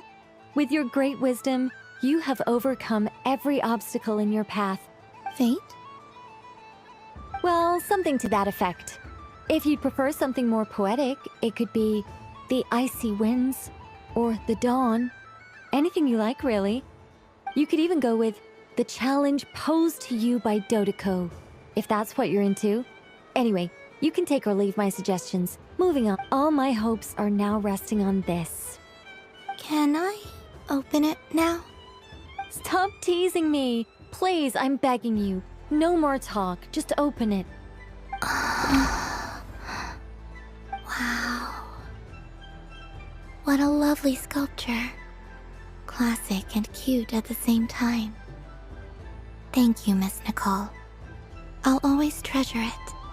Ah, there we go. Music to my ears. You have my sincerest gratitude, Miss Columbina. Thank you for sharing your precious time with me and fulfilling my wish. Don't mention it. You've all done much to help me. And still, I'm the one receiving all these gifts.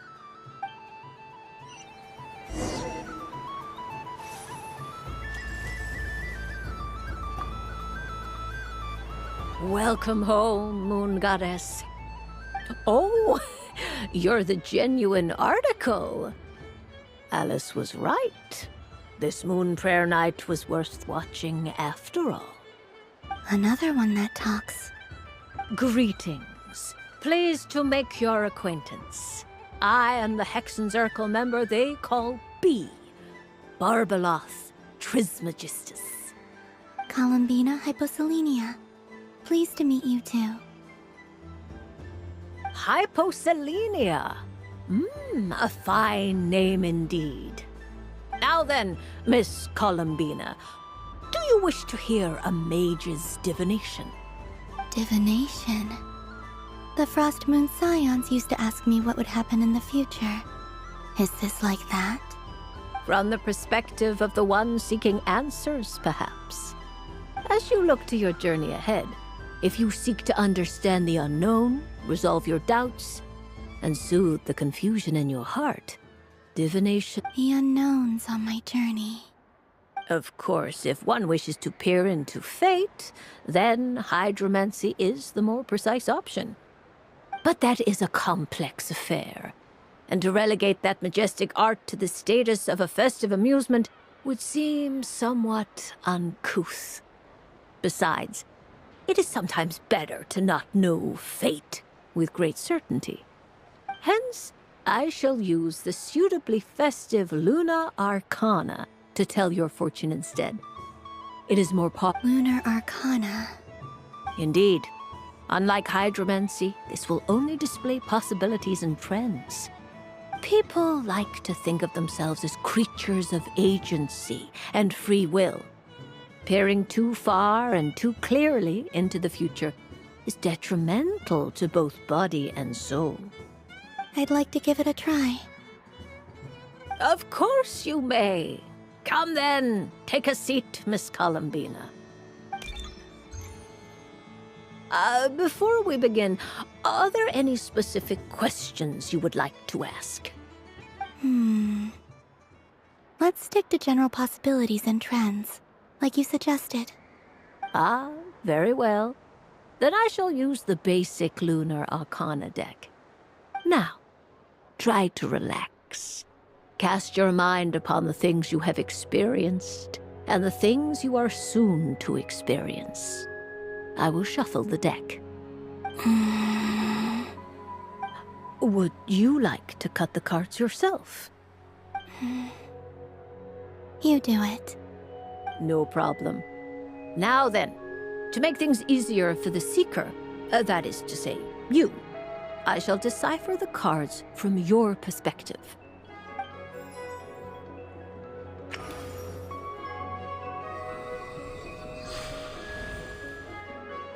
Please, draw the first Lunar Arcana. This represents destiny and is the foundation for the divination as a whole. Now, draw your second card. This will stand for the past, the sum of all your experiences that have come before. And now the third arcana. This is the present, your interpretation of the current moment. Finally, the last card. This shall speak of the future, which... Oh. Fascinating. I've never encountered this before in my role as a diviner. Something has exerted an influence upon this card, causing it to leave its designated position. What do you make of this, Miss Columbina? Perhaps this is the guiding hand of fate in action. Of course, if you wish, you can choose to deny the validity of this card and draw the future for yourself. No, it's fine. Let's go with this one. A bold decision. I must say I'm looking forward to the results. Well then, let us flip the Lunar Arcana in sequence and see what emerges. Sure. First, Destiny. No surprises here. The card that represents yours is the Moon. The Moon. Indeed. The Moon can represent the truth at some times, but deception at others. False peace, destructive calamity, and the world-changing power that lies within. When the Moon is placed on the Destiny tile, it indicates that your destiny is not what it may appear on the surface. It symbolizes a journey through the fog, fraught with uncertainty and deception, where one must face inner challenges head-on. I don't understand. Patience, my dear. This is but the first card, which serves as a basis for the interpretations that follow. Our divination will only grow clearer. Now then, flip the the Hermit, but inverted. Inverted? Yes. The Hermit symbolizes solitude, introspection, and the pursuit of truth. When inverted, it represents isolation, truth out of reach, and a path that leads one astray. Combined with the Moon as one's destiny, the Hermit inverted represents a choice you made to stand alone in the past. It was a choice made not out of fear or arrogance, but for reasons that others could not perceive. You fumbled through the darkness without a guide, but you did not find your way. Rather, you went astray. More than once, it would seem. Is this about how I became Kutar despite not wishing to become a god? And how I joined the Fatui because I yearned for... I suspect only you know the answer to this question. All is not lost. The past... Oh my. The Lovers. One of the most interesting Lunar Arcana. What does this one mean? This means that you have had an unprecedented emotional experience. The joy of finding your soul becoming intertwined with that of another. A precious and wonderful thing indeed. It's true. I've made a lot of friends recently, and they are very good to me. I like them. That sounds lovely. I am most delighted for you. The Lovers can also represent important decisions, perhaps related to a parting of ways. Now, if I were to guess... Yes. My return to the Moon. I understand. Parting with friends is never easy, Columbina. But rest assured, this is not the end of your journey. There is always another story waiting to be told. The future always lies ahead. The future. Well now, it's finally time to flip this most mysterious of cards. I'm ready. Very well. Flip this card and see... Oh. Miss Barbaloth? What is it? This card is death. That doesn't sound very good. It depends on how we interpret it. It is true that it can represent an agonizing death, a complete and utter end, but at the same time, it can also represent rebirth. Do not forget that your destiny card is the moon. That lends your future many different potential meanings. If death spells the end, is it unavoidable? As I have said, divination can only display general trends. It is a rough guide, but it does not show predetermined outcomes. Allow me to summarize it for you. In the past, you may have lost your way, but now you have gained new connections and new strength. You now face an important decision, one that may bring about a great change in what is yet to be. This change might, in turn, be the end of all things, or their beginning. But remember, everything is subject to change because of the moon present in your destiny. You must see the truth clearly. The truth. My innermost thoughts. Thank you, Miss Barbaloth. Don't mention it. Some people dislike divinations, for fear of glimpsing an ending to their story that they wish was not so. But I can see that you're different. The result of this divination will not sway your decision.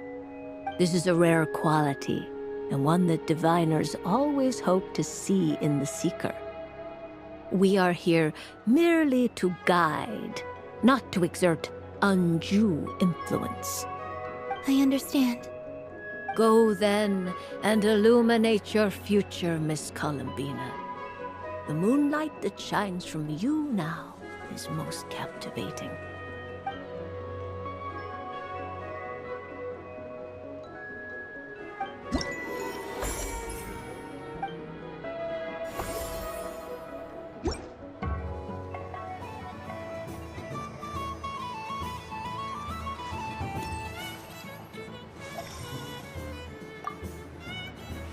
Huh? Albedo? This sketch is for you, Greg. Oh, a gift? The North Wind left.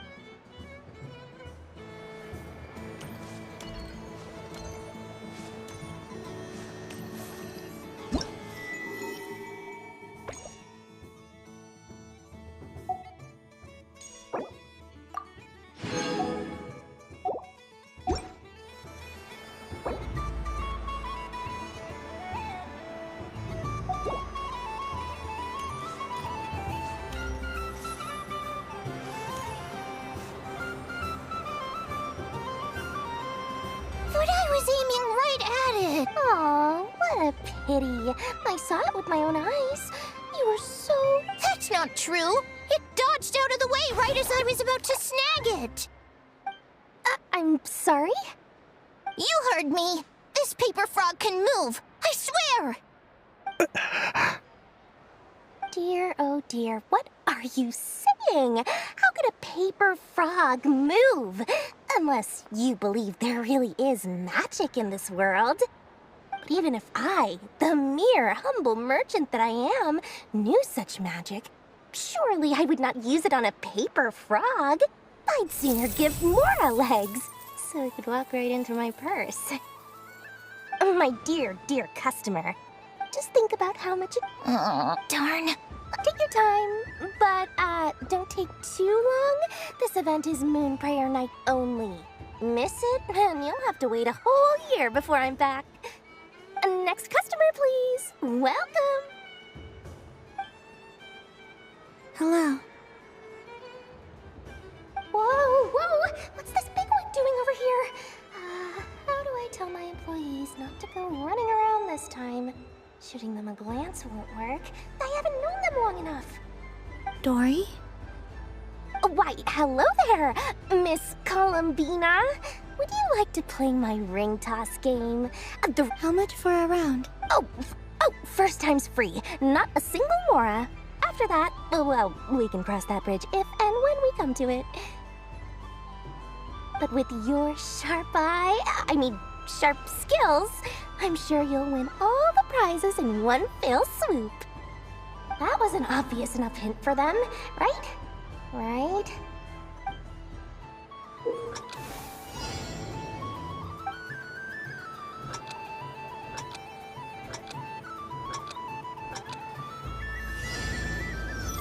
Here comes the ring! Oh, Peanuts.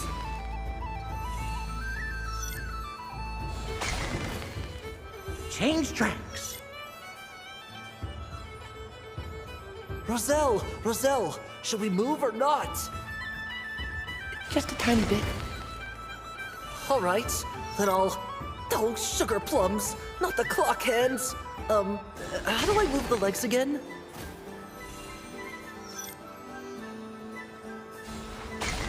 Stop it! Stop it! Stop dodging! Oh.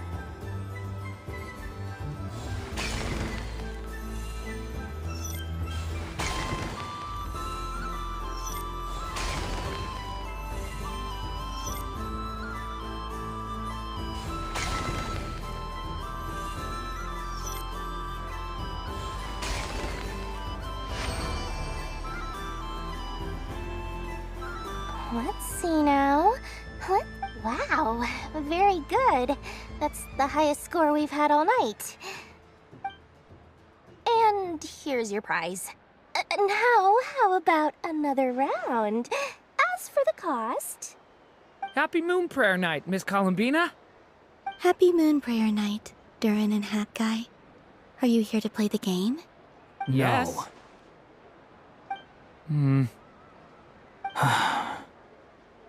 You said we were just coming here to say hello. I did, but then I recognized a few more people as I got closer. Do my eyes deceive me? Is that... It's our little dragon! He's all grown up! Someone's popular. Well now, since you came all this way, why don't you try out this lovely game we have going? First try is free! He'll have a go. I'll pass. It's only one free try per customer. You can't give your try to him. I'm aware. How has Elder Almond been lately? He's in great shape. He goes for a run in the forest every morning to stay fit and healthy. He tried to go boat racing with Firecracker a while back, but he couldn't even make it onto the Lotus Leaf. Firecracker was in fits of laughter. How about you, little dragon? Can you still fly? Yes, I can. But you've become less chatty. Has growing up been tough on you? We call that maturity. You know, the thing people sing about. The knight wields a sword of stone. Stone is... That's awesome! I want to be a knight when I grow up, too. Ring, here I come! Ha! Oh, the hat-wearing man. I never thought I'd see you again. You seem... If you say so. Oh, I do say so. The people you once helped see it clearly. It's because you are once again on the right track. May the engine in our hearts propel us to the station of our dreams. I can move! I can move now, Roselle! What are they doing? Running into the rings like that? You got them all so quickly! I have never seen anything like this in all my travels! Is this guy actually an old friend of theirs? But how? They're origami animals and clockwork people from a fairy tale! Getting to know them would be quite an arduous task, unless they share a hometown? I have to get to the bottom of this. Next time I see the Great Mage Alice, I shall demand answers! Thank you, Dory. I had a lot of fun. Now for your prize.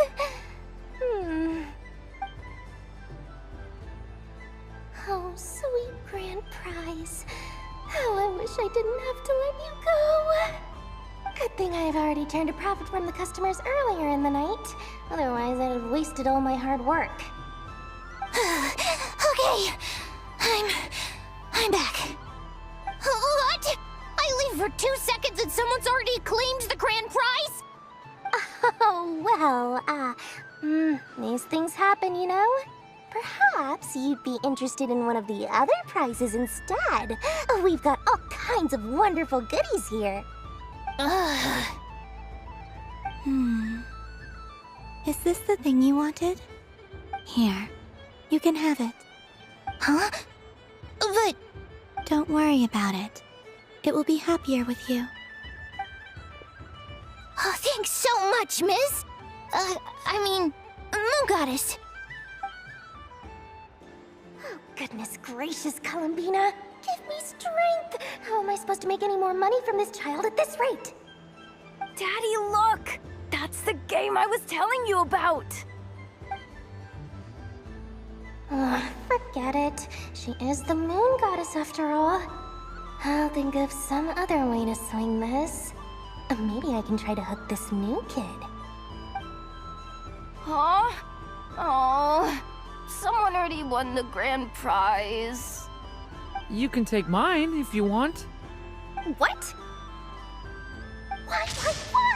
Why are all these bleeding hearts coming here to ruin my business? Happy MoonPrayerNight, everyone. Happy MoonPrayerNight.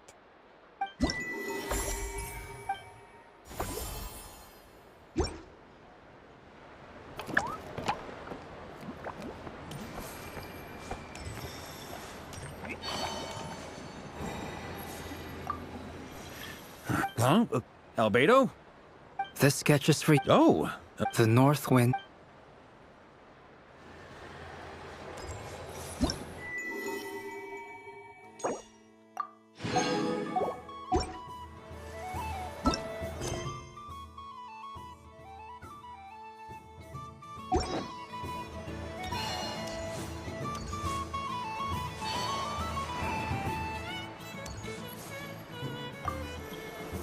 Done being a dude. Thanks for coming here with... Are there any games? Why does that happen? I know you don't... Even if you wanted... Otherwise, you... Look...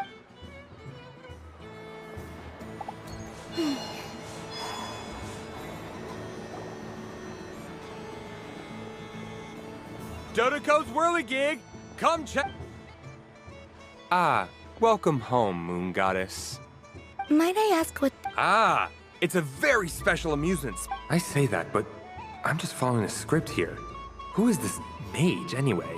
And what the heck is a Dodoco? I'd like to ride. No problem. But, are you by yourself? Is that not okay? Oh, no, it's fine. It's just that each Dodoco can accommodate 2 passengers. Would you like to bring a friend along? My friends...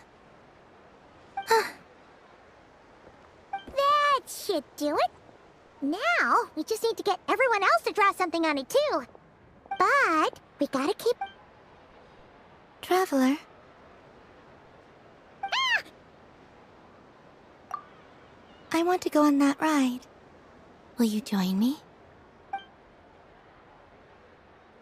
Let's go then. Don't worry. Paimon will do the rounds. You go have fun. All right. Please take your seats. For safe... All right, you're all... Not bad. It reminds me of riding a moon lane. Sometimes, the Kuhenki circle around me like this, playing their beautiful melodies. Yeah.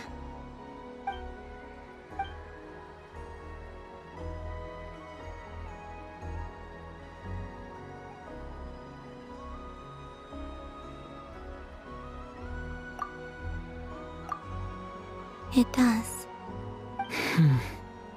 I've felt scared in the past, too. But this is a little different. You know something?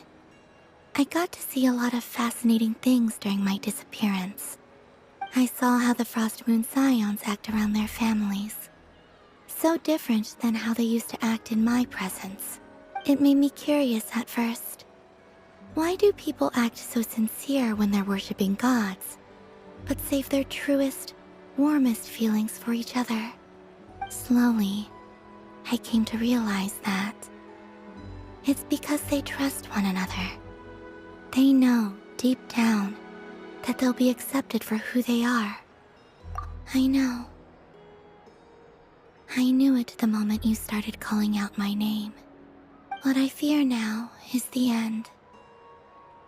I fear losing all this the very night I have gained it.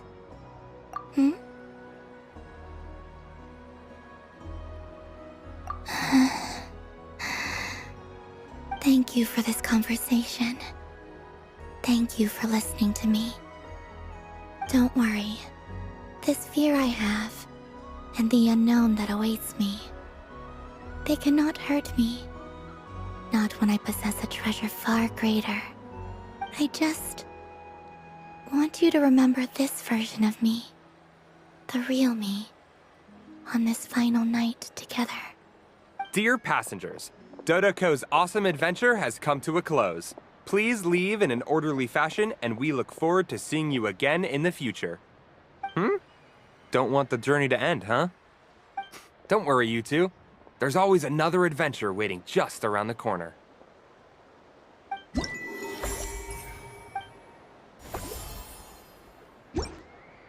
So this is the Frost Moon Scions area. It feels very familiar. But everyone looks much happier than usual.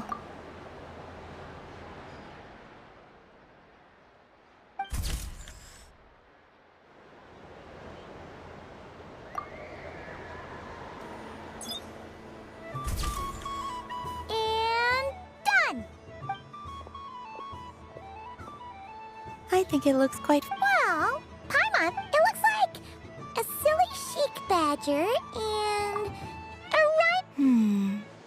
Maybe I'll stay... It looks like we've attracted the attention of quite a few animals. Let's make room for them.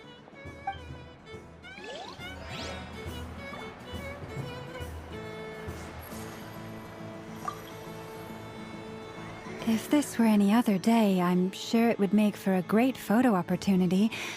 But MoonPrayerNight has rendered my antlers uncomfortably large. Doesn't it look like this rhyme-horned deer has 2 sets of antlers?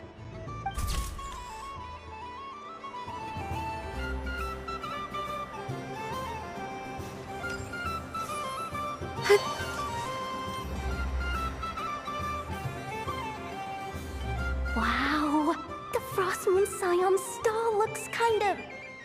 I don't go to Hisi Island much, but it's got that, like, old-world cultural feel. And if culture means we get more festivals, I'm all for it! Hello, Yahoda. Columbine... hello, Moon Goddess? That was too close. I almost gave the game away in front of the staff. Oh, wait. What's the deal with her shoes? They don't make a sound when she walks. Do you like balloons too? Balloons? Oh, you mean those? What's so fun about balloons? I'm not a kid anymore. They're probably more up Aino's alley. Yes. The animals seem very curious about these strange flying objects. I was drawn here by their voices. I recently learned a fun new game you can play with balloons, so I decided to come and give it a try. A new game? Hello. Welcome home, Moon Goddess. Here to buy some balloons? Yes. Could you give me a few that haven't been inflated yet? Are you sure? I guess it's not a problem, but... Yes, please. Uninflated balloons? But those are just little rubber pouches. Would you like to play the balloon game, Yehoda? Huh? Sure. I guess. How do you play it? Wait here a moment. Oh. This is so weird. What have I got myself into now? I thought I saw Columbina nearby. Uh-oh! That's the Fourth Harbinger! Although she's helped us out quite a bit, she's good people, right? Is she looking for Columbina? Oh, guess that's my ticket out of here. I'm not sure my heart can take being sandwiched between two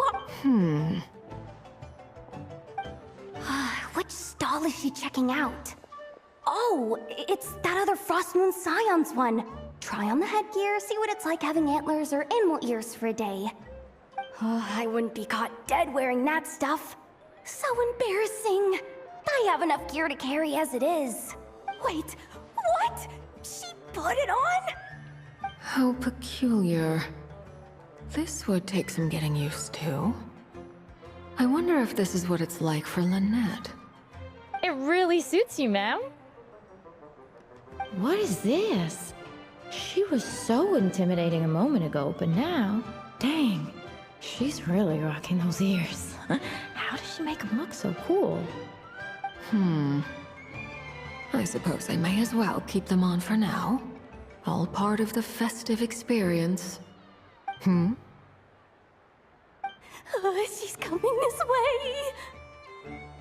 How do you do, Miss Yehoda? Oh, jeez. Don't talk to me while wearing that thing. Where am I supposed to look? Oh, hey there. I'm looking for Columbina. Have you seen her? She just... Huh?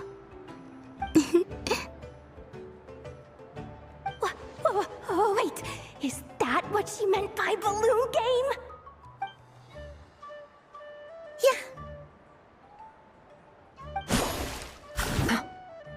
Huh? No fair! How come I get caught in the crossfire? An ambush from the rear? Is this a declaration of war, Columbina? Would you like to play too, Arlecchino? Seriously? Are they gonna start some beef right here, right now? Gladly. That said, I believe there is another who would like to join. Boss Nev! Thank goodness! You've gotta get me out of here! Things are kicking off big time! Hello there. I'd like 10... no, make that 20 balloons, please. Uninflated. What? Miss Moon Goddess, I hope you're prepared to pay the price for assaulting my employee. Welcome to the game, Nefer. Just to be clear, let's keep this a fair fight, okay? No strange powers, please and thank you. Naturally. Don't just stand there, Yehoda. Aren't you going to team up with me? Huh? Do I have to? Of course.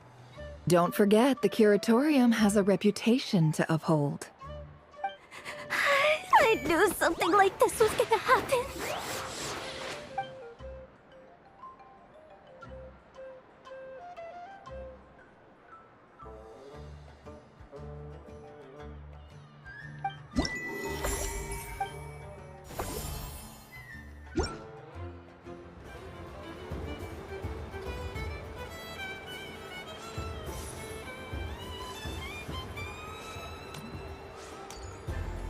What's this?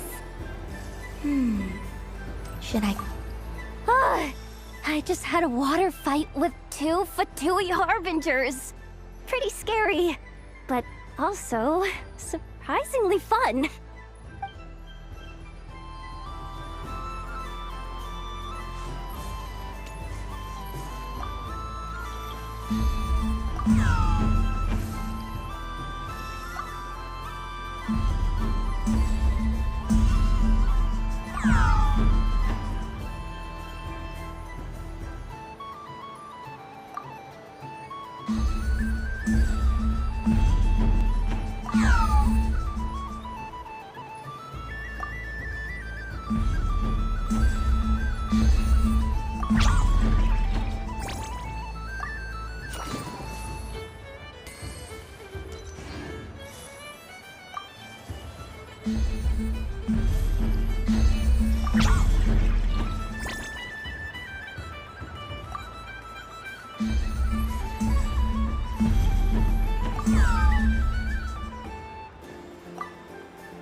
I wish for a never-ending supply of Laka berries. What a Is that Llama the Moon Chanter?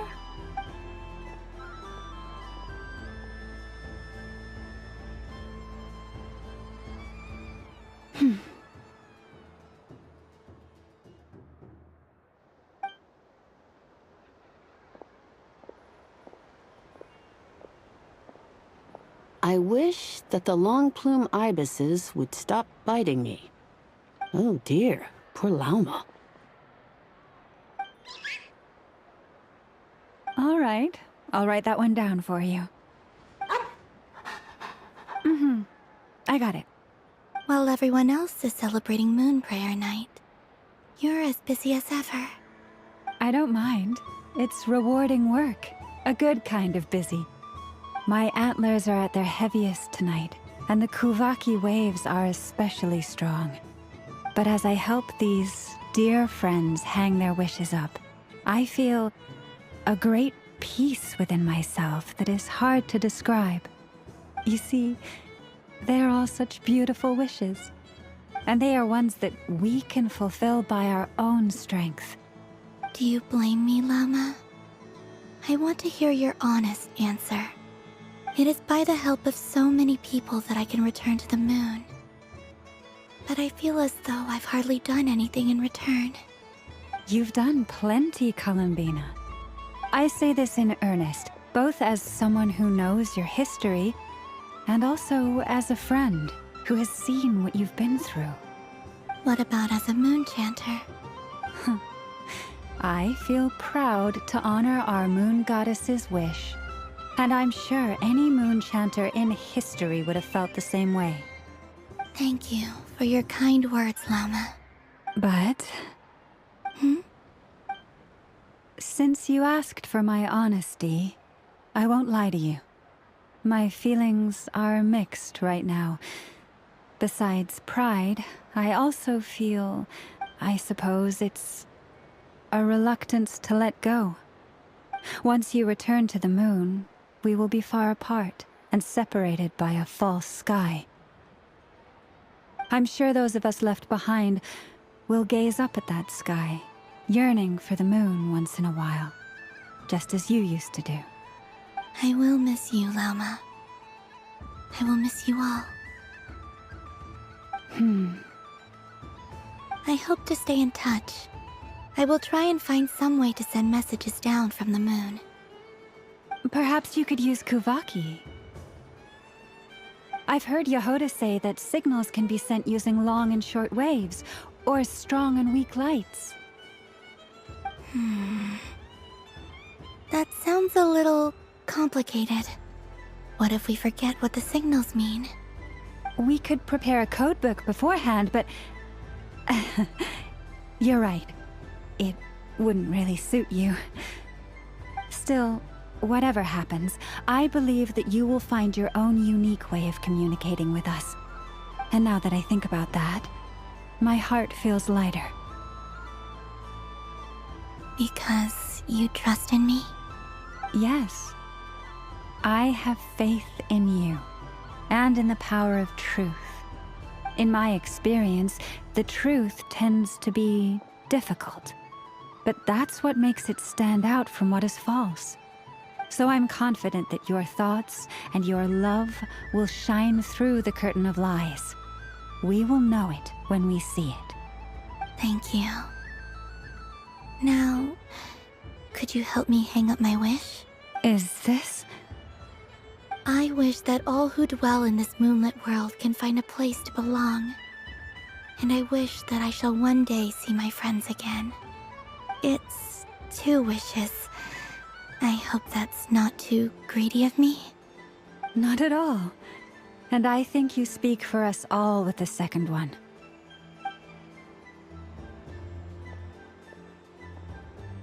I shall continue to pray until the day that all of these wishes come true.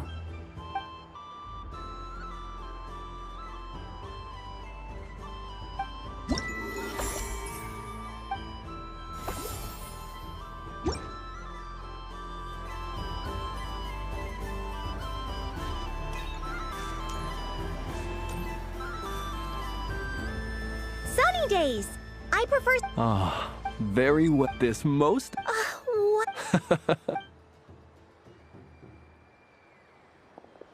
Flint's? That's... It... Everyone celebrates. Besides that... That's not what Paimon... I see Miss... Fair enough. You gotta... Ah, well, Oh, this is... How one... Yeah!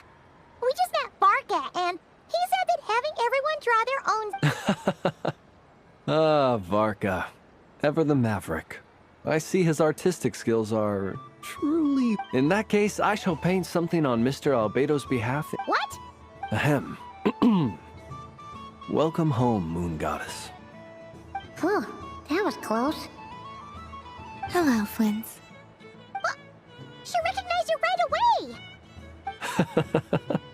What keen eyes you have, Miss Columbina. Especially considering they are shut. I did not see you. Rather, I sensed you. I can sense the fluctuations in Kuvaki all around me. One would expect no less of the Moon Goddess. Might I interest you in some candy? Yes, please. Excellent. I shall make something... What about my... Wait, is she... Ah, you are quite right, Miss Columbina. Yes, please. Do you prefer the... Night. Which of the 4 seasons is your favorite? Winter. Think of a perfect day. What is the weather like? Sunny? Rainy? Or perhaps cloudy? Rainy in the morning, sunny at night. What kind of answer is that? Forests, lakes, and open seas. Which do you prefer of these? I like them all. Imagine you opened your very own shop. What would you sell there? Moonlight, I think. Wow! Paimon would totally shop there. It wouldn't cost anything. You'd just need to visit. Aha! I believe I know what your spirit animal is. Here. Oh, it's a Kohenki! Indeed. A free-spirited being with a deep love for all things here in Nod-Krai, who selflessly lends her aid to as many people as she can reach. It is the perfect fit for you, Miss Columbina. Thank you.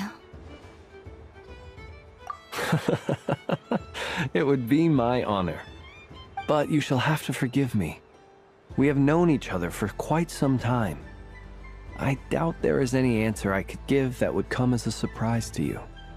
So instead, would you accept this sugar sculpture as a token of our friendship? It's a lantern. Hey, why don't you two go enjoy your candy over there? Paimon wants to try out this spirit animal thing too. Right, Flint's? Come on, play ball. I got this drawing done. But I want to hear Paimon's answers. But it'll probably take ages.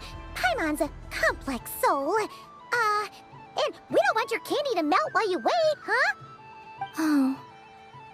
Okay then.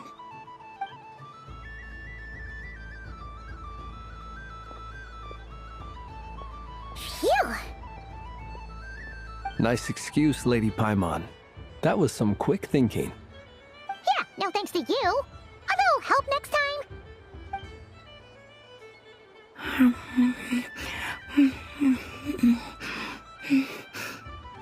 It's sweet.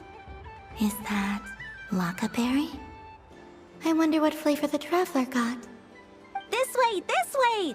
It's the candy-selling lantern! I'm coming!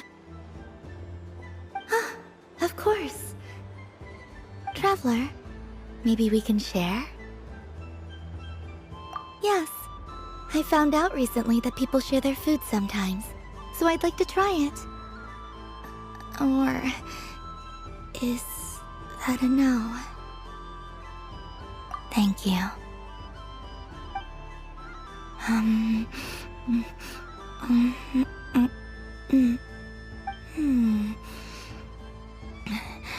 Yours is a little more sour than mine.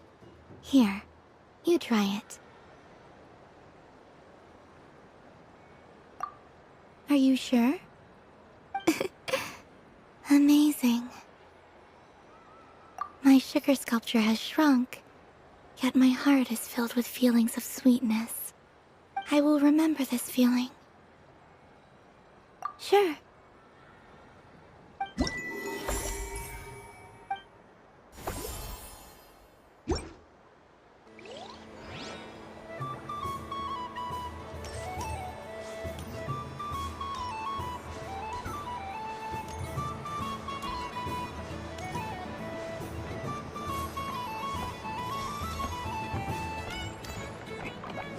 What's this?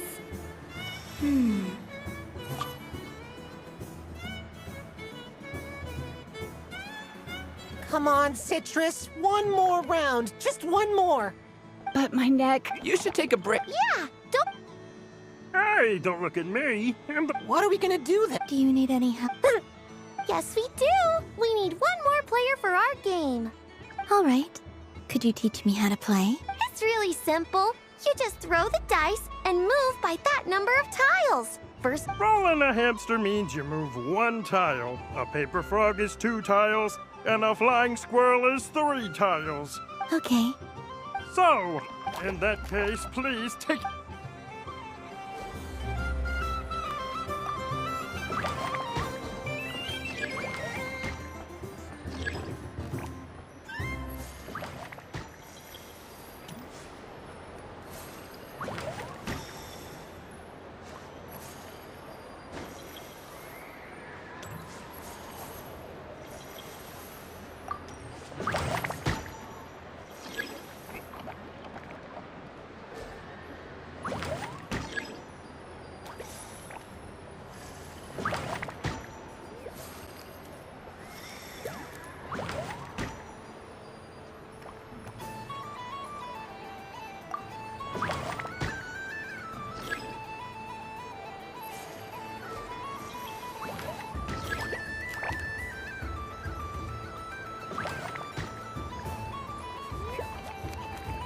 And the winner is Cranberry! Bravo!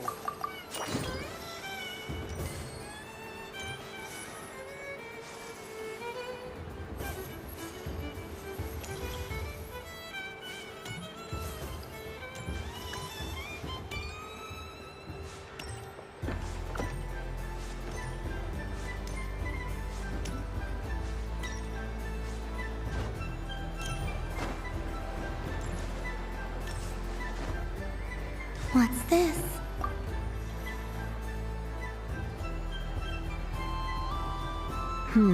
I don't have enough data.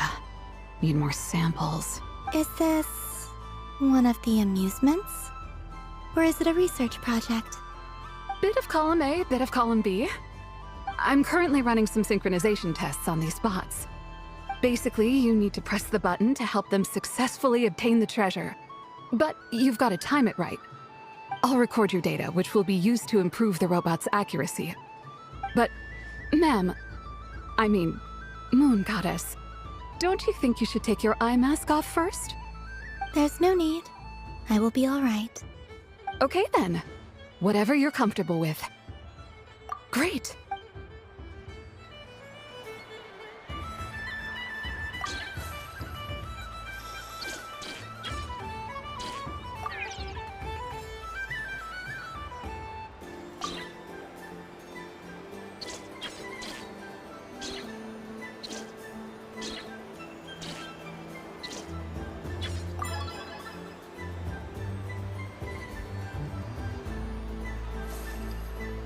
Would you like to try...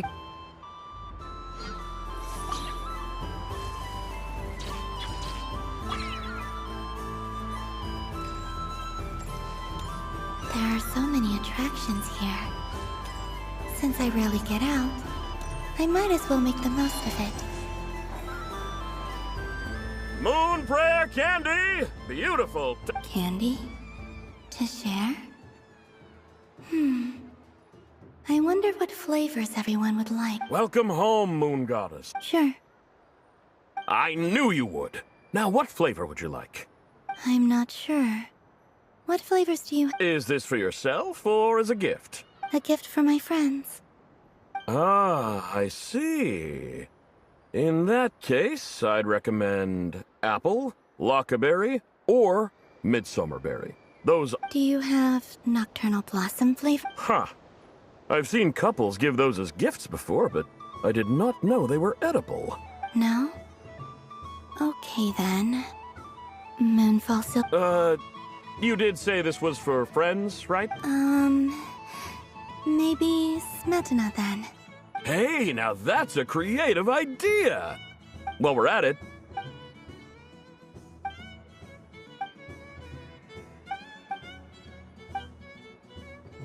Here you go. Thank you. I hope you and...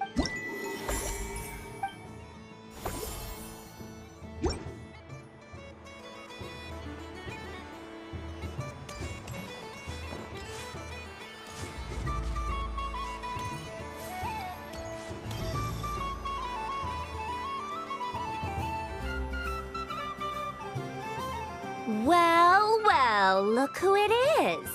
I heard someone went and disappeared on us the moment we let her out of our sight. They looked all over for you. Frankly, I didn't think you'd be back for MoonPrayerNight.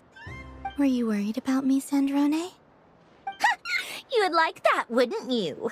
Do you even hear what you're saying? It seems to me like you disguised yourself with festive headgear, just so that you could come see me on MoonPrayerNight and make sure I'm okay.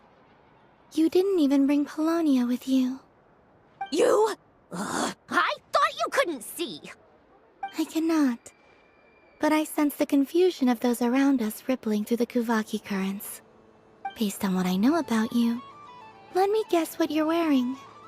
Is it cat ears? Shut up! I'm only here to protect the Fatui's interest in this territory.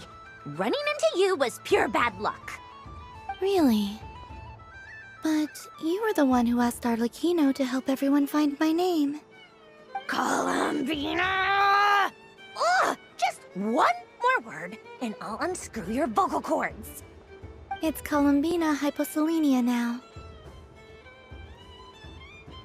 Tell someone who cares. I've missed you, Sandrone. The whole time I was gone, I was thinking. I hope I get a chance to say some ugly words to you. Is that supposed to be a joke? Anyway, let's go play that game. What? You mean that frostfin whale? Yes. It's some kind of game where you get bitten if you step on the wrong tooth. Seems like fun. Who in their right mind would wanna... Because you're not a scaredy cat.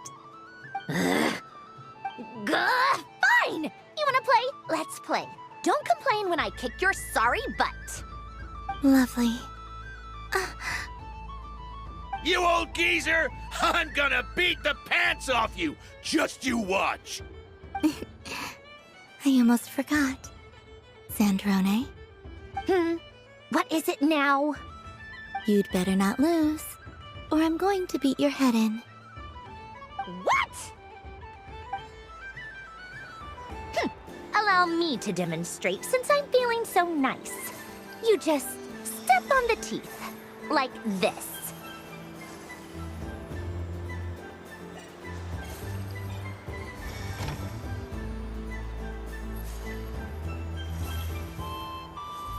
Which should I pick? I'm getting a bad feeling from this one. Your turn, Sandrone.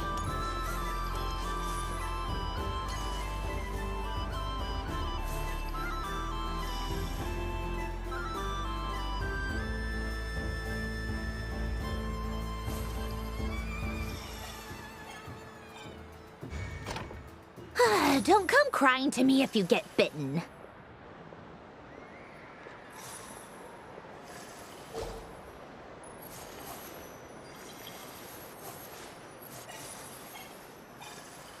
There are less and less teeth remaining.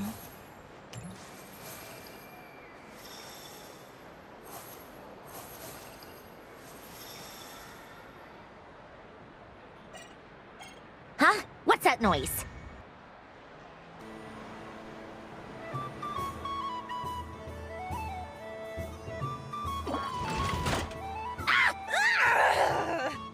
I think you might have picked a bad tooth, Sandrone. Shut it! Do you need any help? It seems like you're stuck. No! It's just a blasted toy! How is its grip this strong? Stop laughing! All right. Well, you lost. So just like I promised. Hey! What are you doing? Hiya! Why, you... Oh, just you wait! Rematch! Are you all right, Sandrone? That was quite a strong bite. Are your clockwork parts? Quit your fussing! I don't need it! All right. I'll go first this time.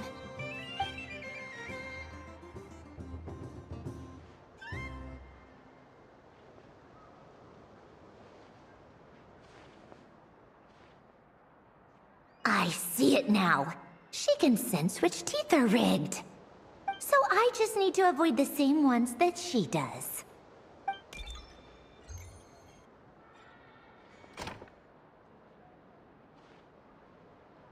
This one... Seems fine. She avoided that one then? Now I've got you. All right, my turn.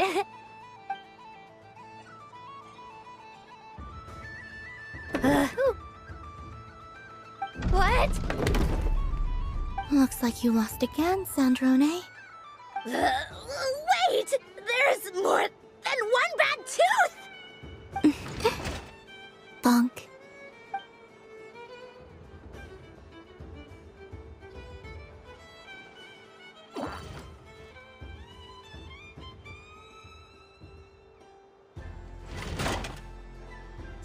Stupid game! What idiot came up with this? Are you all right, Sandrone? You said some nasty things just now. Oh, I'm peachy. Should I let you bonk me on the head as well? Ah, forget it! Come on, bonk away. It can be your consolation prize for losing so badly. I told you, forget it! Gah, you've always been so annoying. Singing right outside my door, inviting yourself to my tea parties, going AWOL. And now you're off to the moon or something. Of all my days with the Fatui, the times I spent with you, Arlecchino, and Rosaline, they were my favorite. I will not forget them. Just as I shall not forget this moment. We'll always be friends, no matter where we are, right? Who'd want to be your...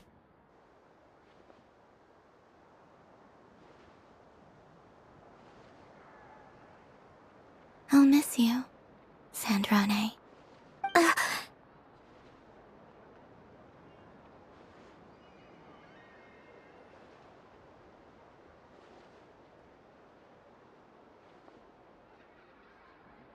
Goodbye, Sandrone.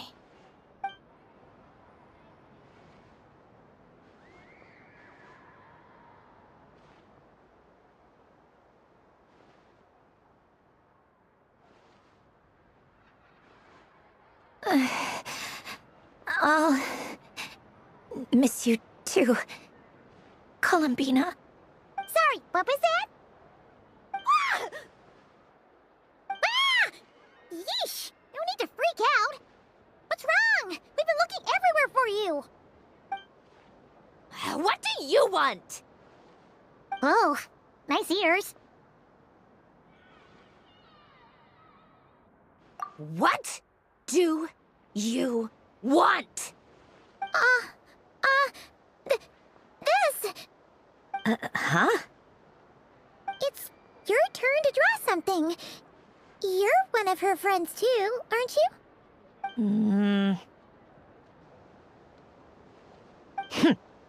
Doesn't know how lucky she is.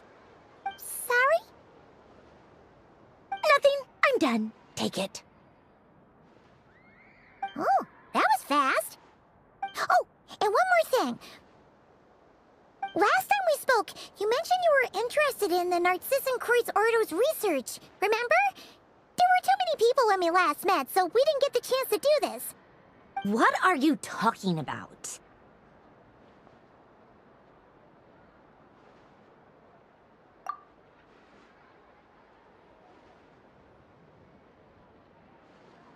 This is... Oh. Alain, Renee, and Marianne. Huh. The Holy Blade. A savior's plaything. It's not about whether I approve or not. These people, they would sacrifice themselves for the sake of the world. Especially Alain Guillotin and Renee. That is something I would never choose to do. Still, I didn't know they had any pictures left from that time. If I'd have thought to bring a camera, I'd have... What? Yeah, of you being bitten by the frostfin whale and Columbina bonking you on the head. Tear it up! Now!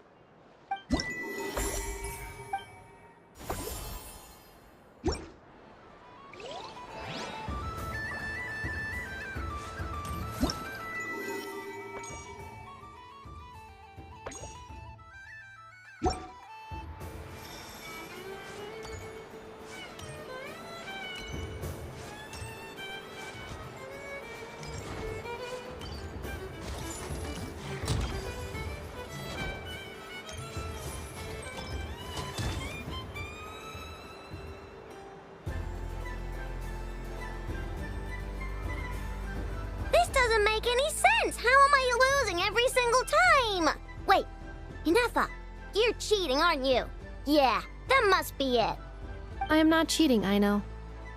Uh-oh, sounds like Inefa's turning into a big baloney bot. I think it's time for some serious maintenance. Moon Goddess, help me. Miss Columbina, I know, is attempting to cheat. I'm not the cheater. You're the cheater. How dare you throw it back at me?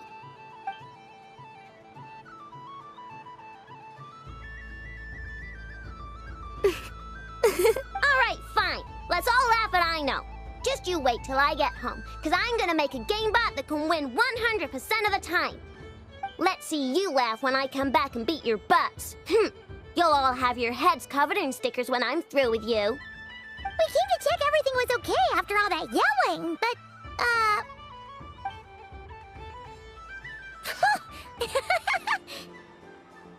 Whatever it is, it sounds like cheating is allowed.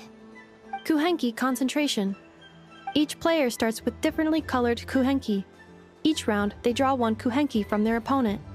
When a player has two Kuhenki of the same color, they make a pair and can be discarded. Any that can't form a pair must be kept.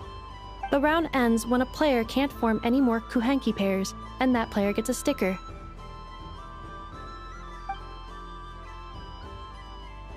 ooh, That is fine. alrighty. Okay, sure. And if we win? If you win, only one of you gets to sticker someone out. I have taken to calling them. Hey, lay off me. It looks like Luana.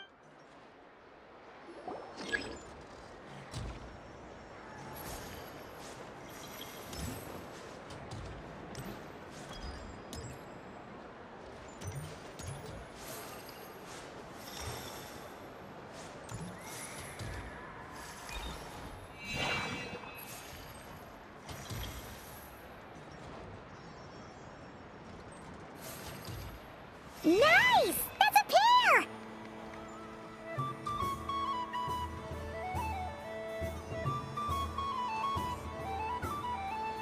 Go, go, fly!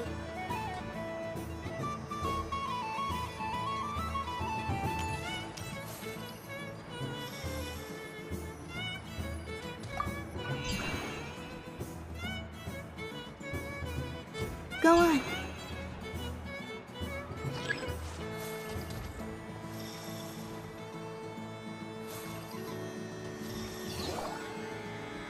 I have a pair.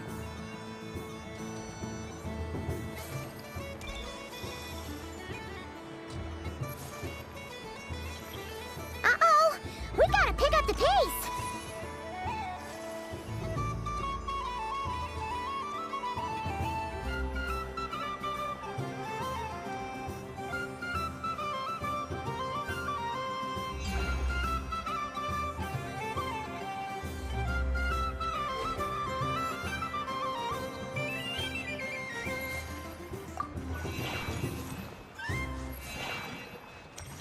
I win.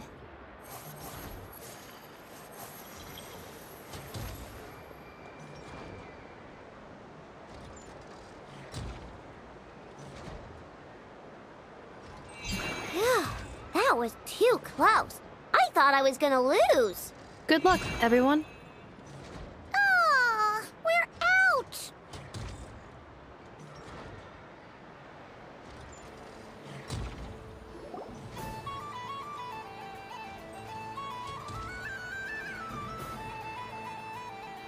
Let me pick a good one.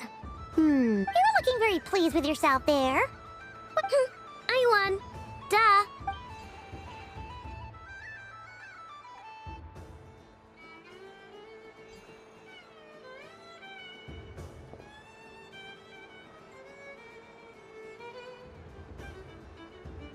Oh, me again? Don't fidget too much, Aino, or the sticker's going to fall off. I don't care. If it falls off, it falls off. If a pair of Kuhengi get discarded, why not a pair of stickers? Huh? Huh?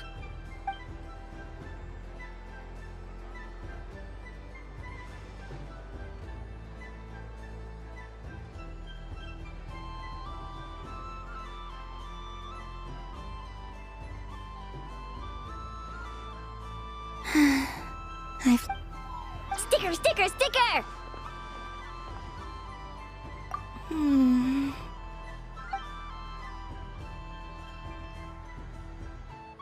Cute! You think so? Shame. I can't see it for myself. What did Luanatar say? She said it looks so cute that she wants me to lose a few more rounds.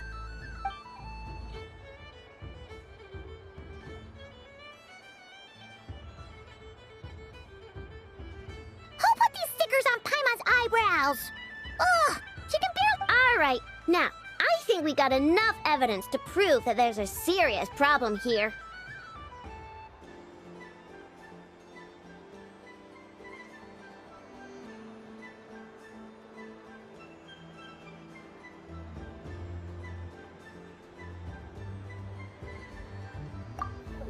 Yes, I agree as well. The culprit is... Inepa! Culprit? What did I do? Quit acting dumb, Inepa! You're not wriggling your way out of this one. I've been watching you. Not only did you remember whose side Luanatar started at, but every time someone drew a Kuhenki, you were logging it and calculating every last possibility.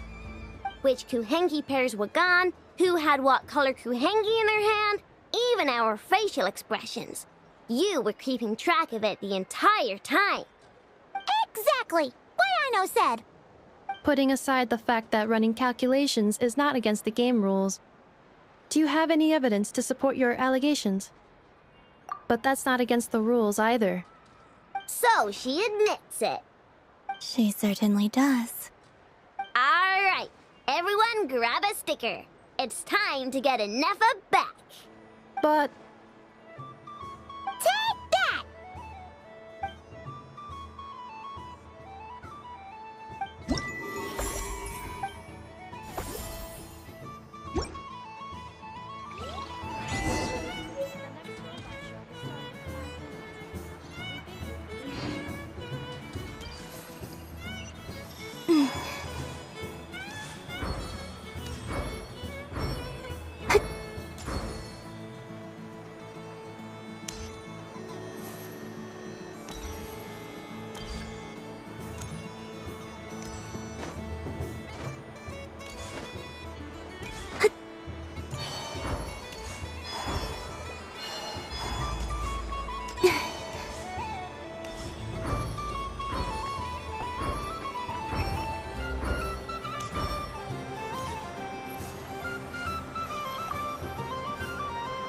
Traveler. Hey there, Columbina!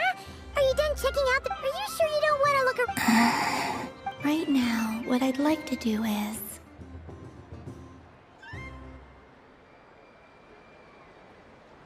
You're right. I'm not ready for this night to end just yet. Yeah, that's the spirit! Take your time, Columbina. I'll be right here if you need it. Okay. Thank you.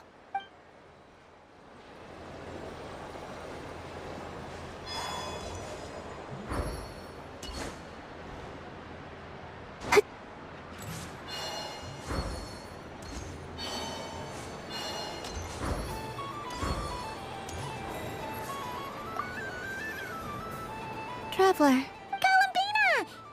Finished with the festival already?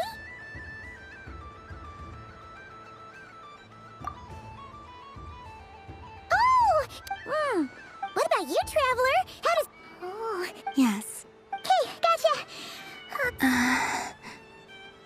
Sure, this one. Here we go.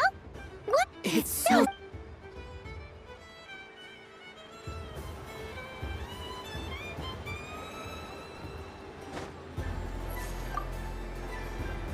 Traveler.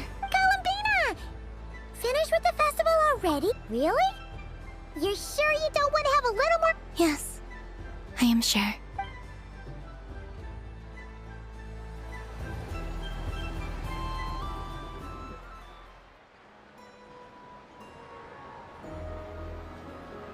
This was the most fun I've ever had on a MoonPrayerNight. Everywhere I went, people were saying, "Welcome home," and there were friends at every turn. I only wish it could last longer than one night. Oh. Yes, you're right. The MoonPrayer blossoms. Ooh, look! Look! MoonPrayerNight has come.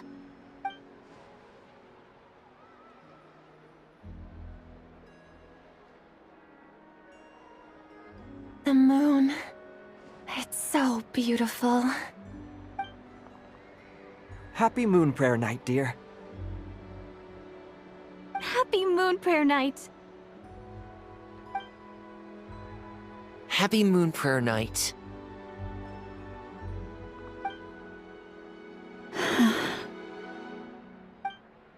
Aww. Huh.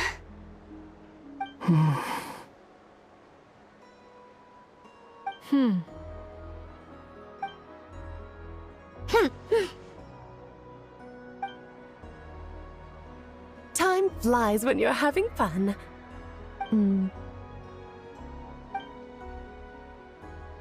Oh. Looks like the time has come. Columbina. You're heading off, then? to the ruins you mentioned, and from there, back home to the moon. Wait! I know? At least... Take one of our craft shop's crumb cookies up to the moon with you. You know, for a snack. Sure. Why not? The Curatorium of Secrets believes in proper farewells. No story should be left without a satisfactory endnote. Never. Farewells are an important affair for the Ratniki, too. We never know when we might meet again. Haha!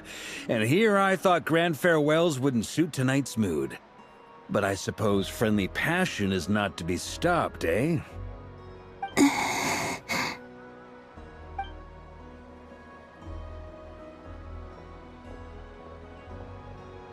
We made a little something for you, Columbina.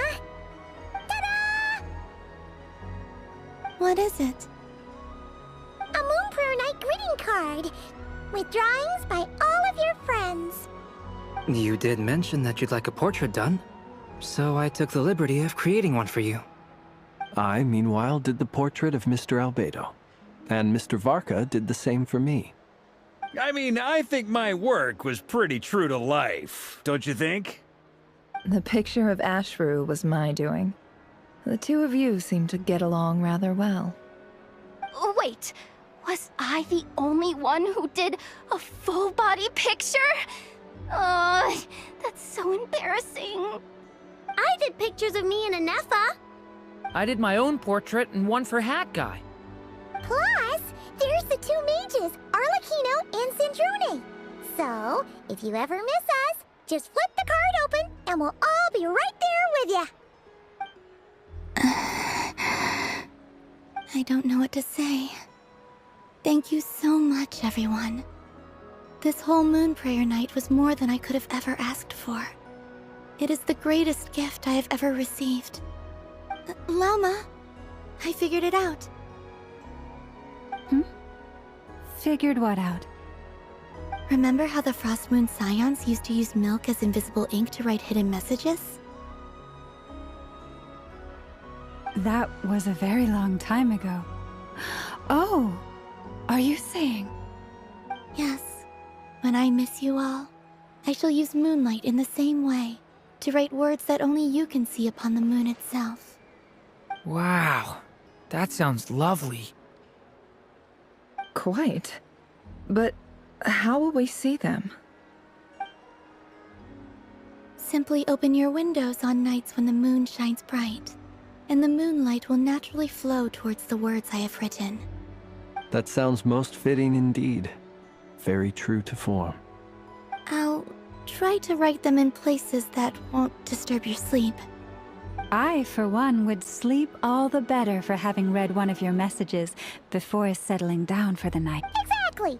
So don't worry about disturbing anyone's sleep. Just promise you'll write to let us know you're okay, all right? All right. I promise.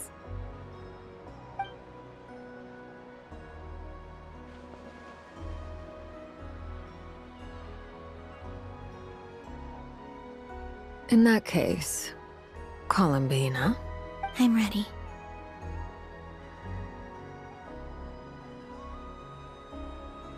Very well. Let's go.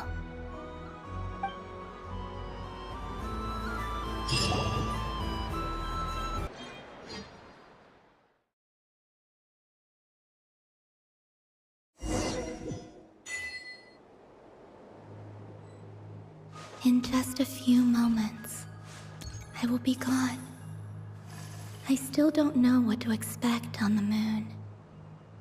Will I really be able to send messages to my friends? The Kuhenki, the animals of Nod-Krai. I'll never get to see them again. I wonder where I'll be when the next MoonPrayerNight comes.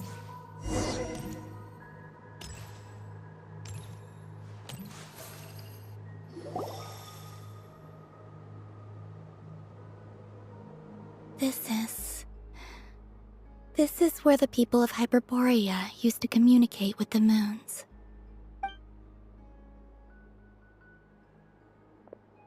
Eternal moon, frost moon, iridescent moon.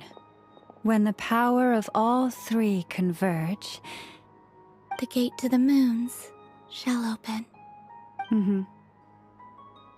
Moon marrow preparations are complete. Only the final step remains. I'm sure Nasha Town is livelier than ever at this moment. Yeah, it's a shame you couldn't be there for it, but it's now or never, right? It's fine. I'm more than happy with this. My last piece of luggage. My only piece of luggage.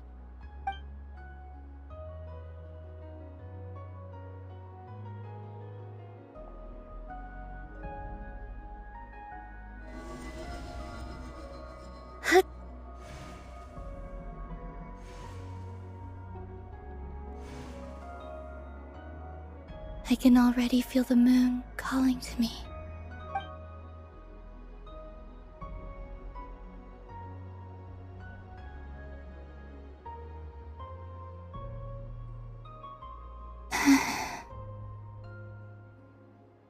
Your home lies on the far side of this light, Columbina. From now on, we will at last have a reason to pray to the true moon. Columbina. Yes? I'm listening. Be sure to come back and see us when you get the chance.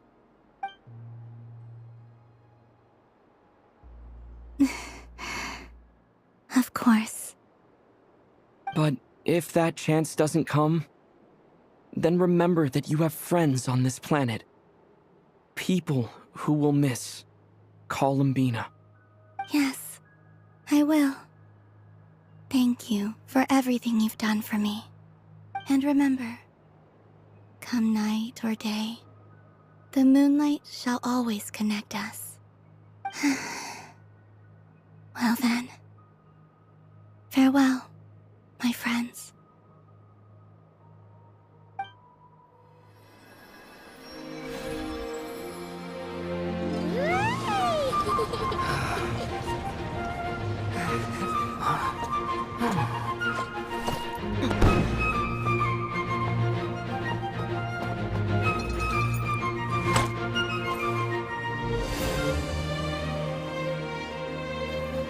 Thank you. This was my happiest night in Tevat. Farewell, Columbina.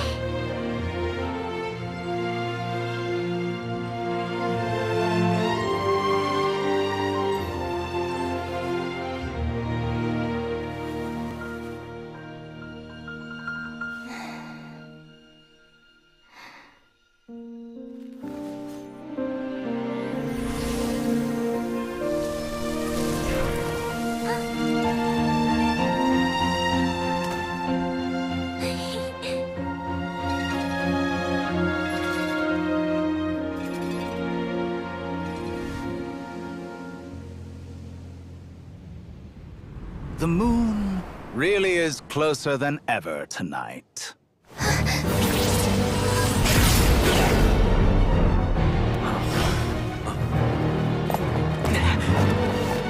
Columbina.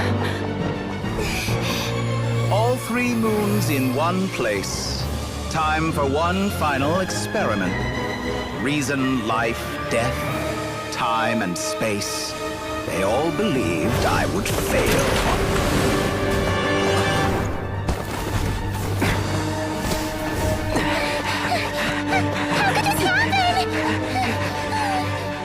But Tevat's primordial power never did belong to the throne of heaven. And now, they are mine.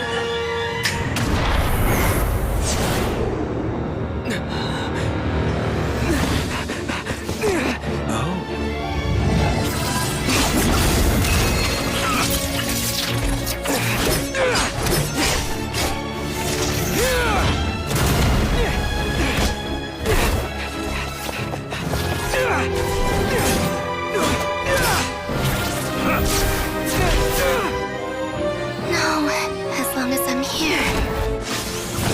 soldier is free to wield the Three Moons' power.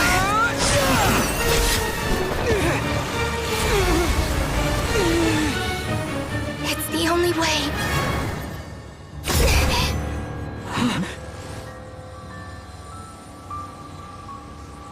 I guess I won't be going home today. Columbina! No!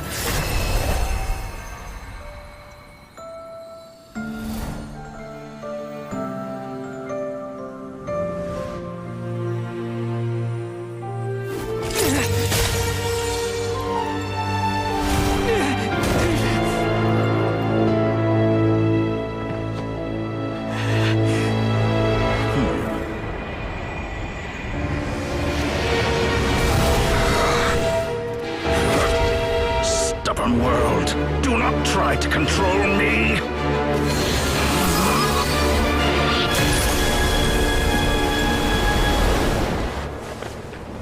Columbina.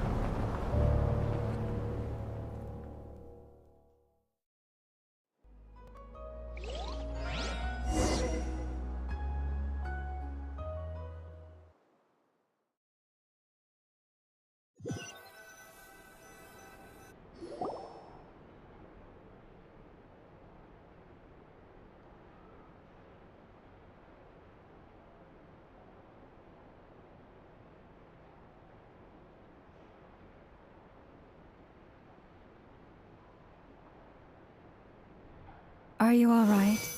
Do your wounds still hurt? I had someone prepare a little medicine that could prove effective. Take it if you need to. In that case, let me relate the contents of the call we made to Alice after the incident occurred. That Dottore is a crafty one. He distracted the Hexenzirkel by creating a huge fuss at Tevat's borders. I'd assumed that the cause was an abyssal intrusion from the outside world, which in fairness is a rather common occurrence. But after learning that you managed to influence the phantoms in Nod-Krai, I realized that perhaps this interference could have come from within Tevat instead. But we weren't able to change their fates. True, you couldn't change how their stories ended, but you did build some variables around yourself. Variables? Yes. Things you heard that you could not otherwise have learned. Ideas that would otherwise have never crossed your mind. All these things are variables. Of course, most variables usually pale into insignificance with the myriad of possibilities floating around. But the moment you start treating them as building blocks and intentionally stacking them, that changes things. That's what Dottore did, and it's how he created the necessary conditions so that when you activated the portal tonight, it played right into his plan. However, we have no way of knowing exactly what he did. Yeah, we also need to ascertain Columbina's status. And that about sums it up. As I suspected, Dottore has disappeared completely. If it's any consolation, he wasn't able to control Columbina as he might have wished to.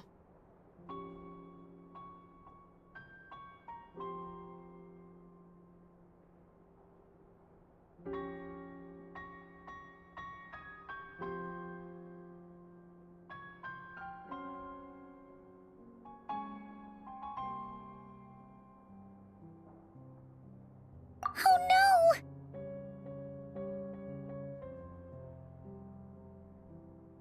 What?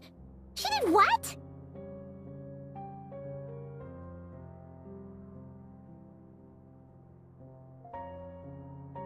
All we saw was Dottore appeared and used some kind of power.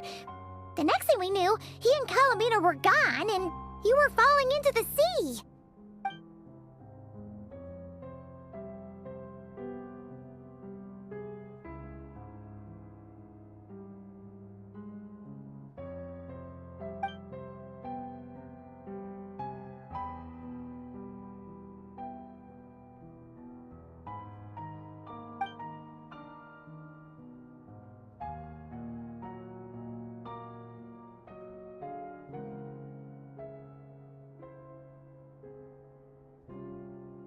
So, Columbina intentionally opened the Moon Gate and escaped into the same mysterious world as Rerir and Thalindis.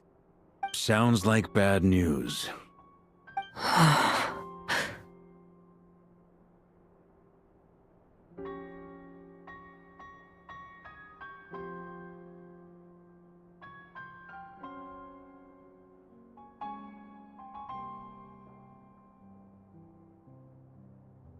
Seen in that way, the trilunar syzygy and Rerir's emergence, Dottore might have been pulling the strings in both cases.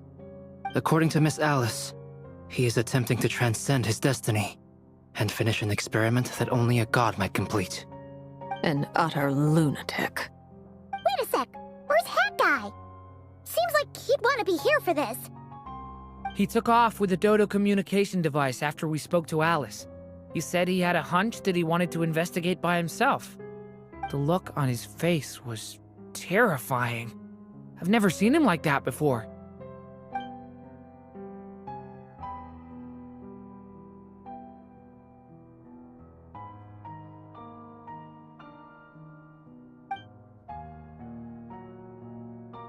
I'm back.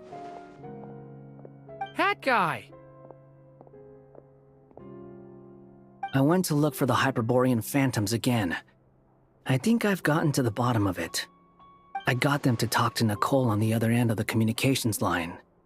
Turns out, the history they describe is different from how Nicole remembers it. Really? But how? Surely Nicole can't have been wrong. Because the phantoms are the ones who are deceived. They speak of a savior who appeared in their history. One who never should have existed. This savior promised to create a new moon within the false sky, and even bring back their moon goddesses. Foolishly, they believed in him, and told him everything he wanted to know about the moons. It's obvious that this was Dottore's doing. Now you mention it, the first time we entered the Hyperborean ruins, we heard the phantoms discussing their history, and I remember Nicole commenting that something sounded a little strange. But Dottore shouldn't have been able to get in there in the first place. He didn't. Nicole said that this was an anomalous state triggered by disruptions in the causal connections between phantoms from the same era. The variables that Dottore put in place were substantial enough that they even affected phantoms that he never met. So it's not that their memories were unclear. They'd been tampered with. That's exactly the possibility Dottore was trying to manufacture. He turned these variables into knowledge and engineered the situation so all that knowledge would fall into his hands.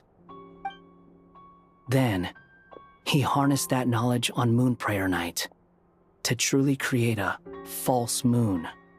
How is that even possible? To be precise, he exploited a weakness in the way the spell works.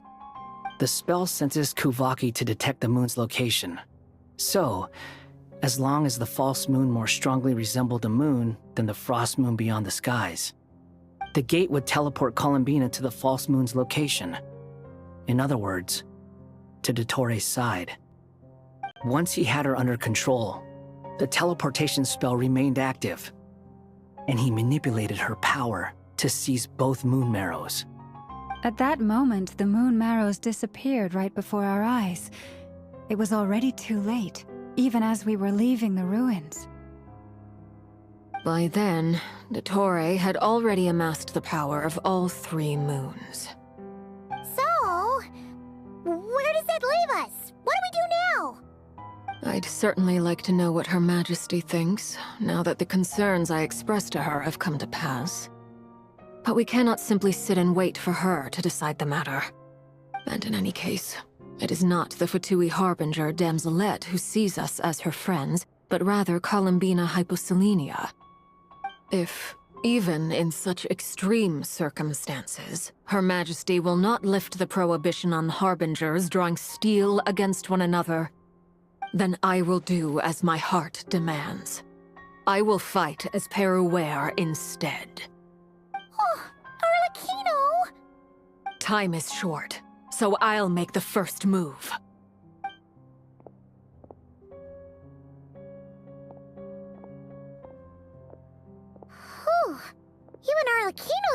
losing her cool now.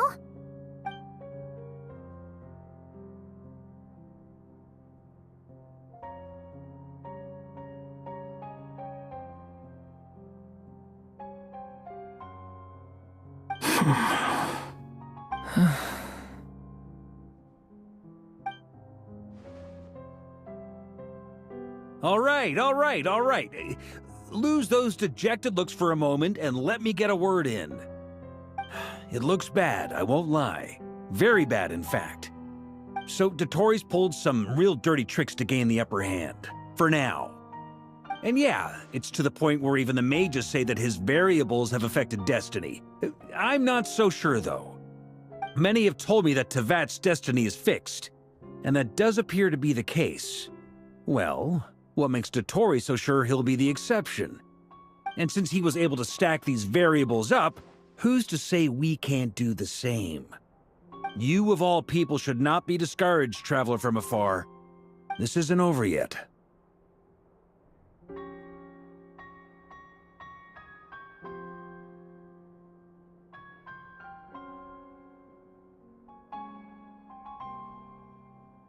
And you're not alone in that.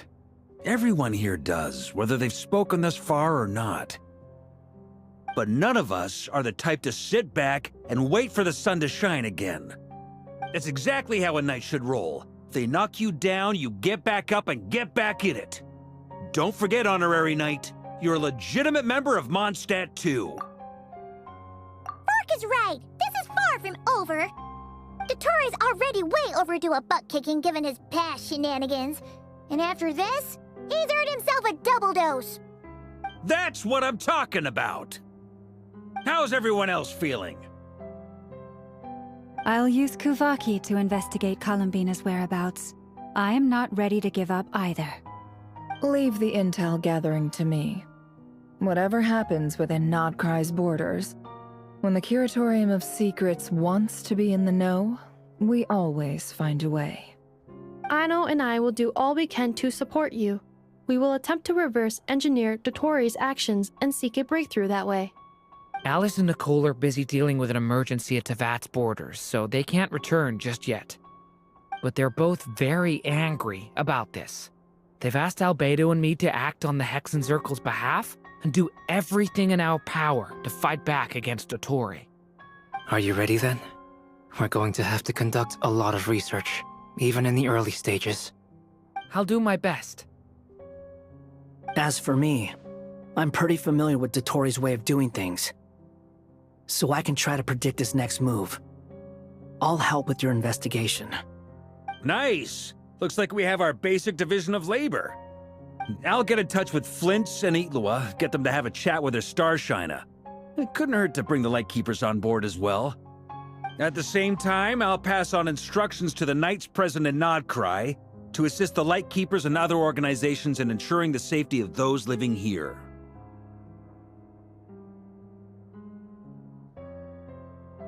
Yeah! We'll show him! That's it then. Good luck, everyone.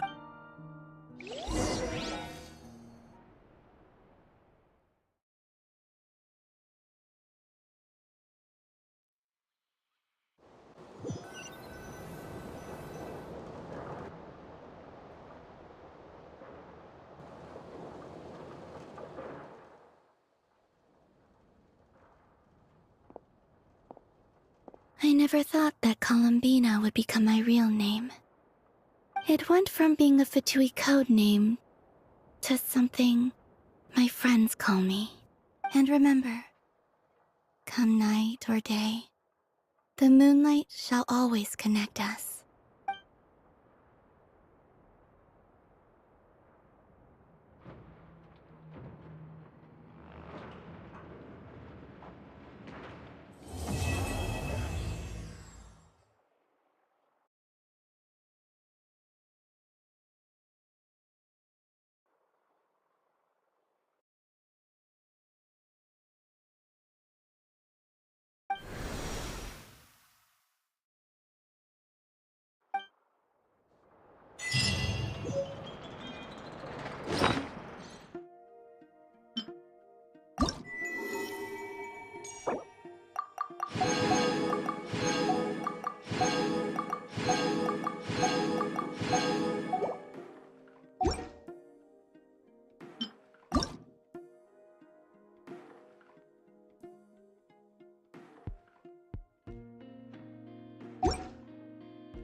Exploration and trials.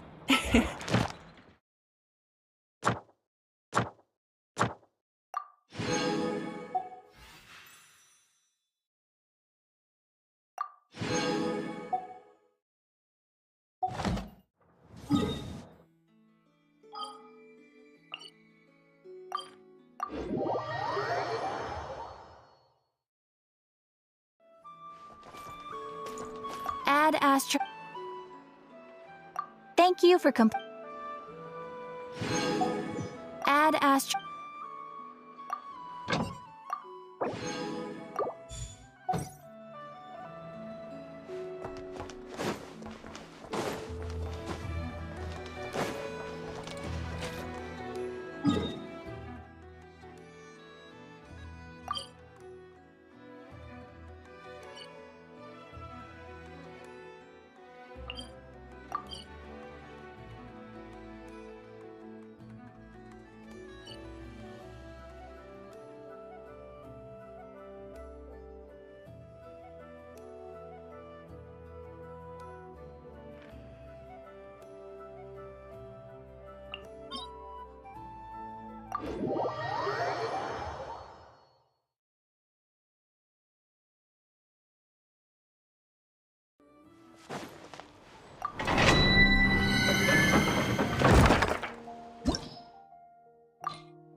Fulfill our pact! You two! Time to end them! Enter voice!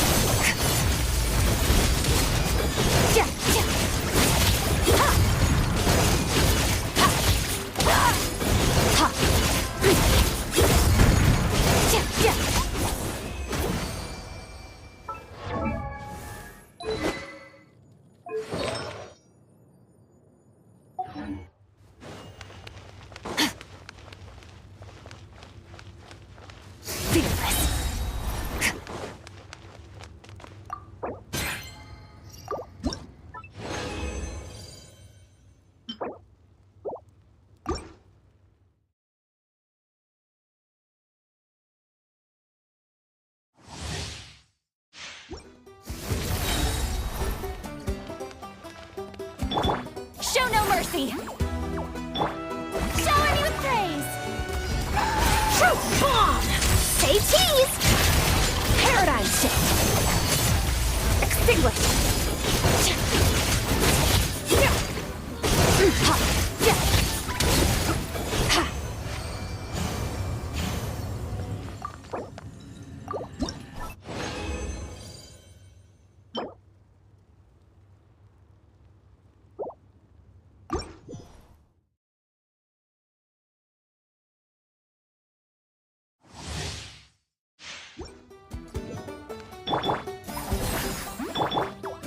Annihilate!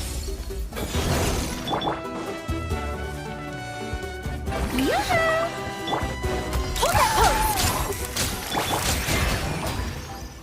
Extinguish! Mine to wield.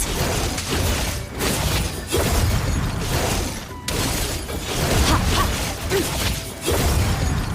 Ha! Yeah!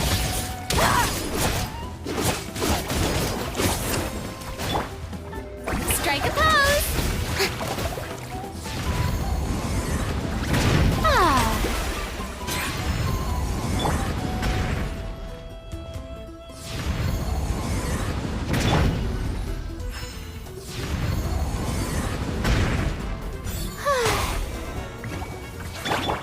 Fulfill our pact! May I present?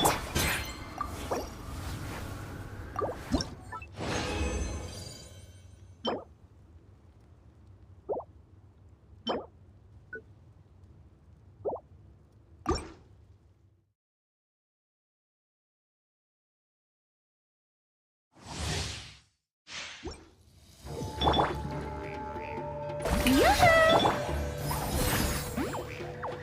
Time to shine! Smile! Suffer the wrath of Eatfleet! Surge! Power!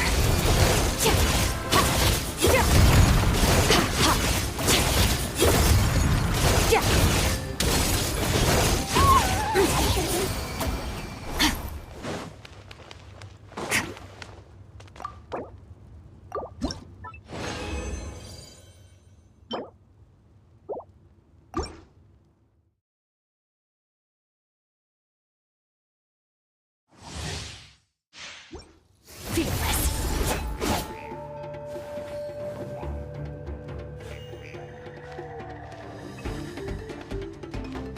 Fearless! Ha!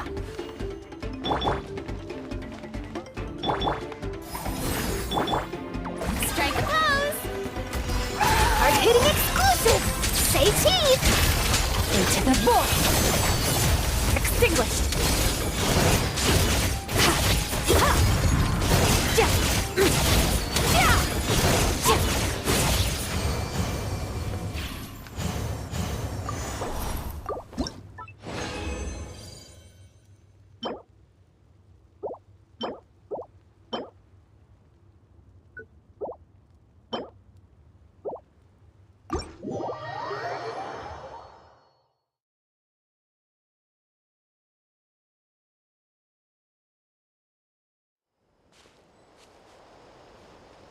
Merciless.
this library organized, but seeing it in person is something else. Why, if it isn't Cutie and Paimon. What brings you back to Mondstadt?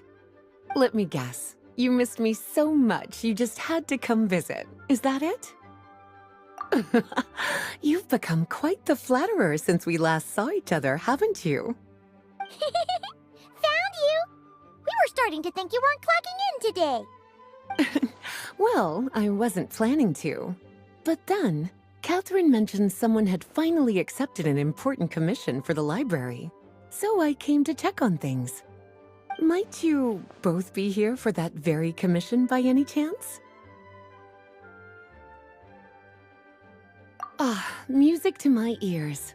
Now, as you can see, a certain anonymous benefactor has donated a large amount of books to us. Imagine my surprise. There are books of... and sorting them, all that to say, I would treat you to some... Don't worry. You're as sweet as...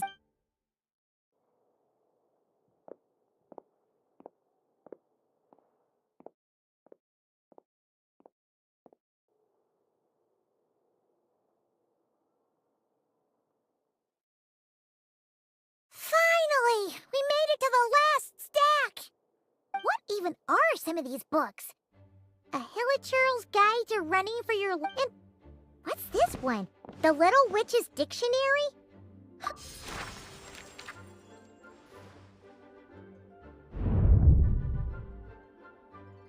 Yoo-hoo! Looking for me? Alice? You must not have noticed, Paimon.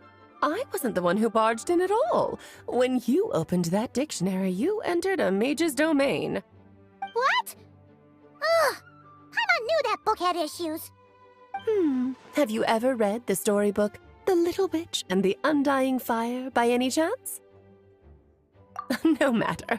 At least in name, this book was written as a dictionary for the other one. The actual contents of the two aren't related at all, though. That explanation makes things even more confusing. Oh dear. Where should I begin? You know the promise the Hexen Circle made to Varka at the Tripartite Conference, yes? Namely, that in Mondstadt's greatest time of need, the mages would return and lend their aid to the nation? Well, waiting around for danger to descend upon the land isn't exactly our style. Rather than a scenario where we jump in and save the day out of nowhere, it makes more sense to lay the groundwork over time. That's how M put it. Besides, who knows when such a crisis could occur? It could be in the next life, or even tomorrow. Preparation is crucial. So, I gathered the mages together to write this dictionary. Of course, it had to be under the guise of being related to that storybook. Otherwise, I would never have been able to get them in one place. Well, we looked into Barbie's scryglass and came up with a series of tasks tailor-made for the people of Mondstadt. They're all in this dictionary. Striving toward a common goal, overcoming obstacles alongside trusted companions, becoming better versions of ourselves. That is the best defense against what dangers could lie ahead. Oh, you make it sound like something bad is actually about to happen. Now, I never said that. Wait. Uh-huh. Much better to... Besides, it's not like this is a bad thing. Just... Okay. We'll take the... Wonderful.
Instead of confining themselves to the heavens, God should broaden their horizons in the world below.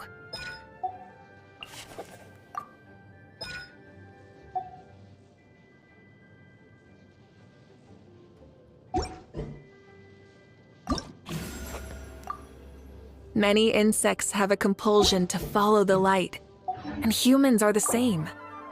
Except we call that light hope.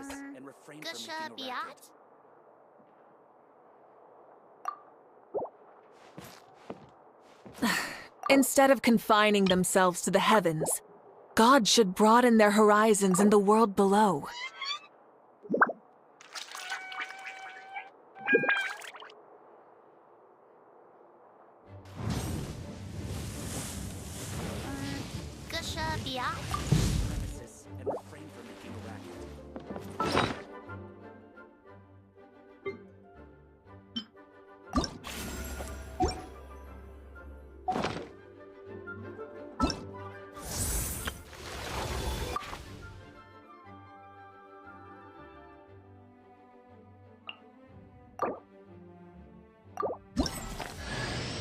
You smell nice.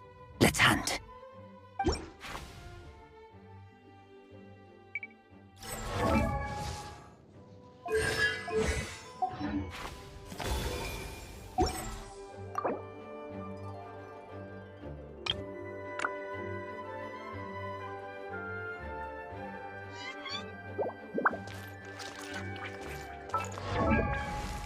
Exploration and trials. Adventuring is right up my alley.